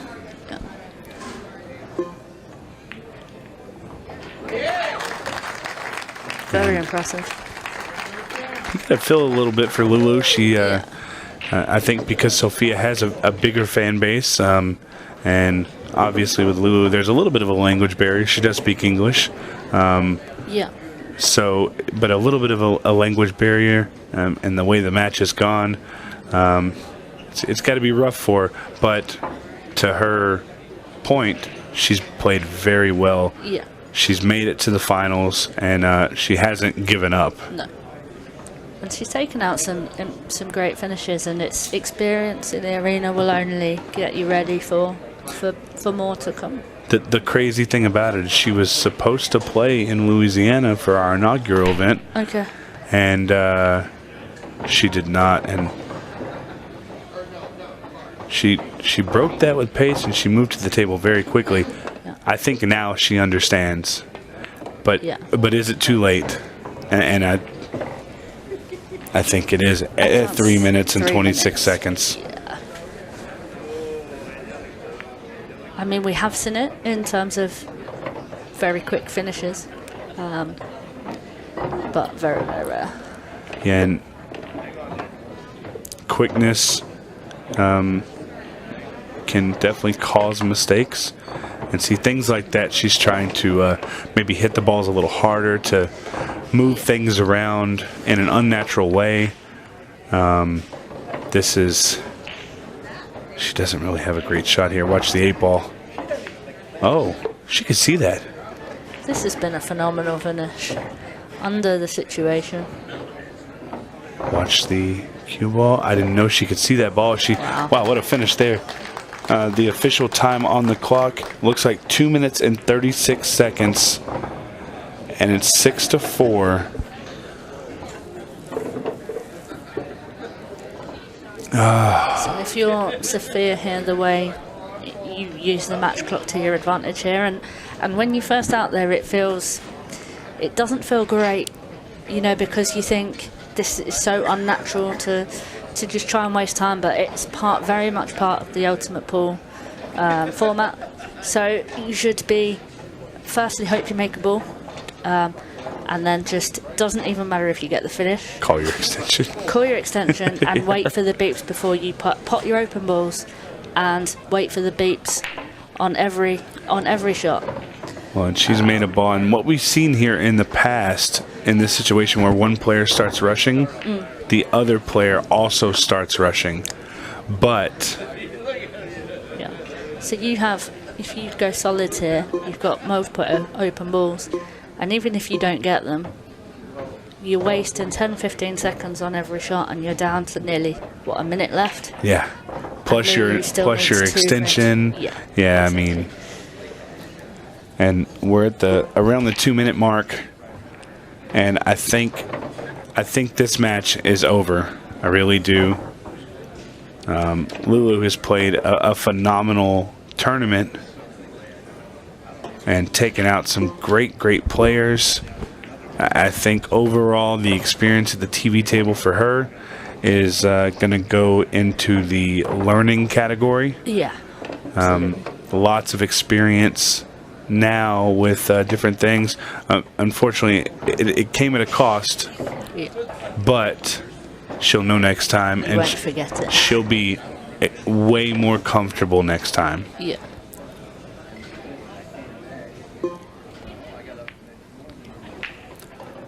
Yeah, no more cue ball anywhere on the table. Yeah. No more touching the balls when she clears the rack. She'll never do that again. And we are at the 1 minute mark, and Sophia says, you know what? I'm just going to get to 7. I'm just going to win the match. And what I like here is she's taking her time.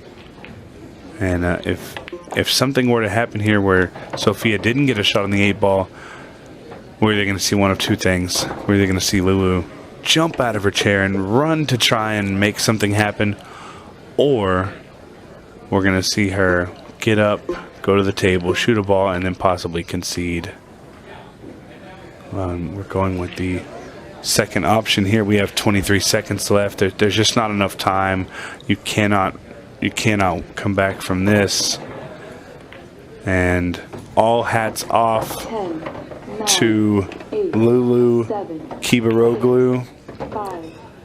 But our ladies champion here, crowned with a win of 6-4, it is going to be Sophia Mast.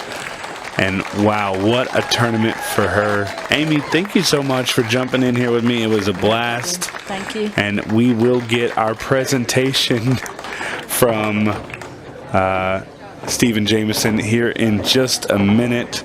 We will be right back. Ultimate Pool USA presents the Ultimate Pool USA League Grand Finals. You and your team climb the leaderboards for a shot of winning the $100,000 first prize. Survive the heart-pounding formats of match and shot clocks. Deliver for your teammates when it matters most. Track your progress with Ultimate Pool Score. All roads lead to the Grand Finals in October 2025, and your chance to claim a $100,000 first prize. And because our motto is for the players, all prizes are cash payouts. Begin your journey now and sign up to your local Ultimate Pool USA League. Ultimate Pool USA, for the players.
Welcome back, everybody. Another fantastic final here at the Kansas City Open, this time in the Women's Open competition. Two fantastic finalists who played a wonderful match. So, Kansas City, let's give it up for both finalists, Sophia Mast and Eylül Kibaroglu. Yeah, all right. Yeah, quite right. A fantastic final, and what a run to the final by Eylül, who really showed us how good she is. I'm sure she'll be back, but let's hear it. If you're runner-up, Eylül Kibaroglu. Eylül, well played. Finals are obviously difficult to lose, but how much have you enjoyed your weekends here in Kansas City? Yeah, I just come to the first time in the Kansas City, but it's very nice. They're very friendly people living to here. I think I want to come to with the holiday in the next time. Well, that means it's made a good impression on you.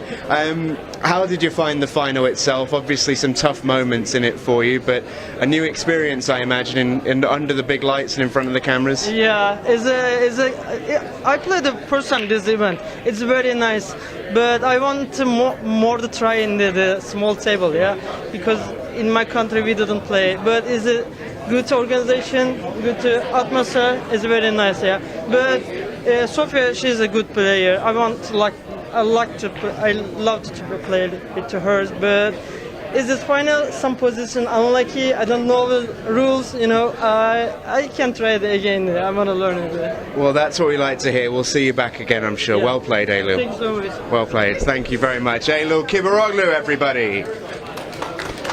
And how about our champion? 2 finals in the space of about an hour. It means she's been playing wall-to-wall 8-ball for the last 2 days, and she's going to have a trophy to lift. Let's hear it for your Women's Open Kansas City champion. She is Sophia Mast. Sophia, congratulations. That was amazing. How good does winning a final feel? It feels so good. I can't believe it. Yeah, just amazing. How big a difference did it make having the junior final before? Did you feel almost like it was just one big match? Yeah, I definitely felt, like I said, I'm more comfortable. Still speed getting down, but I knew what it was like to be in this arena, and I felt way more comfortable than the junior finals. Yeah, and we can ask you now that your weekend is finally done. You've been very busy, you've played a lot of pool. How much have you enjoyed your trip here to Kansas City with Ultimate Pool USA? Will we see you back? Yes, I would definitely want to come back. This has been an amazing experience, nothing like it. If anybody wants to come, you guys should come and play, and everybody here is amazing, and I just love the format.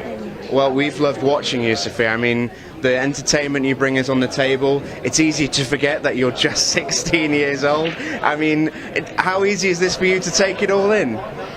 It's not very easy for me. It's crazy to be 16, and I just want to thank my parents. They've just got me here, and all my supporters, and I wouldn't have been able to do it without them.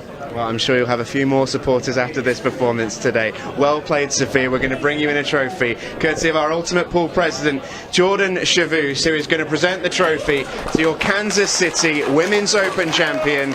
She is Sophia Mast, everybody.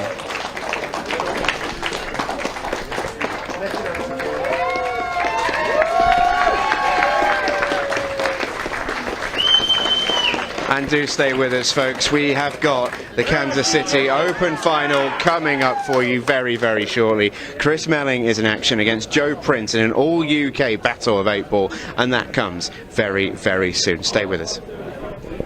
Ultimate Pool USA presents the Ultimate Pool USA League Grand Finals. You and your team climb the leaderboards for a shot of winning the $100,000 first prize. Survive the heart-pounding formats of match and shot clocks. Deliver for your teammates when it matters most.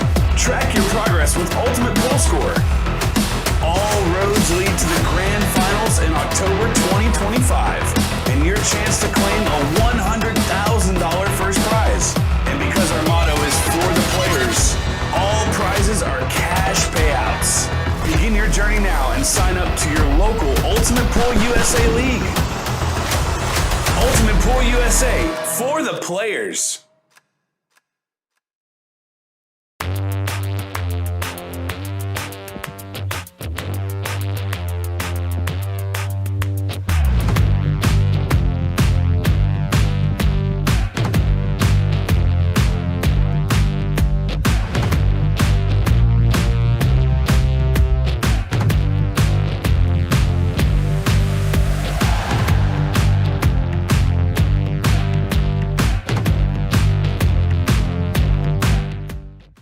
Mike Johnson, Carpet Direct, Windows, Floors, and Decor, KC.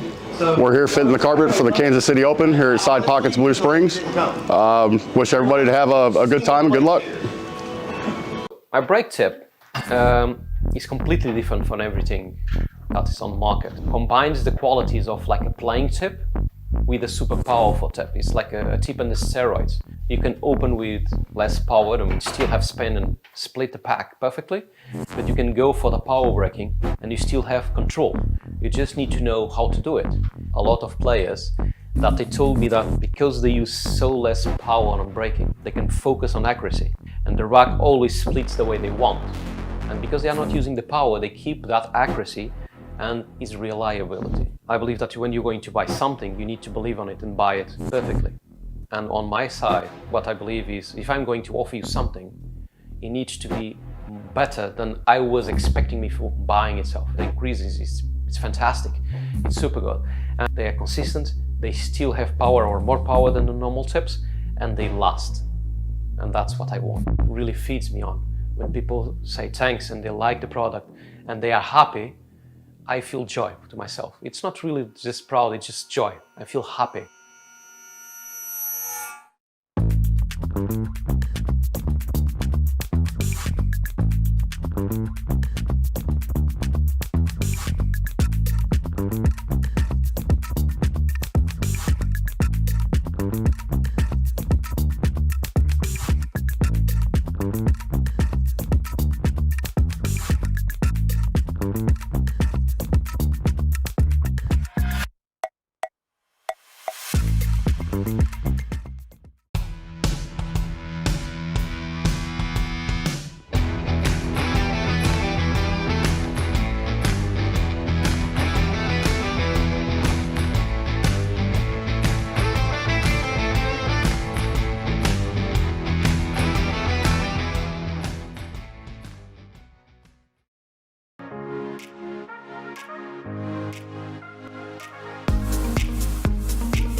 All right, guys, we have crowned 2 champions, but still 1 left, and it's quite possibly the most intense match we're going to see today. Joe Prince making a beautiful run to this final, and it really played immaculate all the way through. A little bit of an unknown name, and then of course on the other side you have Chris Meling, the magician, who is known by all, and somebody who's very familiar with Chris. The gentleman next to me, Mr. Tyler Steyer. How are you doing, buddy? Doing really good. What's going on, guys? It's finals day, and wow, there's been a lot going on here. Tough action all day. We've seen some upsets. We've seen some comebacks, and so it's really been a fun tournament as a spectator. And the crowd here has been really, really good. I love being here with the crowd around the arena. Crowd's been great. Absolutely, the whole event. But it's going to be all business for these two guys here. Have you got a chance to see Joe Prince play a little bit? That's the first ball I've ever seen him hit, so hopefully I learned something here. Well, I always learn something watching Chris. Yeah. He beat Mike Banks Jr., I believe, 7-3, and then won his quarterfinal match 7-0. He beats out Brandon McCloud on the TV table here just a little while ago, and I believe it was also 7-3, and really made very few mistakes. So it's been a run for him, and it's his first time over here. He's ecstatic to be in the finals. Of course, Chris Meling is no stranger to a finals matchup, and he's no stranger to this arena. So his ability to be comfortable here is going to be top notch. And this is a pretty good run here for Joe. I don't know what my next ball is, but I don't think I see any issues. The 8-ball does go in the bottom right, correct? Yeah. Uh-oh. Okay, that was all right. I think he came out okay there. You think it plays, or do you think maybe you just play it on the side? If it goes in the corner where the 2 was, he'll play 6-2, then 4 to get on the 8. He wants to be about center table, but I'm not. It looks like he'll be able to make it in that bottom right-hand corner. Yeah, and the way he's played it, other than getting a little close to the 8, had he gotten shape, that was definitely the play. But he's going to have to change it up here. Now I think the play is trying to get as straight as possible on the 2, so you can just back it up for the side. It's a very difficult shot. This is tough. This is really tough. Yeah, he's going to try to go 2 rails here and actually bump the 8. He definitely wants to make sure that he bumps the 8 and not anything else. It's a great what a shot. What is this guy? If that gives you any inclination as to how well he hits the ball, that's a good starter right there.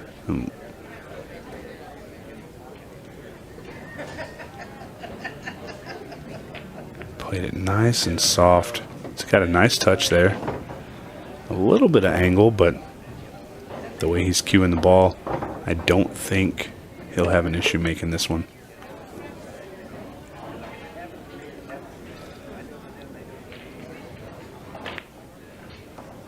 Yeah, that's a great finish. Very nice. Yeah, 1-0. This is a race to 8. We're still using the 50-minute match timer. And kind of funny how everything happened this weekend. We didn't see a single 6-ball shootout. We didn't see. Oh, wow. Yeah, not a single one. No, none in the shootout.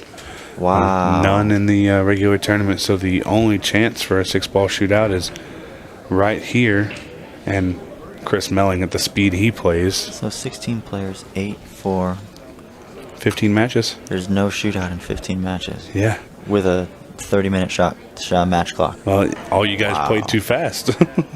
Little look at Joe Prince here from London, England.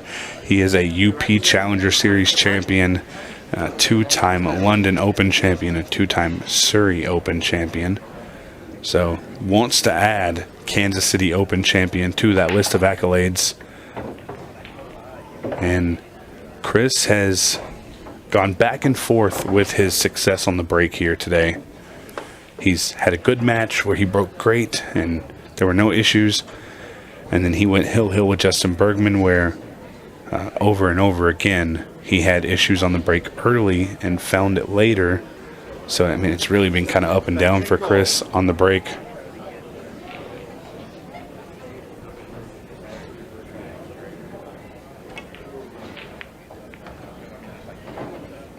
Oh, he loves that one ball cleared out right there. That could have been bad.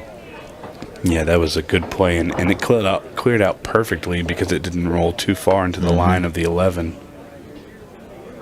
Yeah, Chris just told me before he went out, he goes, "Hey, take it easy on me in comms, right?" He said, "I will get you back if you start talking smack." Well, me and Chris sat in here the other day, and we kind of jibber-jabbered back and forth. Chris is such a nice guy, and he's very humble. He's a funny guy. Loves to crack a joke, doesn't he? I don't think he wanted to bump the 14 there. I think he wanted to screw above it. I think he had a little bit of a decel there and just mishit it.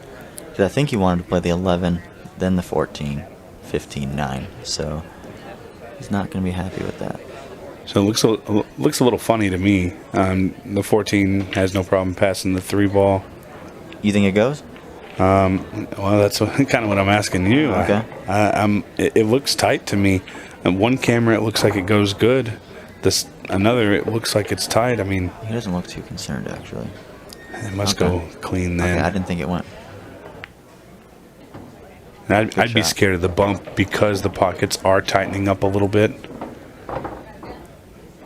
This is tough, though, with the way the 3 ended up. Yeah, he wanted to be able to play off the top rail to get back down to the 9, but see what he does. Between the 5-6, I think. Yep, good shot. Well, that's a great call, Tyler, and 9 ball down.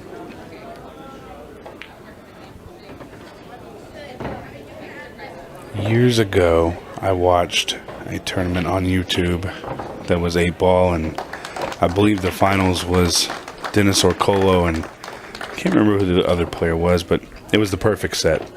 It was a race to, I think it was a race to 7, and it was break and run for break and run, and Dennis had won the lag and snapped it off in the end, but it was the perfect set for both players, and the only person that lost was the one who lost the lag. We have a chance to see that here because both these guys are really, really up to par. Here you see a few stats for Mr. Meling, 2024 Louisiana Open champion, 2-time WPF World Champion, and a 6-time Ultimate Pool Pro title winner, and a million other things. The guys won everything. I remember way back at the U.S. Open 8 ball, I think it was Shane and Carlo back when they had that tournament at the Rio.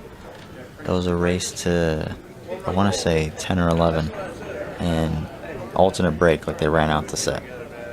There was one mistake from, I think, Carlo, and Shane beat him hill or 11-9, something like that, playing big table 8 ball.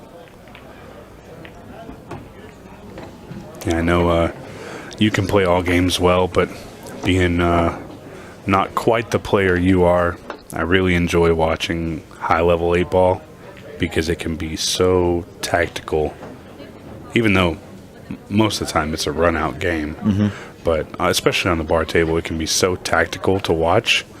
It's almost like watching 2 really good players play chess if you're knowledgeable on chess.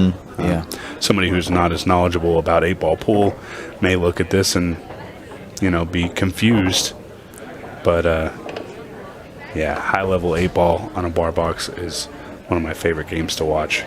I think what the amateurs are going to like about the 8 on the spot once they start really playing these matches and going to nationals and stuff like that is the layouts are a lot better. When the 1's on the spot and you get 2 bad breakers, the match can last forever. There's no run-outs. It's kind of boring, right? Yeah. Where when you rack the 8 on the spot, the tables are more friendly for the amateur that maybe doesn't have as good a shot making as they want to, or cue ball control. The table does. I mean, look at this table, right? You got the 9 and the 13 tied up, but besides that, there was nothing wrong. Look at Chris's last rack. Yeah. Wide open, right? So I think the players are going to enjoy playing more. The match clock also makes it super interesting. So I only see good things coming from Ultimate Pool in the USA. Yeah, and things have kind of started off with a bang. What was your first reaction seeing the first prize announcement for Grand Finals? It's going to be pretty sweet. I think... you trying to join a league team? Oh, boy. I mean, the payouts are unmatched across the board. I mean, there's pro tournaments that don't pay that much. Yeah, exactly. Even when you break it down to 8 players on a team, Mhm. you're looking at around 17,000, 16,000 per person. Yeah. How strong is that? How strong is that? It's mind-boggling is what it is. Well, and listen, the amount of money that's generated through leagues, they should give back, right? And that's why this is going to take off so fast. Maybe the first year it might be a hair slow, but as soon as you see these people cash in their checks, year 2 and year 3 are going to go absolutely bananas. Wow. They're going to go bananas.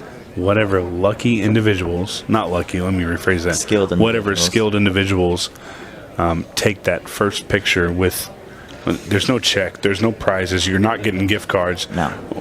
I envision it as a stack of 10 grand blocks on a pool table and 8 people smiling ear to ear behind that table. Yeah. Whoever gets that picture is going to generate a lot of buzz for this league. Yeah, of course. Well, and year 2 is going to pay more. The more players, the more it's going to pay. You know what I mean? So. Absolutely. And it only goes up from there. And there's plenty of options out there if you want to play in a league in America. But the nice thing about this is, of course, you know them, Adam Williams. Mm-hmm. People I'm listening may not know who he is, but he's not a great one, but he's a pool player. Absolutely. Jeremy. I've actually seen him hit a gold balls in Vegas. He actually has a pretty straight stroke. Oh, he plays real good. He plays it off a little bit. I'm going to bust his action here, but Jeremy Hundley plays very well.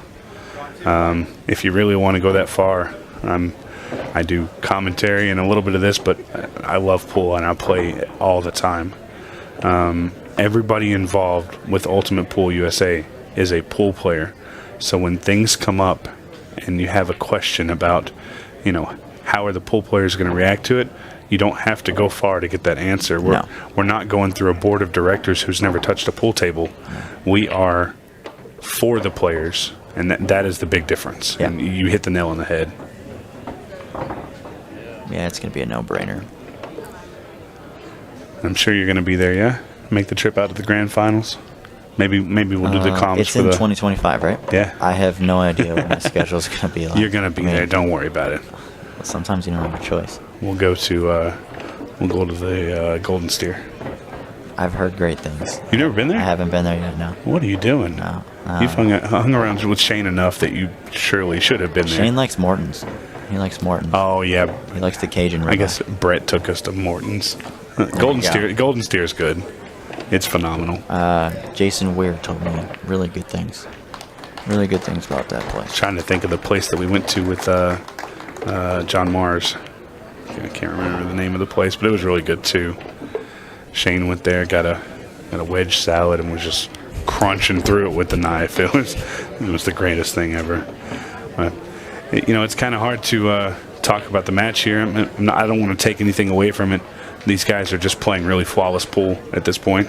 Well, that's what I mean. When you got the 8 on the spot, I mean, sometimes you get some nasty looks every once in a while, but for the most part, they're clearing up. Like you mentioned earlier, there hasn't been a shootout. Well, the matches are finishing.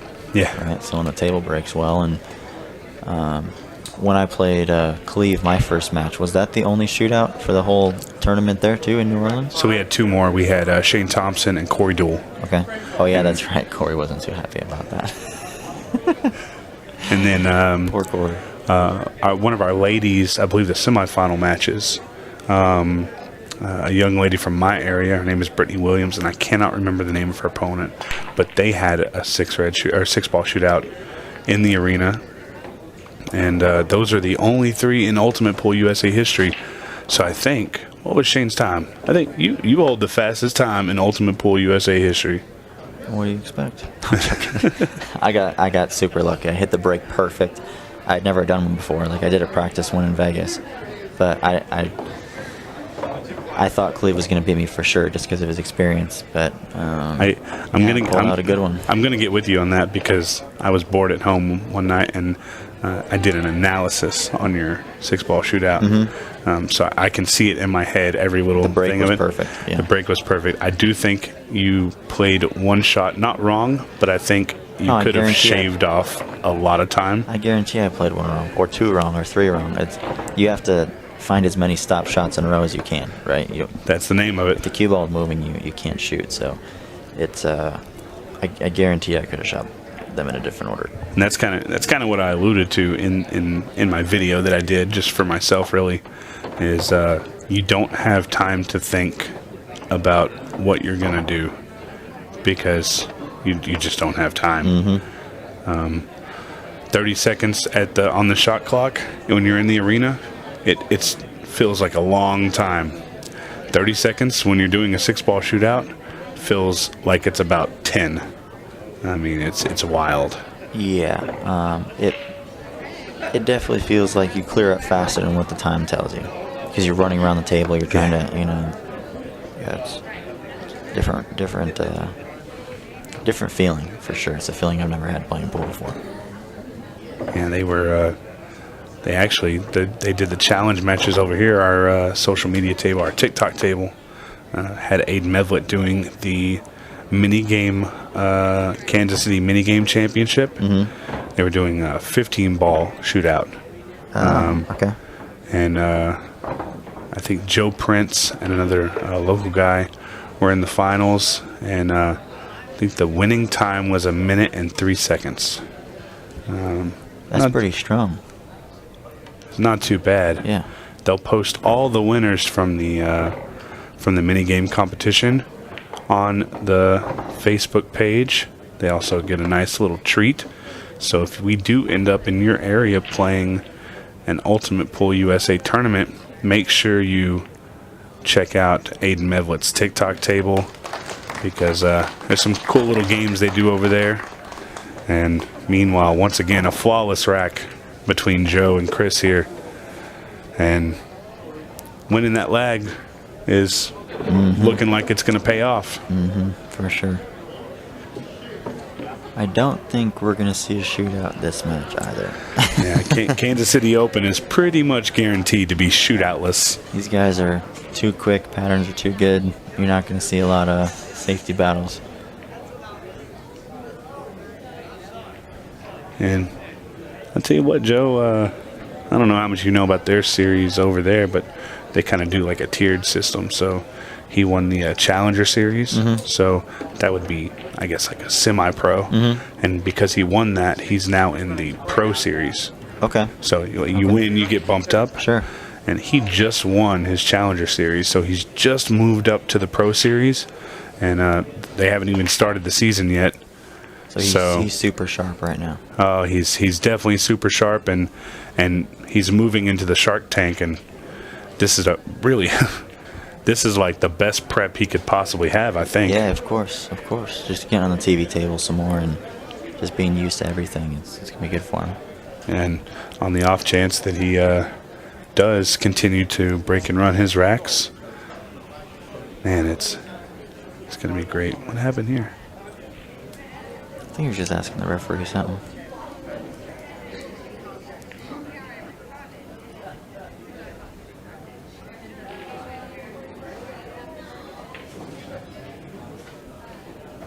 So I think he's shooting the 3 into the side. Yeah, definitely.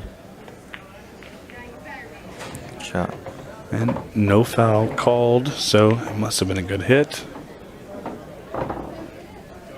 I don't know if obviously the 2-5 combo goes, but can he control the 2 without it going too close to that 15? I don't. Like right now I see that feel like he could shoot a stop shot on the 7 and then play the 2-5 combination and kind of keep the cue ball over by the 15 as well. Ah, okay. Oh my goodness. The first big, and that was big. I didn't know he could make the 2 ball in the upper left corner. Okay. He must have been able to. I was looking at this at... No, from this camera angle, yeah. Definitely he can make it. Oh, okay. So he was focusing on hitting the 9 with the cue ball and just missed the 1. That was huge because that was Chris's first drive break. He's not really left with much though. He's gonna have to thin the 9. He's gonna have to hit this pretty hard. And this is just a case of maybe just bad karma for Joe. Wonder if he tipped his weight just recently because he really missed that ball bad. Oh, he's cutting it. Oh, okay. Just poke it in, Chris. Just poke it in. Look at the 8 tie up. I think he's good. Well, we went from flawless racks to a strange one here. The 12 doesn't go into the corner. Obviously, neither does the 13. The 13 could go in the side, but I don't think he'll ever have to worry about it if he can get the breakout from the 11. I think I don't know if he has enough angle to really... I mean, he can do like a stun follow, but he's going to want to hit the 6 on our right-hand side on this shot. Oh, okay, never mind. Just going to play the 13 in the What I didn't like corner. about this, though, is if you get straight, you can't really bump the 12. You had to get the cue ball up a little bit more to have an angle, so... And not only that, but if he bumps this ball, it could put his cue ball in a weird position. Oh, he might be able to play the 12 on the side as well. Ah, okay. Okay, cool. Yeah, that very nice. That was strong. Yeah. And what's going to happen with his cue ball here? Because he's going to run into the 6. He's going to hit it hard enough to go towards the side, but not hard enough to actually scratch. Okay. There you go. Perfect call. So, like, if I'm playing that shot, I'm just playing it. Don't hit it hard enough to hit the cushion. Now, he hit the cushion, but the line wasn't to the point where he was going to scratch anyways. But I try to make sure I hit it soft enough where I get through the 6, but I still don't let the cue ball touch that long rail. That was a really good call because that's a tough shot to see from here. Yeah, here he's going to just have to roll through and play off the left edge of the 1. Oh, he didn't hit it. He wanted to hit it. We might see a Chris Meling special here. I almost feel like the safety battle is there. I don't think he can kick towards the 5. Yeah, no. Okay, he can. So I bet he's 50-50. Yeah, he's 50-50 to get out here because he'll have a shot in the 8 in the lower right corner. Make the 15. Oh man. But he's going to be sick about that because if he would have rubbed the 1 just a little bit, he'd been straight on the 15. He'll be sick about that one. I think he came out somewhat okay here because it's close to the rail, and the only real feasible shot is the 1 ball, and I think there's Joe's still out. some work to do. I think Joe's out. Think so? 9 out of 10 here. Yeah, definitely. Because now you can play the 2-5 combo at speed and just let the 2 ball go 2 rails out of that corner. So here, I mean, I'm assuming he's going to play the 2-5 combination, but he's going to play it hard enough to where the 2 ball hits the rail and comes back down table.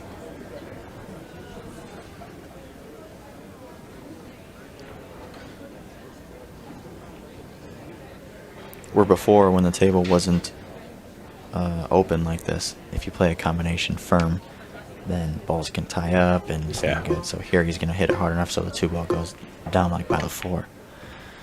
Good shot. Now he just wants a little bit of a roll, which he's not really. He can play the 4 up in the corner. He's fine. But besides freezing on the 6, I think that was kind of like the worst spot he could have been. Yeah, we've seen some good racks, and this one's been just a little funny. Yeah, he's trying to figure out what he wants to do with the 7. Because the 2 ball doesn't let him play it in the lower right, so he can make the 4, but he can't follow up for the 7. So he's going to play that pretty well. Does the 7 go in the top left? The overhead. It's close. And even if it doesn't, it's a really big pocket with where the 15 is. If that's what he decided to do. He's definitely taking his time. See, if every rack was like this, you know the match clock is going to come into play. Oh, But yeah. There'll only be maybe 3 of these in the whole set, so we're at just under 31 minutes right now after the 6th game, so... Especially with that extra game on. Yeah. So there's always potential for it, but... Looks like he's going to play the 7 in the same corner as the 6. Really good cue ball. I tell you what, it looked like it was going to come up short, but clearly his speed is top notch. The bed of this table is extremely fast. Extremely fast. Uh-oh. Was that a little bit of maybe a skid there? No, he just wanted to stun it a little bit more to push the 8 towards the side of the corner, and he just hit it a little bit too soft. If you lower your tip position a little bit and hit it just a pinch firmer, you kind of get the cue ball to jerk over towards the 8. So the rotation had already stopped and went forward. Yeah. Oh no! I think that was a skid. If we can get it, do we get replays on here or no? Yeah, I mean these guys are usually pretty good about it. Okay. Top-notch team, and when they get an opportunity, I'm sure we'll be able to see that one again, because although it was a difficult shot, and I it just always saw the seems number. to, I just saw the number spin. yeah, it always seems to be the difficult shots when those skids happen. But yeah, it is very possible. You saw Jordan Shepard every time he'd been on the TV table, you saw Jordan Shepard quite a number of times ask for the cue ball to be cleaned. Looks like we got a replay right there. I think you're right. Hard to see from that angle, but yeah. I think you're right. Yeah. You can see it there with the way the 8 ball is sitting before he contacts it, and the way it rolls afterwards. I definitely think you're right. And that one, you just gotta chalk it up and move on. The good news is oh, look here. Here we go. Watch the number. Oh God. He definitely got one. That's so nasty. And so the way you saw it, had he hit it cleanly with no skid, the 8 ball would have rolled end over end. Yeah. And instead you saw it rolling kind of sideways. So yeah, you kind of saw it rolling like 2 o'clock over 4 o'clock. Yeah. Not 2 o'clock. I'm sorry, 10 o'clock. 10 to 2. Very unfortunate there. Look at this run from Joe Prince. Takes down Mike Banks Jr. 7-3. Takes down Patrick Brown 7-3. Takes down Eric Picard, who you played first in the shootout, 7-1. And then Brandon McClody in the semifinals 7-1. Also, Chris had a little bit tougher of a run here. Chris taking David Matlock 7-2. Very class match against Blake Baker 7-1. And then Justin Bergman Hill in a match where Justin Bergman was really just one shot away from sending Chris home. That definitely looks like Chris had the toughest bracket. Yeah. I mean, starting out with Matlock is no joke. Blake's a great player, second round. And Obviously, we know what Bergman can do. I missed a match. He played Chase Stumfall as well. Yeah. Chase played great against me. He did. He played almost flawless. Played really good. Almost flawless, and his break was working really well at that time.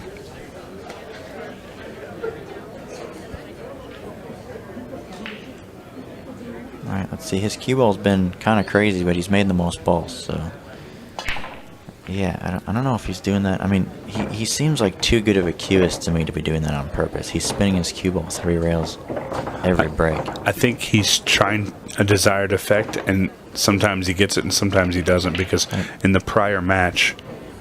I mean, he's done it 3 times in a row now, where the cue ball's gone straight to that long rail. In the prior match, he was shooting almost a timbal break, almost like a pop and stop. I'm curious if he's mishitting it or he's doing that on purpose, because that's like he shoots too straight to do that on accident. I would feel. I mean, I would give him the benefit of the doubt, but maybe he is hitting it bad. I'm not sure. Well, and the best thing about the rack before, if Joe really wants to try and find the glass half full part of it is that was Chris's break. So the serve hasn't changed. Yeah. If Joe can put that out of his mind and continue winning on his racks, he's going to win the match. For sure.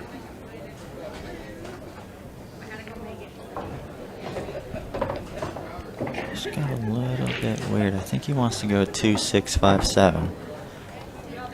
Shoot the 8 in the lower right, but he didn't do himself any favors here. Like if you kill the 2 ball here with a little bit of left spin to hold it, play the 6 in the corner, go 2 rails for the 5 in the side, 7, 8 in the lower right or the lower left, depending on the angle you have on the 7. But it's easy to say from here, but that looks like the run out. And his cue ball was a little rough at the end of that last rack. I think he may be worried about something like this, is rolling just too far. Yeah. And it's so hard to play those type of shots because the cue ball just gets away from you on this table. Yeah. I remember I hit one in my first shootout match against Eric. I'm like, okay, I'm not going to play that shot anymore.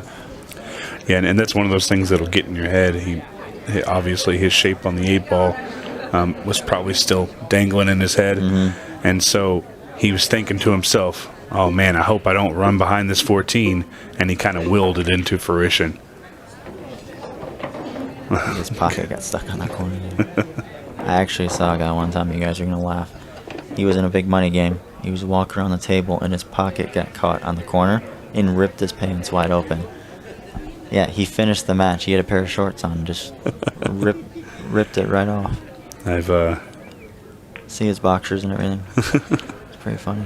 I saw a guy get a brand new glove out of a box, and he was so excited because it was a higher end glove. It was the first one that he'd had. $25 glove.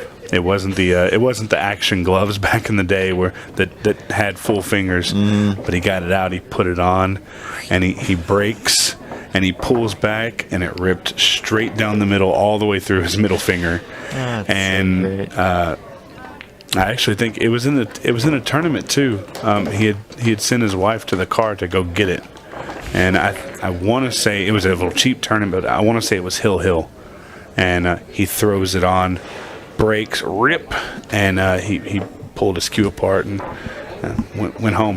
He was very upset. I was golfing with my brother the other day, and he hit a ball into the water, and he goes, well, that ball was out of the box for about 35 seconds. It was a $5 ball. It was like the Titleist Pro V1. That's the one thing I've never understood, and I've told Skylar this a million times. Said, you talk about not being rich, but you go buy these crazy expensive golf balls and then literally just lose them the next day. Yeah, he's got those nice PXGs and the Titleist Pro V1s. Oh, it's crazy. Him and Dustin Cook. He's here. I've heard the name. He's got a huge Southern accent. You probably heard him before you met him. A huge Southern accent. He's from Arkansas. Him and Skylar go golfing a lot. And I always give him a hard time for his golfing ability. He was talking about going to play actually, and they said there's a nice course around here. You said you went golfing somewhere around here, yeah? A couple days ago? It was too warm. I just went to X Golf. Oh. Yeah. Oh, the simulator. Yep. Yeah, just work on my swing a little bit.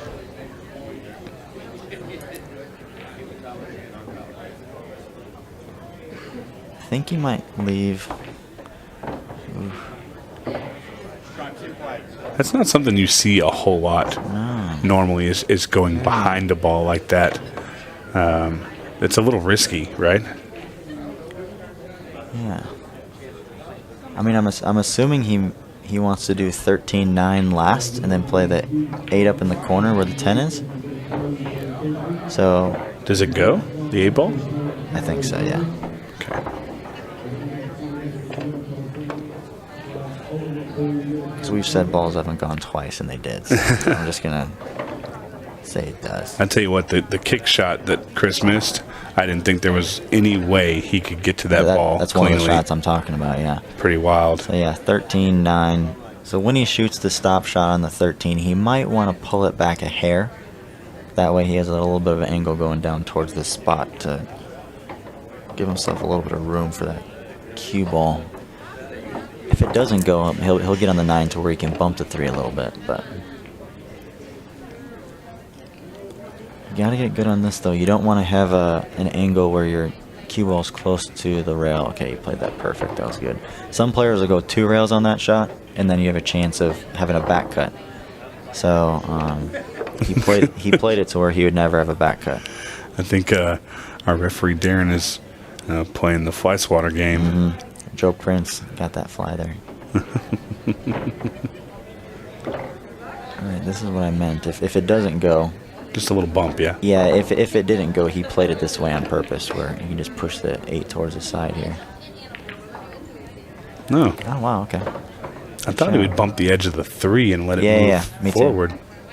Good shot. Great out, Chris. Well, great out.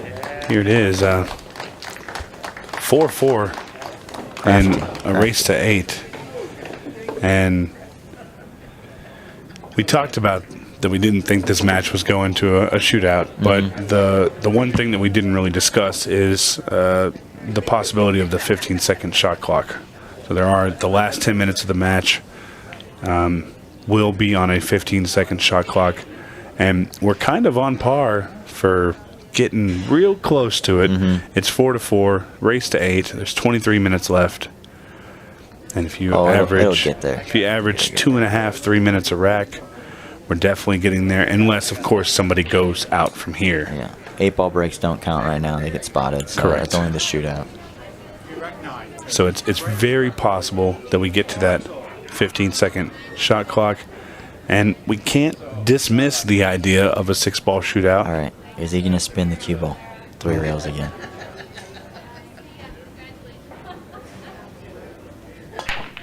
Okay, he still went to that cushion, though. This is driving me nuts. He's made a ball every time. And his cue ball's going towards the cushion. With the way I broke this tournament, that puts me on tilt. Shane Thompson, I believe, has a similar break where he's breaking with a little bit of, I guess, just a little bit of bottom right, more of a stun right. Yeah. And he's popping it real hard, and he's trying to get center table. Oh, okay. I wonder if maybe Shane gave him a line on the break. Maybe. Because Shane was breaking really well. In that Hill match with Bergman, he broke really, really well.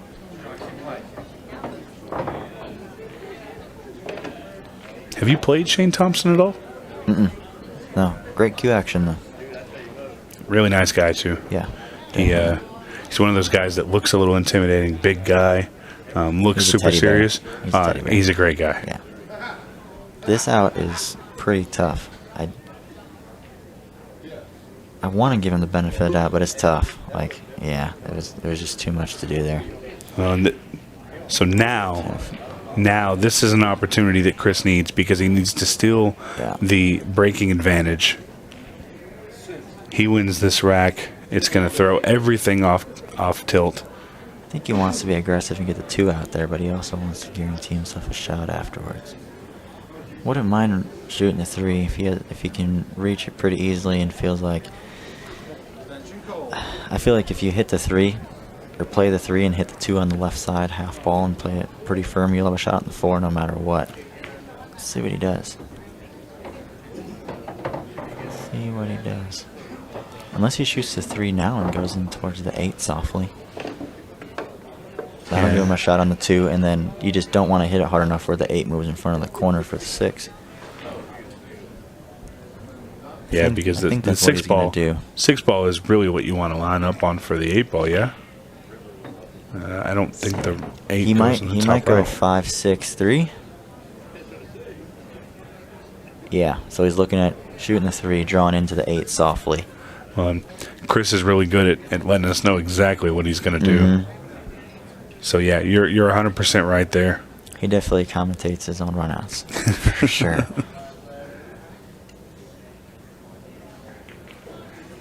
Funny, when I do all that, it never works out for me. So here's the thing: if you don't shoot the 6 right now, you're kind of gambling, because the 8 could go in front of the corner. If you get weird on the 2, you're not going to be able to get position for the 6 in the lower right. I kind of like shooting the 6 now and drawing back to where he is, and then going after the 8 after he makes the 3. Let's see. Well, he's still got that Yeah, 2 see, ball. that's what I mean. He got a little bit weird. Still got the 2 ball here, and he's got the good angle to be able to just pull out. I think the 6 ball goes. He's going to take the 6 now. Yeah. And this is kind of a tidy shot. Stall it to the rail. Good shot. 2 ball in. Don't go past the 13. He'll go into the 10 on purpose, I think. Yeah. Good shot. See, now I liked going towards the 13 just because I don't want to have to bridge. Well, I think he's supposed to go into the 10 firmer and just... just move it out. Yeah, just move it. Because you definitely don't want a foul here because he can't see over the bridge. Good shot. Snuck out of that one because that could have been dangerous. That was a great run out. I mean, I feel like Joe was up against it for sure from the start. So that was a really tough run out for him. But Chris cleared up very nice. Well, now the momentum has turned, and Chris Meling is now on the advantage. And Chris having a little fun here. He's having a good time. He was just talking about how it wasn't his favorite bridge earlier, so I think the guys are giving him crap that just helped him win that game. It is an interesting bridge, though. Never seen one like it. I have not either. Well, at least it gives the elevation. The ones they use over in the UK, in some situations, they're just the cross. Well, they have 2. They have the spider bridge. They have like 2 or 3 of them. Yeah, they're all crazy looking. Especially when you see those guys in snooker, they have a 20-foot cue and a 19-foot extension or bridge. Big break here. Needs a ball down.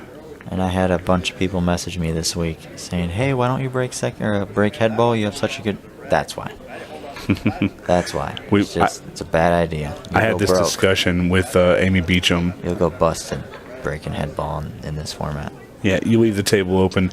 Anybody over my ability has a huge chance of running out if you bust it all open. Yeah. The side ball break. If I'm playing somebody like you and I know I'm up against it and I'm the huge underdog, I'm never breaking head ball. I'll take my chances trying to bust everything out after I make a ball, but I'm never giving you the option to run out easily. Now in New Orleans, the table was racking better, so that's why I broke head ball. But the table is not racking very well, which if there's a bunch of gaps, then breaking head ball is a bad idea. Chris just demonstrated it perfect. Sorry, Chris. I don't think I've seen Chris break second ball too many times. Let's see what he wants to do. 4, 3, 7, 5. Go in. I don't like breaking out balls when I only have 2 balls left on the table, though. Is he going to break it out here? I don't think he can. I think he's going at the 13. I don't think you can. And even if you go at the 6 from this angle, you're going to double kiss the 6 and it's not going to go anywhere. Yeah, and then possibly hook yourself. Yeah, so I think he's going to use the 5 right here. Okay, so he played that pretty well. Yeah. Trying to get to the 6 ball as quickly as possible. He just didn't really have great angles to do it. You really don't want to. You want to leave balls on the table when you're going for a breakout, but I don't really like leaving the 7 because it's kind of in a weird spot. Like, okay, you break open the 6 here. You got to come back down for the 7 again. Yeah. And with 7 other balls on the table, it makes it look really tough. But now here, he's spread out the middle of the table, so he's really only got to be careful about 1 or 2 balls, but he's still got the 6 to worry about. Tell you what, that 7 ball might save him right now, though. He's about to go 3 rails with the cue ball and try to find that gap between the 8-10 to play the 7. Watch this. How's the speed? Perfect. If he gets out here, then he did the right thing by not shooting the 7. Even though he messed out the breakout with the 5, he did the right thing. Rewind this video about 2 minutes, guys. You'll hear him. You'll hear Tyler say he shouldn't leave the 7. Yeah. Oh, what a shot. Well, and that'll be probably regarded as one of the best runouts in this finals match. everything from here forward has If been he really goes on, simple. if he goes on to win, it was because of this rack right here. Because going down 6-4 would not have been nice for him, especially since this was Chris's break. Yeah, he's stilling the advantage back, trying to get it back into line. He's gonna screw it back or stun out.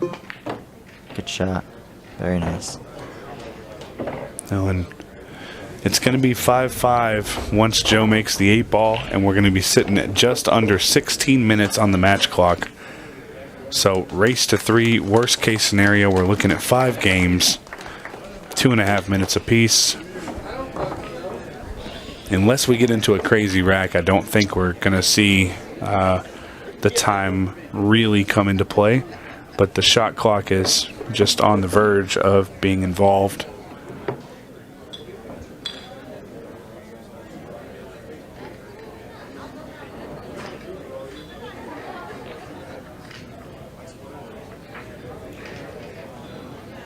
And Tyler, I know you got a chance to watch the end of the Women's Championship. Of course, Sophia Mast winning that one against a really tough opponent. The young lady she played is from Turkey. Yeah, she plays very good. Yeah, she's a really good player. That was a big win for Sophia, really big. Yeah, and there was some moments in that match where the rules got Lulu. She had some issues with the rules. Maybe she wasn't just prepared for the rules. So that kind of got her a little bit. Did she take cue ball outside the kitchen on a scratch? She did take cue ball outside the kitchen on a scratch. So there was a little bit of a... So Amy Beecham was in commentary with me. And she looked at me and she goes, I think this is my fault because I threw the cue ball off the table earlier. And I told her it was anywhere, which that is the rule. That is the rule. However, it's different for just a scratch. Yeah, so for you guys that don't know, if you jump the cue ball off the table, it's a bigger penalty. The cue ball in hand anywhere for your opponent. If you only scratch, then it's behind the line. Yeah, so that one got her and cost her a rack. And then the other issue that she had was simply moving a ball as she shot the 8 ball. Cue ball still moving. She sent the balls down table, so it was a loss of rack. So really, I mean, and hats off to Scott Price because he has the hardest job in the world. It's a lose-lose situation for him. Yeah, but the rules are the rules, and he did it very, very well, and he explained the situation. And although she's disappointed with the outcome, I think next time it's going to stick in her head, and she'll be prepared. Yeah, SVB did that to me when I was a kid. He beat me 15-2 in a $2,000 entry fee tournament, and he was waiting. He was on the edge of his chair waiting for me to shoot that ball. And as soon as I hit the cue ball, foul. I was just like, oh no. So Shane, thanks a lot. Appreciate it, man. That's brutal.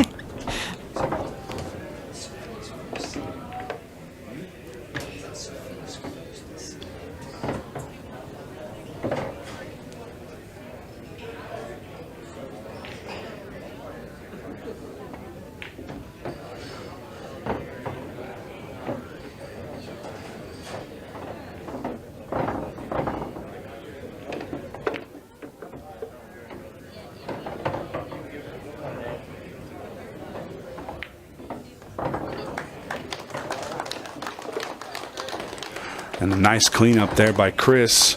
He's still holding that advantage. Huge game there. And we're getting to the point where the swings are what's going to be the decider for this. And right now, Chris holding that advantage. Joe is just begging for a chance to steal it back. I really like these matches where they go serve for serve like this. And especially, it's fun to watch a flawless set, but I think it's more fun to see a flawless part of a set and then some craziness and then more flawless. It's definitely for the spectators at least. It always seems to get crazy towards the end no matter what. Yeah. Yeah, and the level of play in the beginning of a match, it's usually always really strong in a final situation. And then when you get a little bit closer to the finish line, things start going crazy. So 6-5, 14 minutes left on the clock. That was a very quick rack. That was an interesting break. hit that really nice. Really nice. The 15 and the 4 are tied up. The 10 and the 2, they're makeable, but just a kind of a weird rack where everything went kind of to the center of the table. Do you like the solids?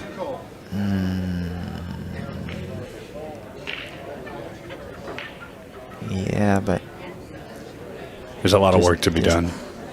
Well, the 4 is the work, so I'm not sure. I think he's just going to stun into the 4 right now, or the 15. Uh-oh, does the 4 go in the corner? It does.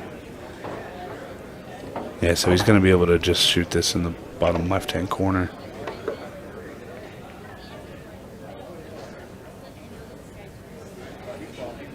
Shane is definitely sweating the match. Shane Thompson.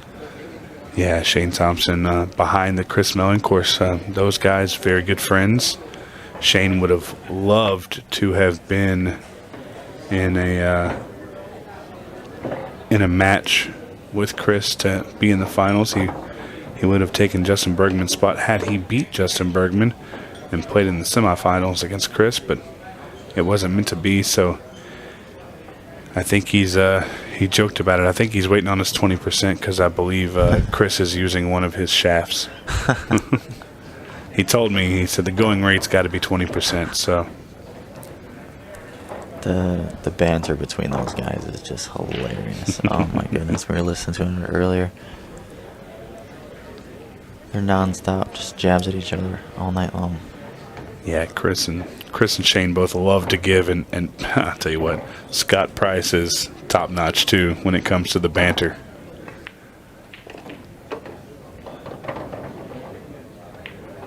Very nice.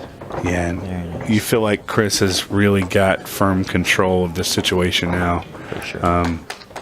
Joe Prince really looked great in the opening couple of racks, played somewhat flawless.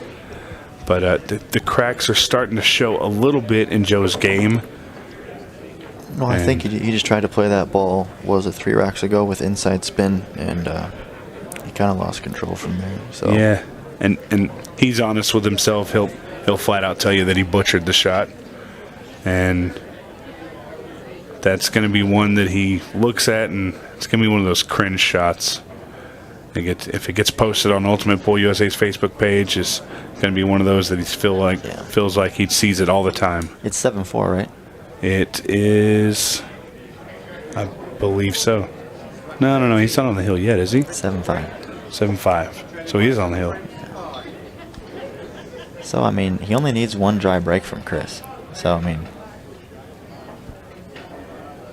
3 rounds for these guys is no problem. So especially when you have 2 out of 3 breaks. So I'm not going to count Joe out yet. Watch the cue ball.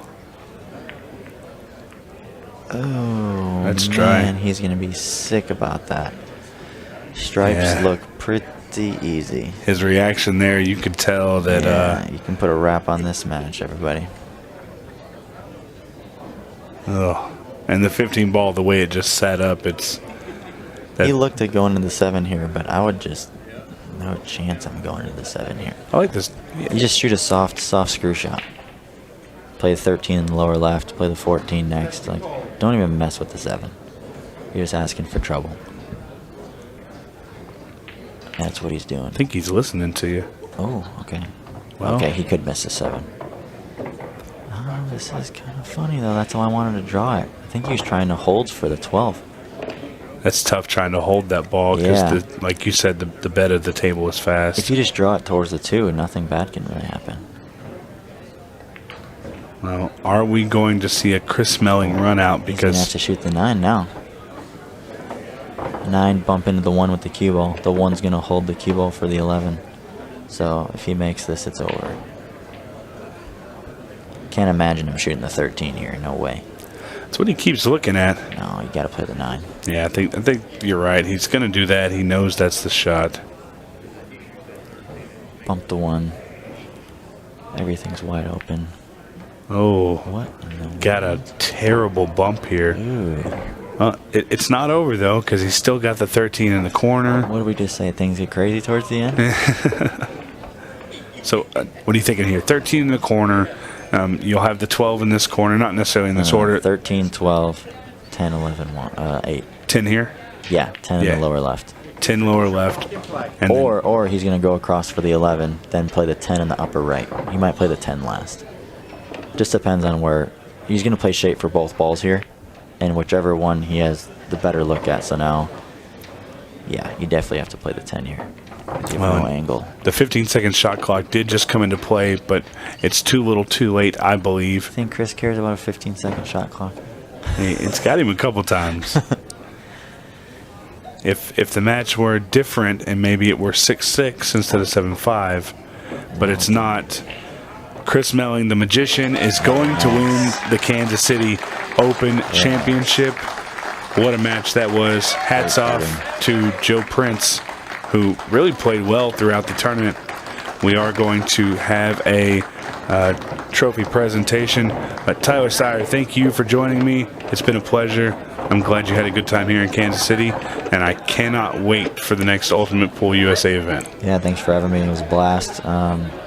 I won't be able to make the next one. I don't know if the dates are released yet, so I'm not saying anything. Yeah, of course. I won't be able to make the next one, but there are more tournaments coming, I promise. Well, by then I'll be able to call you and patch you into commentary, so we'll get you taken care of. Guys, we're going to go into the arena here in just a minute to get that presentation. Thank you guys so much. We'll see you in just a minute. Have a good night, everyone.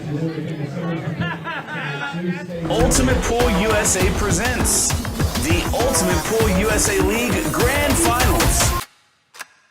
You and your team climb the leaderboards for a shot of winning the $100,000 first prize. Survive the heart-pounding formats of match and shot clocks. Deliver for your teammates when it matters most. Track your progress with Ultimate Pool Score. All roads lead to the Grand Finals in October 2025, and your chance to claim a $100,000 first prize. And because our motto is for the players, all prizes are cash payouts. Begin your journey now and sign up to your local Ultimate Pool USA League. Ultimate Pool USA, for the players.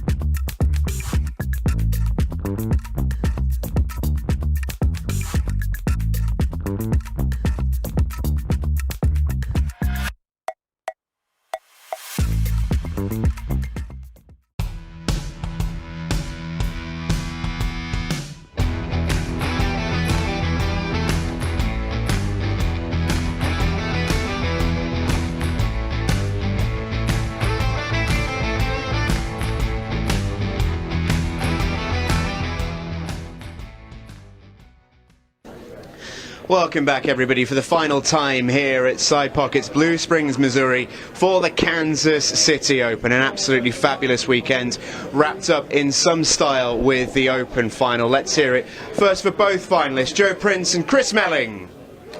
Yeah, let's give it up. And it's been some trip for Joe Prince. He came over all the way from the UK with an unknown name, but he has made a name for himself here in the States this weekend. They know his name now. Joe Prince, your runner-up, everybody. Well played, sir. What a run, first of all. I mean, I mentioned there no one in the US would have had a clue who you are before this weekend, and that might have helped in a way because we in the UK know how good a player you are, and you showed it brilliantly this weekend. How pleased are you with the performance? I've played really well all weekend, really. Hats off to Chris. I've not had a shot at 5-all. My breaks just let me down right when I needed to, but such is life, it happens. He's a class act. We all know how good he is. We all knew it was going to be a battle for me to win. I didn't get there, but I'll give him a good run for it, and I'm proud of myself, and I'm sure my family and friends back home are as well. Yeah, quite right. And before I let you go, how much have you enjoyed your experience here in Kansas City? First USA event, you enjoyed it? Oh, very much, very much. I'm looking forward to the next event, wherever that's going to be. As long as it doesn't clash with anything else in my calendar, I'll be there. Love to hear it, Joe. Well played on a great run, mate. Congratulations. Joe Prince, everybody. As for your champion, well, we get to run it back. We get to do it all over again. He's won a lot in the last few months. He's won another one. Your Kansas City Open champion is Chris Meling. Well played, sir. That was a fantastic tournament for yourself. Some big names taken down. But you've played brilliantly all the way through. You must be really pleased. Yeah, definitely. I certainly had the toughest half of the draw coming into the last 32. I mean, hats off to Joe there. He played unbelievable. I mean, he was breaking and his cue ball was going everywhere, and I was thinking, surely he's going to scratch eventually, but he didn't. He played brilliant. He made one or two errors. He missed a couple of pots, which I didn't expect him to miss, but, you know, all in all, he's had an unbelievable tournament, and I'm sure it won't be his last. Yeah, nice words. And for yourself, the run continues. You're on an unbelievable run of form at the moment. Plenty of trophies, and even when you're not winning, you seem to be playing at just a level that just whenever it happens, it will happen because the level's so high. How good are you playing at the moment in terms of where you think you're at? In terms of bar table 8 ball and obviously English 8 ball on the Ultimate Pool Tour back in England, I'm playing probably as good as I've ever played. You know, I've missed one ball in 4 matches. In the last 4 matches, I missed one ball, so I'm not missing, which you shouldn't miss too many on here. But you know, it's a position that you have to get control of the break. You need a little bit of luck on the break, and I found my break, to be honest, early in that match. But the standard was so high, it was always going to come down to 1 or 2 errors, and I'm just glad I didn't make any. Yeah, absolutely. And before we get your trophy, I know you've really loved your time here in Kansas City. Just let the folks know at home how much you've enjoyed it here at Side Pockets Blue Springs, and how much you enjoyed the whole event this weekend. Yeah, it's been awesome. Obviously, the first event that we played in Louisiana, and then we've come to Kansas City, which I've never been before.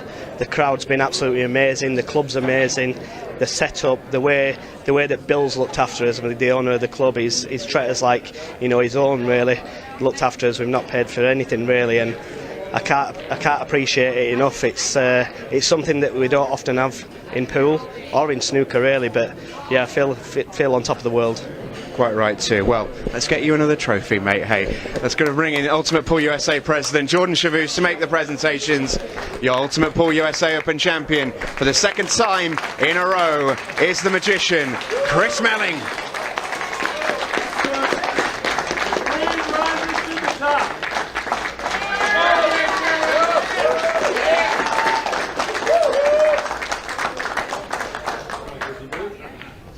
Where's the check?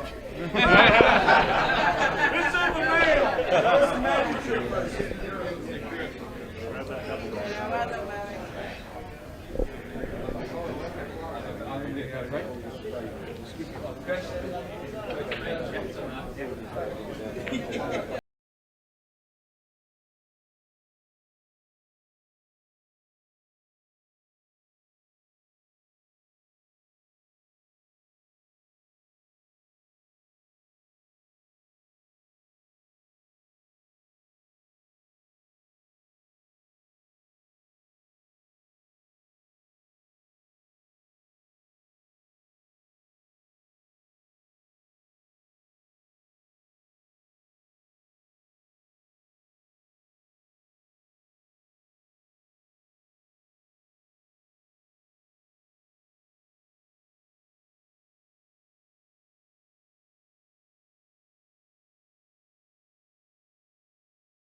Kansas City Shootout champion is Jordan Shepherd.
Welcome to Side Pocket, Kansas City. All right, we are back. Sorry, we were just taking in that fantastic montage up on the big screens here in Kansas City. I really hope you've enjoyed this weekend. That video there showcasing a little bit of everything that we've really enjoyed over the course of the last few days. And Steve, where to begin really? 4 trophies given out, but so much more besides.